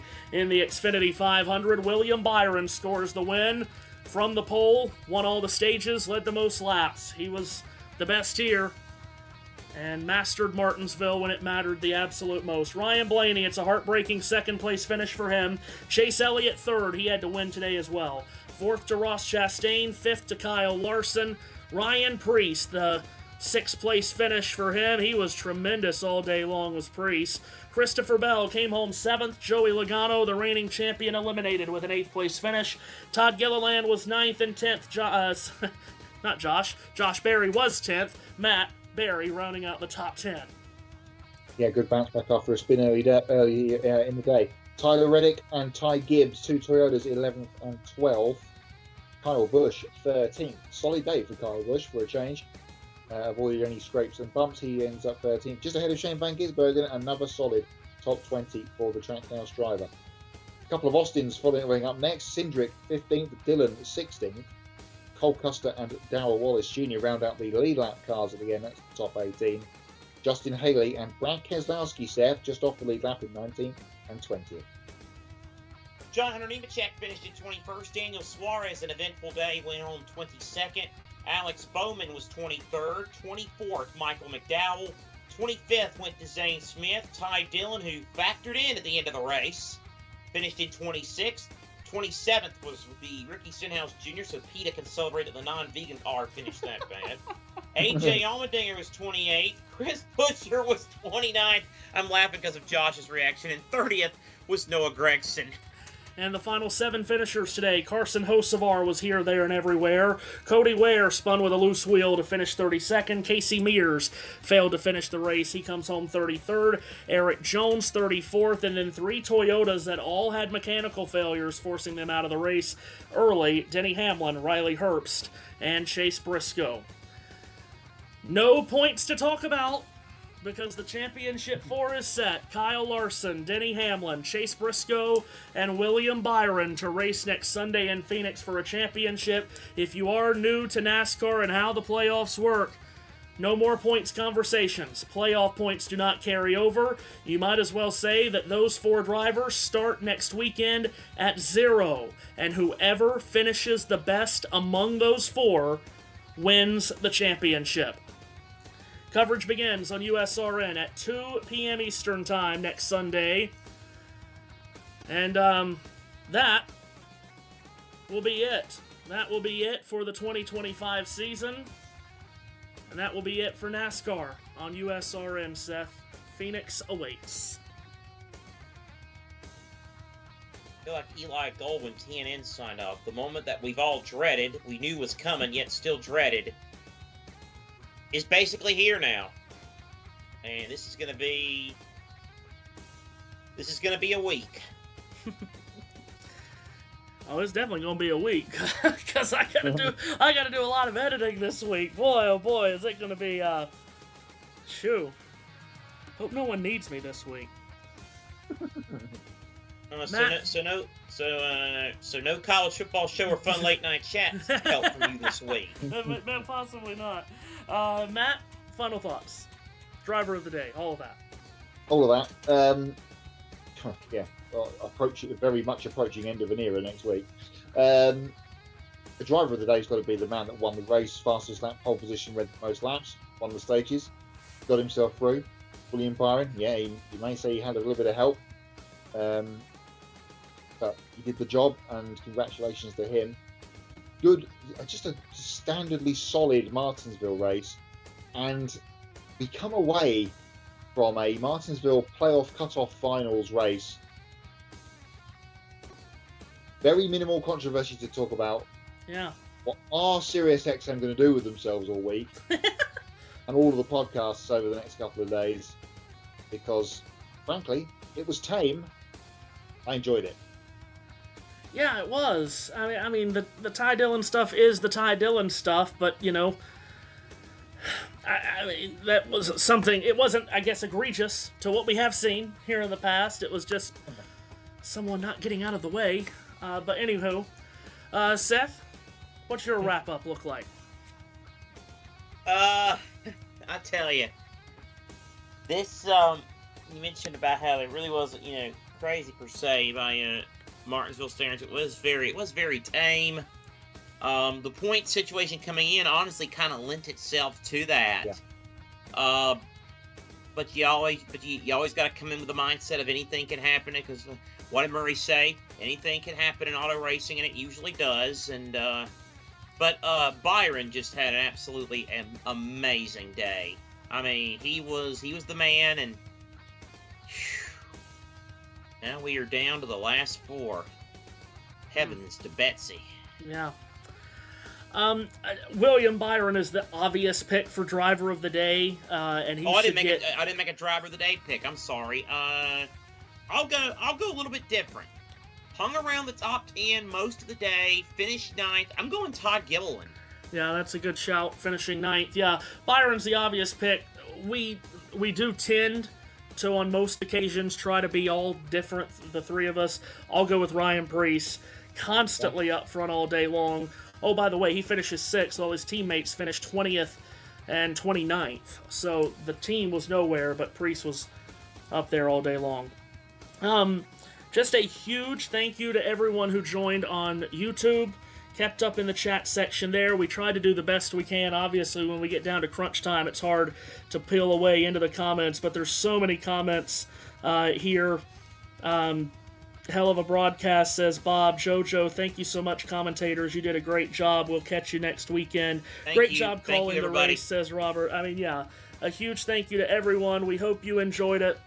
JB and team will be back with you for the JBM broadcast of the championship race next Sunday. You can catch us on Mixlr.com or the Mixlr app. That's MIXLR.com or the Mixlr app. Search up USRN. I'm sorry. I just now saw this. I'm assuming this was JT.